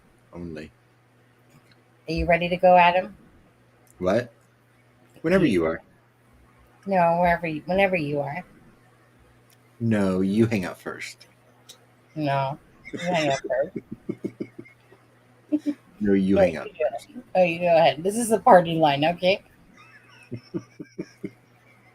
What are you doing? That means that I gotta sit here and eat my pizza all by myself. But what are you doing right now? Just kind of flirting with the chat room. What are you doing? Let us eat vicariously. Yeah. Okay, get jealous. Get jealous, people. I feel like this piece is gonna. What do you think this piece is gonna do? Uh-oh. It happens. I've heard that it happens to everyone occasionally. No, we can't hear you, Shelly. Not whatsoever. Did it taste as good, soft? Honestly, it's great. And it's just medium crust. It's not like it's thick crust, okay, guys? Was it microwaved? What that? No, it came really fast, actually, but that was actually made really fast. Too fast, if you ask me. Hey, everyone. Yeah, you got this. We got this. So, Adam, see, he's over there going, you know what? I'm just going to be right back. I'm just going to go get some of my freaking... Why am I getting blamed? Why am I getting blamed for this, Vertigo? You're getting us in trouble. Yeah. I mean, I'm not the one that made it go soft when she touched it. Oh, I know. Hold on. Hold on. What video should we watch? What video should we play? There's got to be a video. Let's watch a little bit of Murdoch. You guys want to watch a little bit of Murdoch? And then we'll have to get serious, though, again. This air fryer thing, this is going to happen. Mark is going to find his way, because my Amazon account, actually, my Amazon list really does work. Okay? This air fryer thing has turned into an obsession now for me. I'm gonna get one. Here to the shore. Mm-hmm. And it's One gonna of the happen. real ones. Hold on. I like that name. Which name? Hold on. What name? One of the real ones. Yeah, one of the real ones. I like that name. Yeah, it means because he's one of the real ones. I assume. You know, Thank can you, you Lord. imagine? Yeah, We love you, Linda. I'm seriously I'm gonna purchase one. You know what, Daniel? Feel free to go to my Amazon wish list and purchase me one too. Purchase 2. I'm kidding. Purchase 2. Accidentally hit that 2 button. Wait, Okay. Sonny, do you see who's getting credit for describing the air fryer? Who? You? Poor Lewis. No, I'm kidding. Yeah. Oh. Lewis would take objection to this. Hold on. I was looking at pictures of PK tonight, and one of the shows. His hands were very, very red in that court appearance. Mm. Yeah. So, what's your thoughts on that, Adam? Be right back. I gotta find. Murdoch. I don't know. My thoughts on it were, I think that first court appearance by Brian Koberger was incredibly telling because, it was the first time we really, other than the body cam footage. No, we saw that footage first. It was really the first time any of us really got to see him in person as far as moving and his mannerisms. And so, I've studied. Well, we both have watched that footage several times. Mm. Oh, exactly. Vertigo brain. Wait. Allegedly, yes, guilty as sin. Allegedly. Wait, what are you talking about? Brian Koberger. But yeah, Brian. his hands were very red. Like I wash my hands a lot because of my job, and you can see my hands are older than I am because of his job. Yeah. Initially, I thought the injury, but now I think it may be from chemicals. I get a mild rash when I used to. Yeah, absolutely. You know what, you guys? We're gonna play a little bit of Murdoch. Adam, go eat your freaking taco while it's split there. We're gonna play a little bit of Murdoch. Okay, we're gonna watch the highlights of this today. Okay, so hang in there with us, right, Adam? Adam, go get your freaking tacos. What are you gonna say? Okay, just saying that out loud. Okay, that's what we're gonna do. So we'll be back. We're just gonna watch a little bit of this.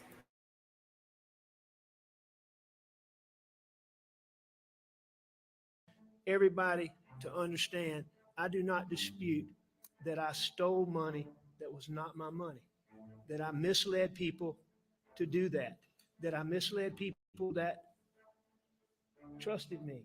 Alec Murdoch on the hot seat under cross-examination. Is he telling the truth or is he lying? The jury will have to decide. I'm Anjanette Levy, and welcome to Law and Crime Sidebar Podcast. One of the first things that Creighton Waters, the Assistant Attorney General representing the state of South Carolina, did when he was cross-examining Alec Murdoch was ask him about his claim that he didn't trust SLED, and that's why he lied about being at the kennels on the night of the murders. It's curious because the Murdoch family has basically been a part of law enforcement for a century in the area. Murdoch was a volunteer assistant solicitor and carried a couple of badges, one belonging to him and one belonging to his grandfather.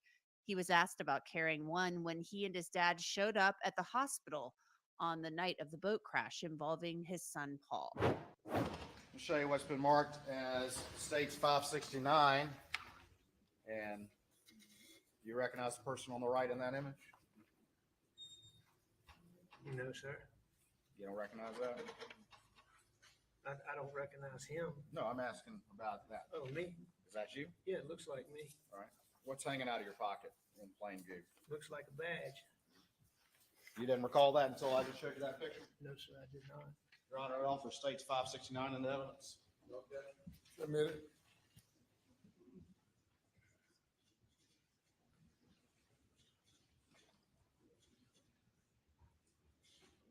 That's you in the white shirt, is that right?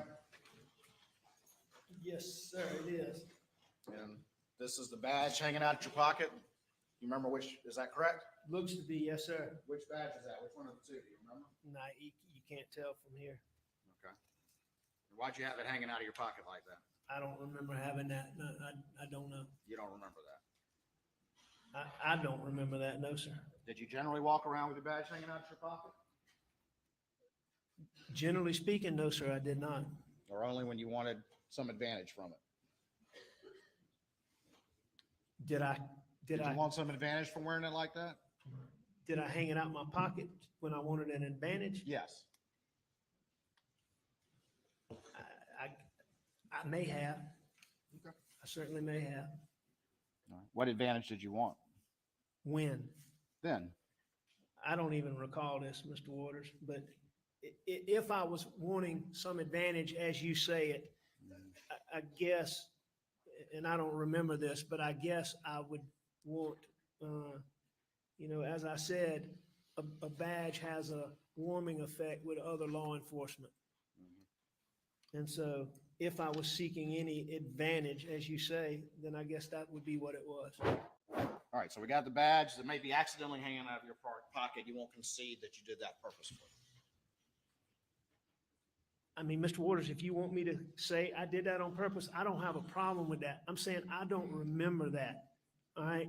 So can I tell you that I did that on purpose? No, sir, I can't. Can I say that this happened by accident? No, sir, I can't. What I can say is I don't remember it, and that's not how I would normally, that's just not how I would normally, that's just not, it's not something I did. That's not a normal thing. So I don't know. When asked by Creighton Waters, Alec Murdoch says he was aware there was a criminal investigation underway into the investigation of the boat crash and the claim that Alec Murdoch tried to influence the witnesses, the victims of that boat crash, by getting them to not talk to law enforcement, among other things. Another really big moment on cross-examination happened when Alec Murdoch claimed that he wanted to meet with law enforcement after his arrest to tell them about his opioid addiction and other things involving the financial crimes. But Creighton Waters said there was no such meeting requested. Alec Murdoch didn't want to do that, and he simply changes his story to fit the evidence.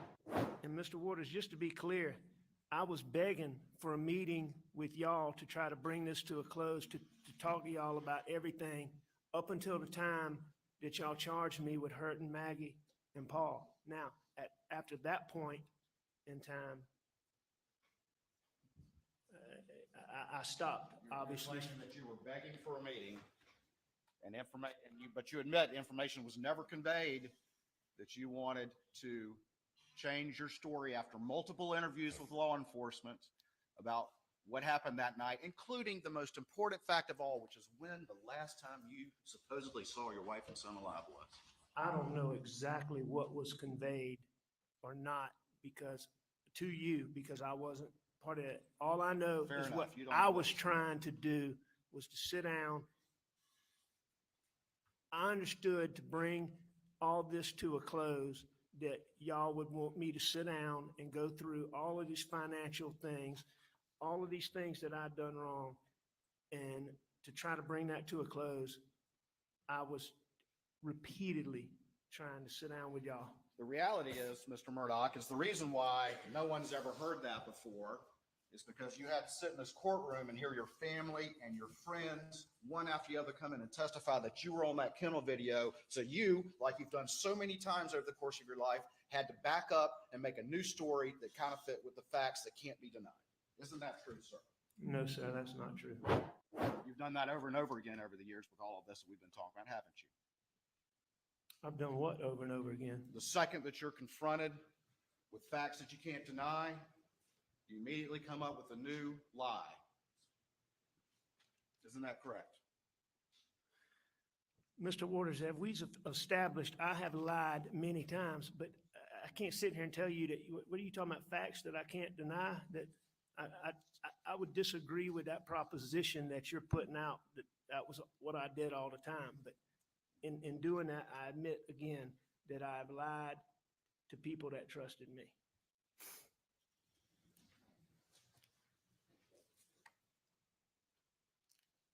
So we can agree that the prosecution and law enforcement and so many of your friends and family heard for the first time your story about the kennels yesterday after all these weeks of testimony. Can we agree on that? The law enforcement, my partners, and my friends heard me say that for the first time. Yes, I agree with that. I think everyone watching this case has been wondering, where did all of the money go? The between $8 million and $10 million that Alec Murdoch has admitted to stealing from clients as he's testified. He was questioned about his lifestyle and whether or not he considered himself living a wealthy lifestyle. Would you concede with me that not all of this money was going to pills at this point in time? No. All this stolen money. No, I doubt that it was. Okay. And it was being used to support your wealthy lifestyle.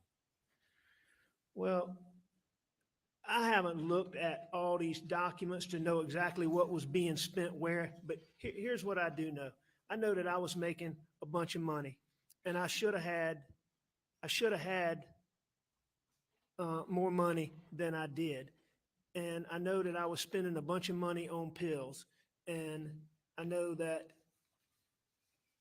I don't remember in 2011 if those land, I just can't remember those land deals. But, if I spent money on other things, I don't dispute that either. I just haven't looked at the records. Okay. But you would at least concede that the money you were stealing was going to support your ever expanding wealthy lifestyle. Would you concede that? Did all of the money I stole? Any of it, Mr. Murdoch? Any of it? Yeah, I would certainly agree that there was money that didn't go to buy just pills. All right. And you would concede that even though you were generating millions of dollars in fees, that was not enough for you. Would you concede that?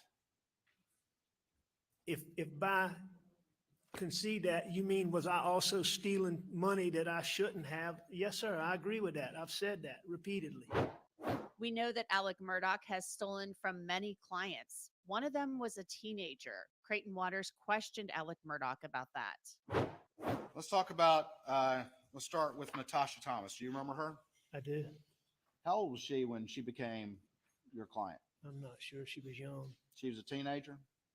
I'm not sure, but I know she was young. She was underage, correct? Yes, she was underage. I do believe that. All right. In fact, I know that. And can you tell me what she was injured in this wreck with in an automobile wreck, correct? Yes. And the company Michelin, that was one of the defendants for an alleged tire issue. Is that correct? That is correct. All right. And do you remember how much Natasha Thomas got in that particular case? And I can show it to you on 334. You remember how much she got? As a gross settlement, I believe it shows $2 million. $2 million. $2 million. All right. And how much were your or PMPD's fees that would be attributed to you in that out of that $2 million?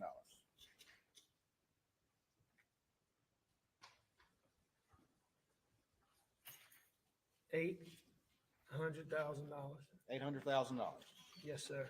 All right. Excuse me. Yes, sir. All right. And so that would be $800,000 in fees that would get attributed to you. That has nothing to do with the money that you subsequently stole from that teenager. Correct?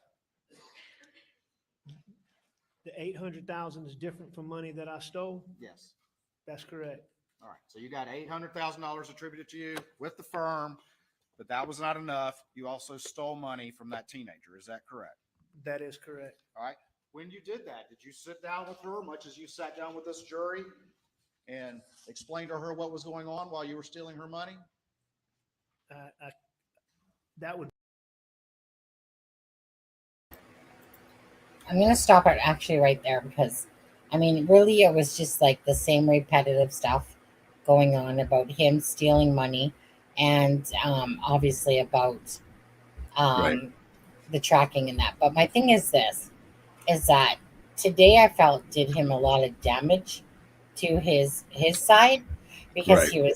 he was stumbling over his words, and I agree when you say he's a malignant narcissist personality. Daniel K. Myself, um, like he literally stole from a quadriplegic, um, Yep. from all these people, A state trooper. you know. He stole from a state trooper. He stole from, well, I mean, not to, he stole from his very best friends and coworkers that he had. I mean, they're the ones that have had to repay this money back. He stole from his own brother because his own brother was a partner in the law firm and has had to pay this back. Who now? I still need to know who this Eddie guy is. Do we have a video of him, Adam, Yeah. somewhere? Yeah. Let's see. Yeah, Let me. could I'll you find send one it real to quick. me? Because I don't know who this Eddie guy is yet, really, to be honest with you. Um, all I know is that I too, like most people or some people, have not been following the case. Um, it was just one of those things that I was like, whatever, the Murdoch case. Until I started watching it. Once he hit the stand, I watched it a little bit, but once he hit the stand, I was like, okay, now I'm interested because he's literally talking like a narcissist, right? Thinks like him being a lawyer, you know, thinks that, hey, you know what?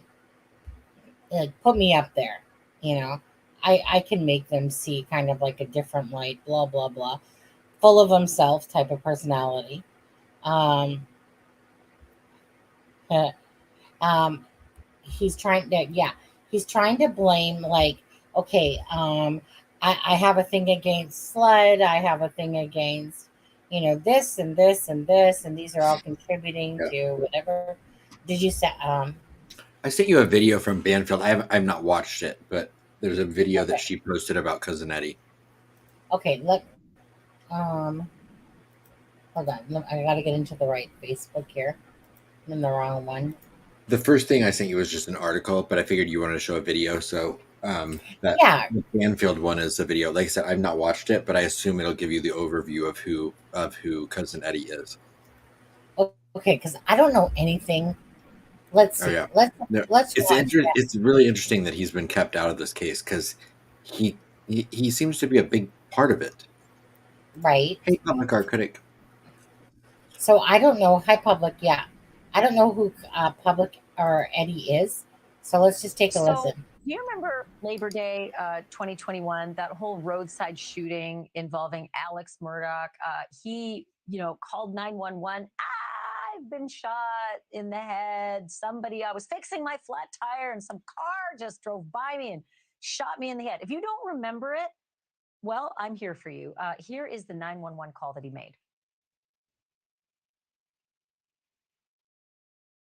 I got a flat tire, and I stopped, and somebody stopped to help me.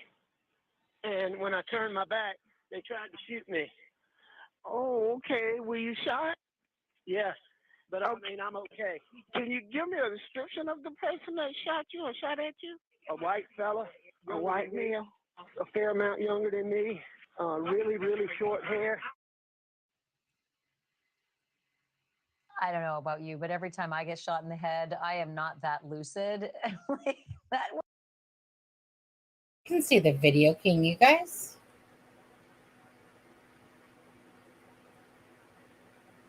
Carol saying can't see video. Can you see it, Adam? I can see I can it. see it. Yeah. Yes. Okay. Yeah. I love when she came back. She goes, I don't know about you guys, but every time I get shot in the head, Yeah, Carol, I don't know what specific drink you've been drinking tonight, but most of us can actually see the video that we're playing. Carol, just refresh your stream. Just Yeah. hit the little refresh button. All right. I like the 911 operator who says, "Oh, okay." So I'm not the only one who thinks this way, because there were people who drove by that ridiculous scene and they smelled a rat because they called 911. And would you like to hear the description that they gave to 911 of what they were driving by? I thought you might. So have a listen. man on the side of the road with blood all over him and he's waving his hands. He looks fine, but it kind of looks like a setup, so we didn't stop. Right. They didn't stop. And then the 911 operator said, oh, that's a good idea. That's smart that you didn't, they said they looked like a setup. They said it looked like a setup. Those were their words. It looked like a setup. Turns out it was. And there were so many stories that followed. Alec first said, well, first he said, someone tried to shoot me. Then he said, okay, I actually called my cousin Eddie to come out and shoot me in the head to kill me, so that my son Buster could get $10 million in life insurance. Because I just feel so bad about the deaths of my wife and my son. I thought I'd kill myself to, let Buster really have a crappy life with $10 million. Well, then the prosecutor said that was not at all what really happened. Prosecutor said, no, what you were trying to do was make it look like there's someone out there shooting Murdochs, right? Paul and Maggie got it first, and then you were going to get it next. But what's the whole Cousin Eddie business? What's that part of it? Because he's been in the clink ever since. And I am so thrilled to be joined by his attorney, Amy Zemerchak. She's a criminal defense attorney. She's been representing Curtis Eddie Smith. She's been on this program before. She is a friend of the program.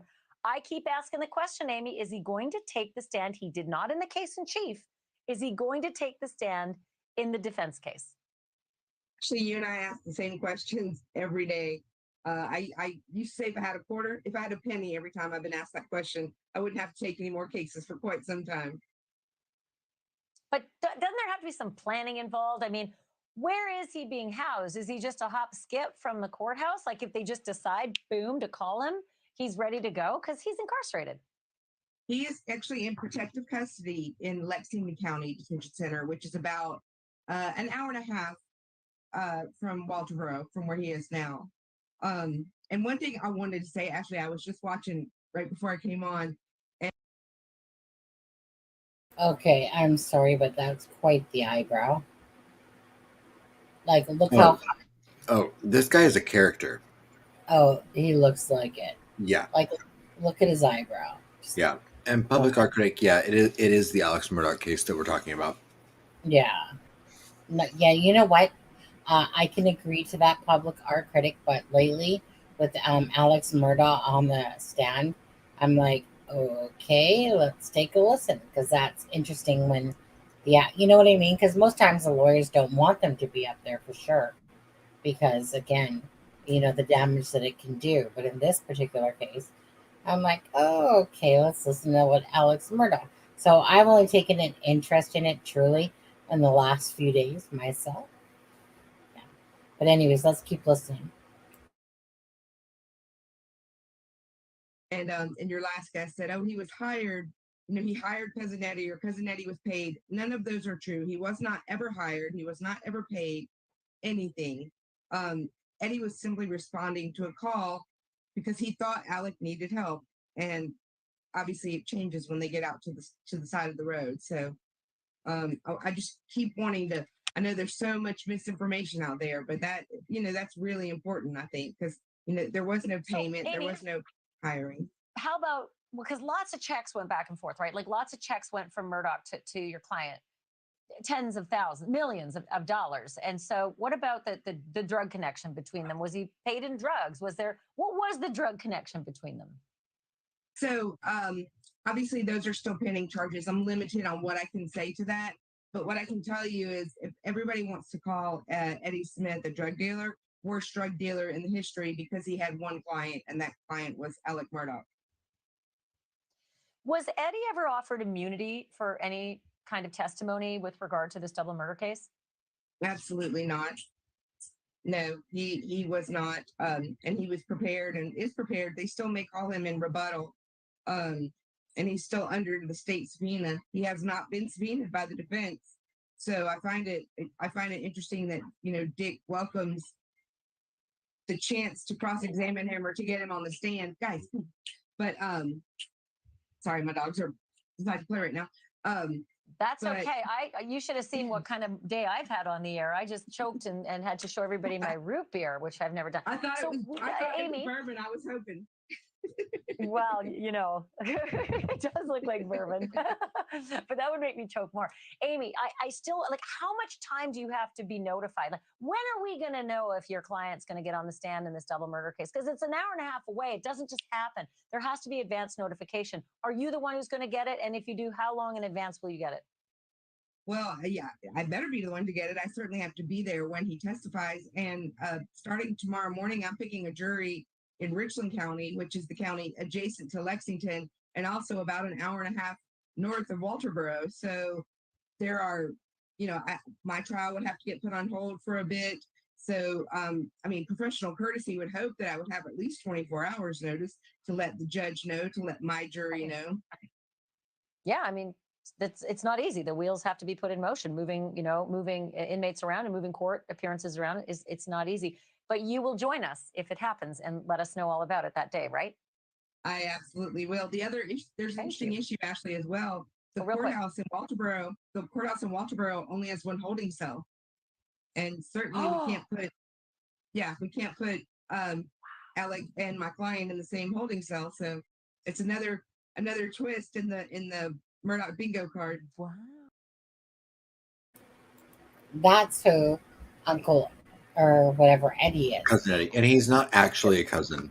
He was, like I said, he was someone that Alec had represented in the past, who apparently was supplying him with the oxycodone, like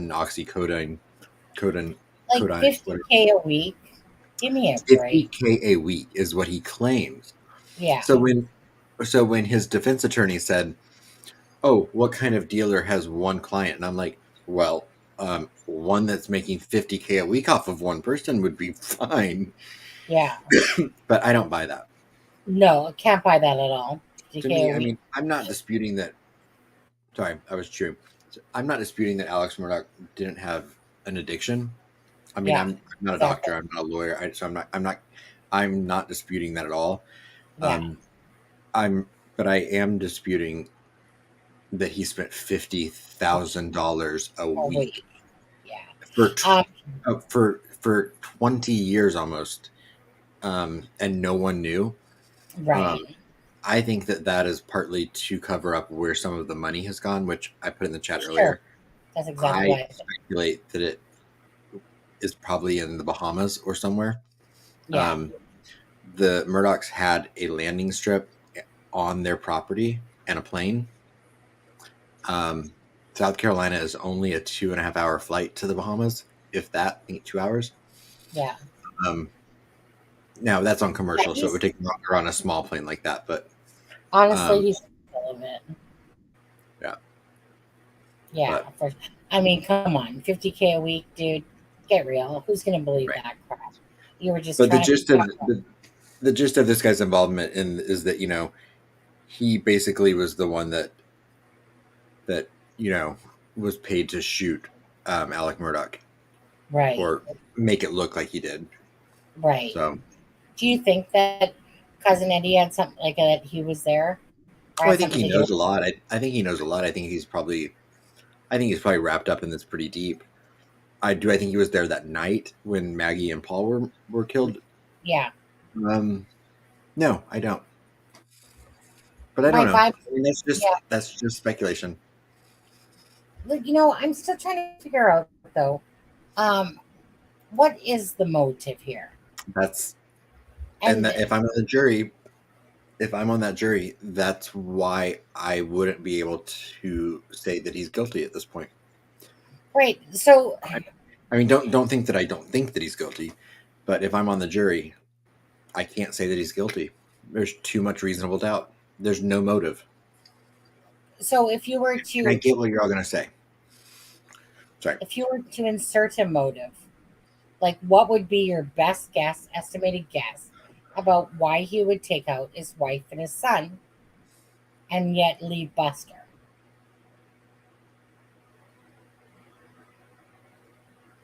And Public Art Critic, that's the $1 million question. Because they didn't have they didn't have life. The prosecution has said they didn't have life insurance policies on them. Granted, his housekeeper did, but yeah, I don't know if it I don't know. There have been rumors that she was going to divorce him, and that she was looking for a forensic investigation into their finances to in order to divorce him, in which he would have realized that all of his financial crimes were going to be unearthed. But then why Paul?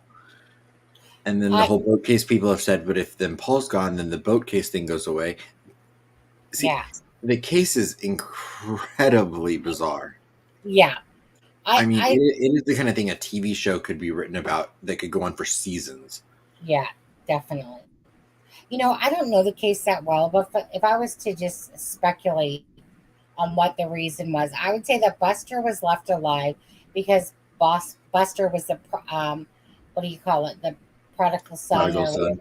Yeah, the prodigal son, and I feel like that his wife and his other son, Paul, Popo or whatever, Papa.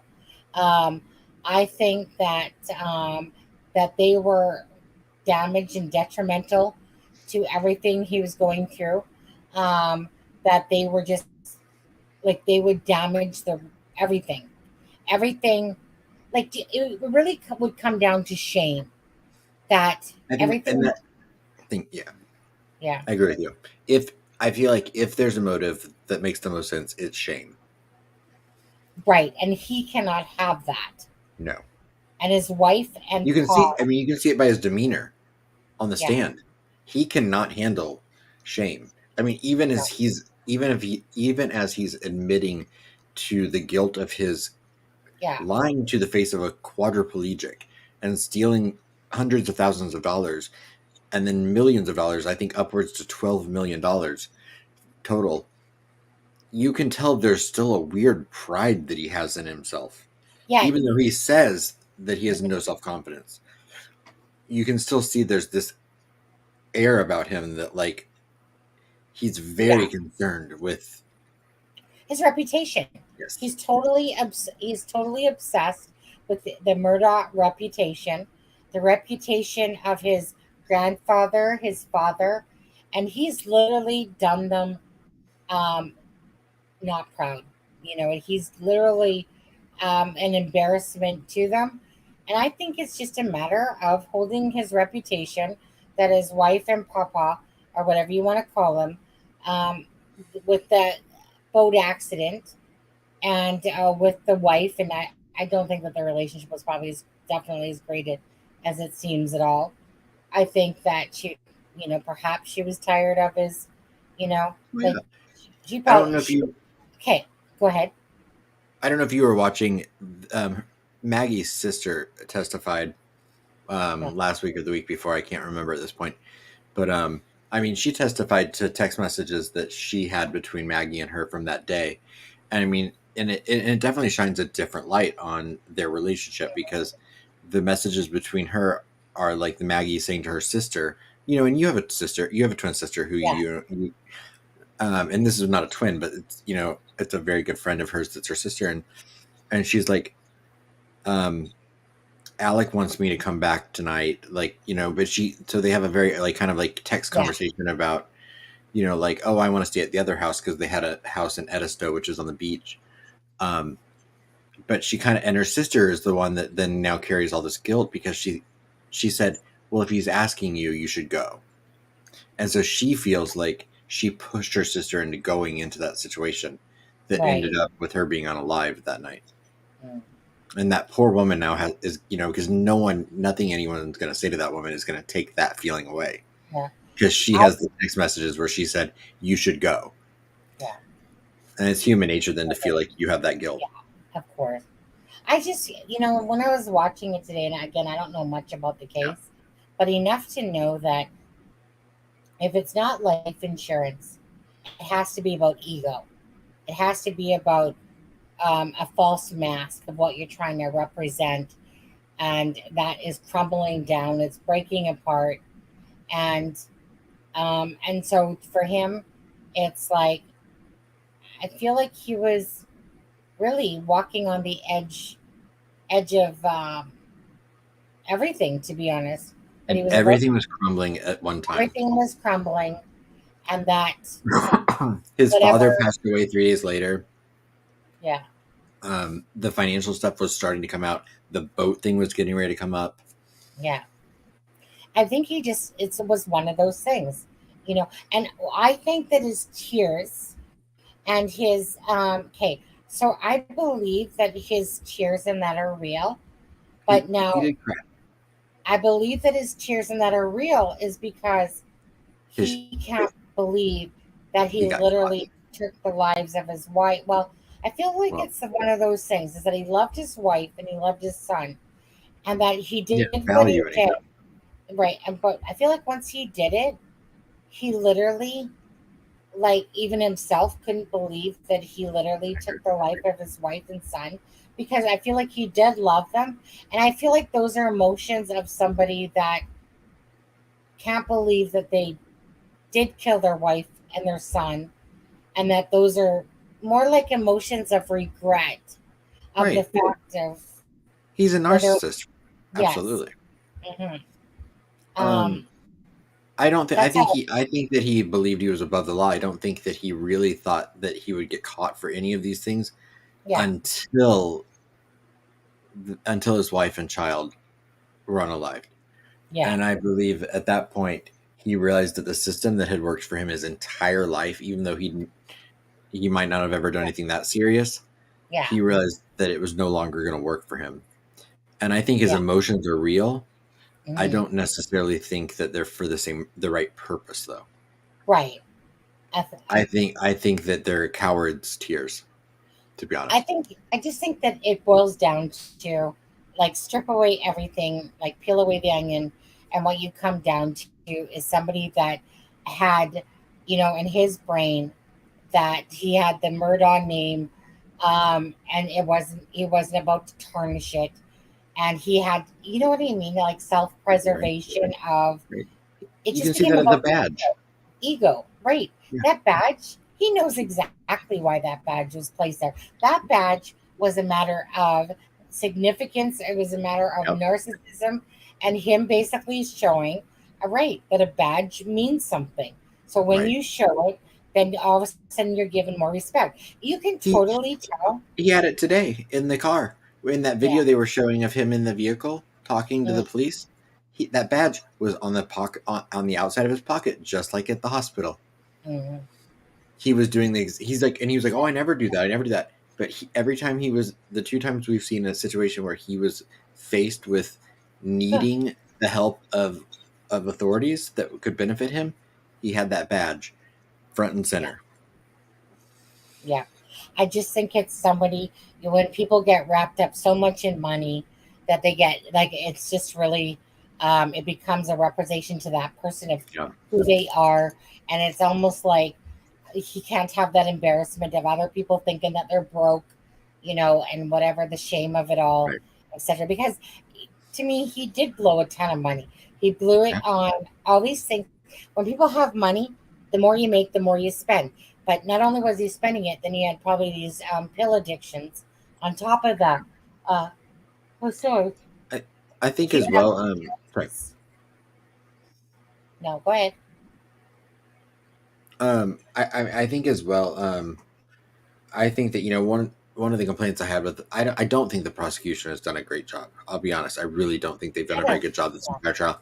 Their examination of him has been the best job they've done, in my opinion. But the prosecutor, Creighton, kept trying to push down this narrative of when did you decide to lie? Because like a lot of people he maintained that he never went to the kennels, which is where the unaliving of his son and wife took place. Yeah. He didn't know until after the unalivings happened that his son had taken a Snapchat video that you could hear his voice clearly in, that places him at the crime scene. Yeah. And so he yesterday on the stand for the first time publicly admitted he had gone to the kennels that night. Right. And so the prosecutor today kept saying, "When did you decide to lie? When did you decide to lie?" And I honestly, when Alec Murdoch kept saying, I don't remember. I don't know when I decided to lie. I believed him because I don't think he ever consciously decided to lie. I think at this point, lying was so ingrained in his character and his life, he didn't think twice about it. Right. He had sat across from all of those people and lied so many times. I don't think he even gave two thoughts about lying. Yeah, and I think that that's what's done him a lot of damage is this whole financial thing. Basically, the bottom line is that dude, nobody believes you. You have a proven track record that you can literally look somebody in the eye, lie to their face. You can lie about what happened to Paul and Maggie. Is his wife's name? Maggie, thank you, and Maggie. Sorry, You're I gotta fine. get going here. I'm getting tired. You can lie about Paul and Maggie, and no problem, you know. And of course, you're trying to act like you cared all about them and stuff like that. I'm sure you did, He but probably did. And he I'm sure probably misses them a lot now. I bet you he does. I bet you he does. I But, think that, like Chris Watts, it was something that you weren't meaning to necessarily do, and you did it, and now you're trying to you're regretting it. I don't know so much about Chris Watts. I actually feel like Murdoch probably regrets it more so than someone like Chris Watts. I just feel like he did what he did, whether or not he didn't have any pills in him going on, and just whatever. But I feel like, sorry, Yeah. I feel like Murdoch does have regret about what his actions were, and that when he speaks of Maggie and Paul, that he's literally feeling the pain because Yeah, I they're agree. not here anymore. Yeah. Yeah. But all that said, I still don't know if he's going to get. I still don't know if he's going to get found guilty. Oh, correct. I think it will be a hung jury, depending. I mean, it could be a 12-12, but I don't think there's any way it's going to be innocent. I think it's either going to be not gonna be guilty innocent. or hung jury. Guilty or hung jury, absolutely. Okay. Okay. Right. Yeah, it's been 5 hours, Sonny. We can go. I was gonna say, I keep yawning, you guys. I mean, I'm not gonna lie to that. Bell's probably kicking in there, but it's been 5 hours. Yeah. So you know what? Thank you guys. If it wasn't for him, what's the alternative theory? I don't think. Honestly, right. A lot of people have said they either think if they don't think he did it, they think he might have paid someone to do it. But Right. here's another argument. Here's another problem with the state. He's not charged with that. And in South Carolina, that's a different charge. So Right. if the jury thinks that he paid someone to do it, they can't find him guilty for aggravated unaliving. Right. So Anyways, you guys, I'm literally yawning every second here now. It's 11:52. My husband probably wants to go to bed as well. Thank you very much for joining us again. And today's Friday. Our next live is Sunday. Yep. And yeah, I blame Daniel for sidetracking us. Yeah, definitely. Don't forget to give us a like and a share if you could. And other than that, guys, again, it's been almost 5 hours. Need to get going. Thank you so much for joining us. And thank you to Daniel from the Drunk Turkey Show. Carol, thank you for that. Yeah, over and out, Carol. Yeah. Carol, this is your best friend ever. Sunny speaking. Thank you very much for being an absolute wonderful contestant in this Price is Right showdown. Yeah. Or thank you very much for being a subscriber of this channel and being loyal. Thank you very much. All right. There we go. Tango, Fox. Yeah, Roger, Tango, Sexy Fox, and Sexy Fox. And Oprah. I said knock it off, okay? I'll let you on when I have time for you. All right, thank you. Yeah. All right. Talk to y'all later. Talk at y'all later. Yeah. Y'all be good now, you hear? This is Bosco Ross Beach Gold Train. No, just kidding. Okay, guys. You guys have a great night. Take care. Good night, everyone. Bye.